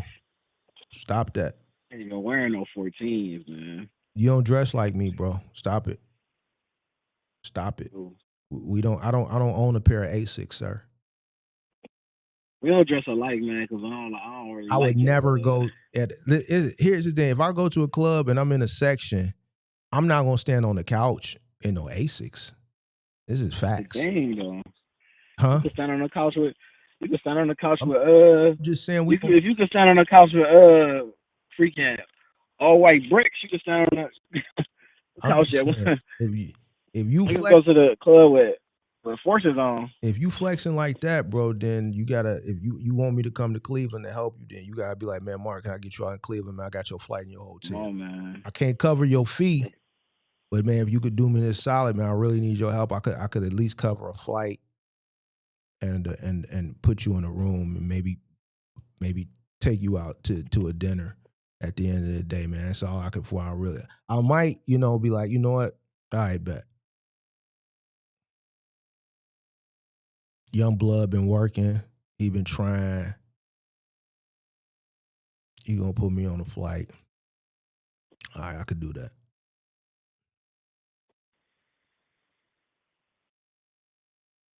So, but you not considerate like that. So, you want me to pay to come up there, pay for my room, pay to come back, pay to get back and forth. Like, why would I go spend $2,000-$3,000 when you need my help? And then you don't even listen to me in the Discord anyway. I gotta tell you shit over and over and over. So I'm gonna spend $3,000 to come up there for you to just not do the shit anyway, based on the evidence we have of me having to tell you shit over and over and over and over and over again anyway.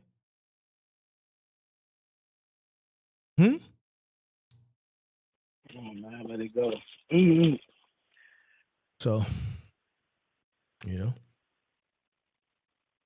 but since you making some money now, we'll see if you present it. Depending on if you present it and when, we'll see. But other than that, everything else good? Yeah, I'm straight. All right. Glad you're doing good, man. Keep up the good. All right, big dog. Huh? Yeah, all right, big dog. All right, bet.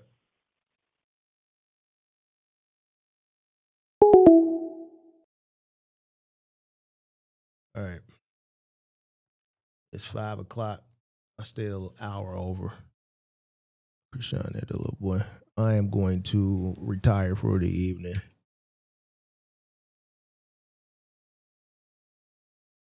And I'll catch you guys on the next one, man. Hope you guys enjoyed it. Got some type of value out of these conversations. Till next time, I'm out. Peace.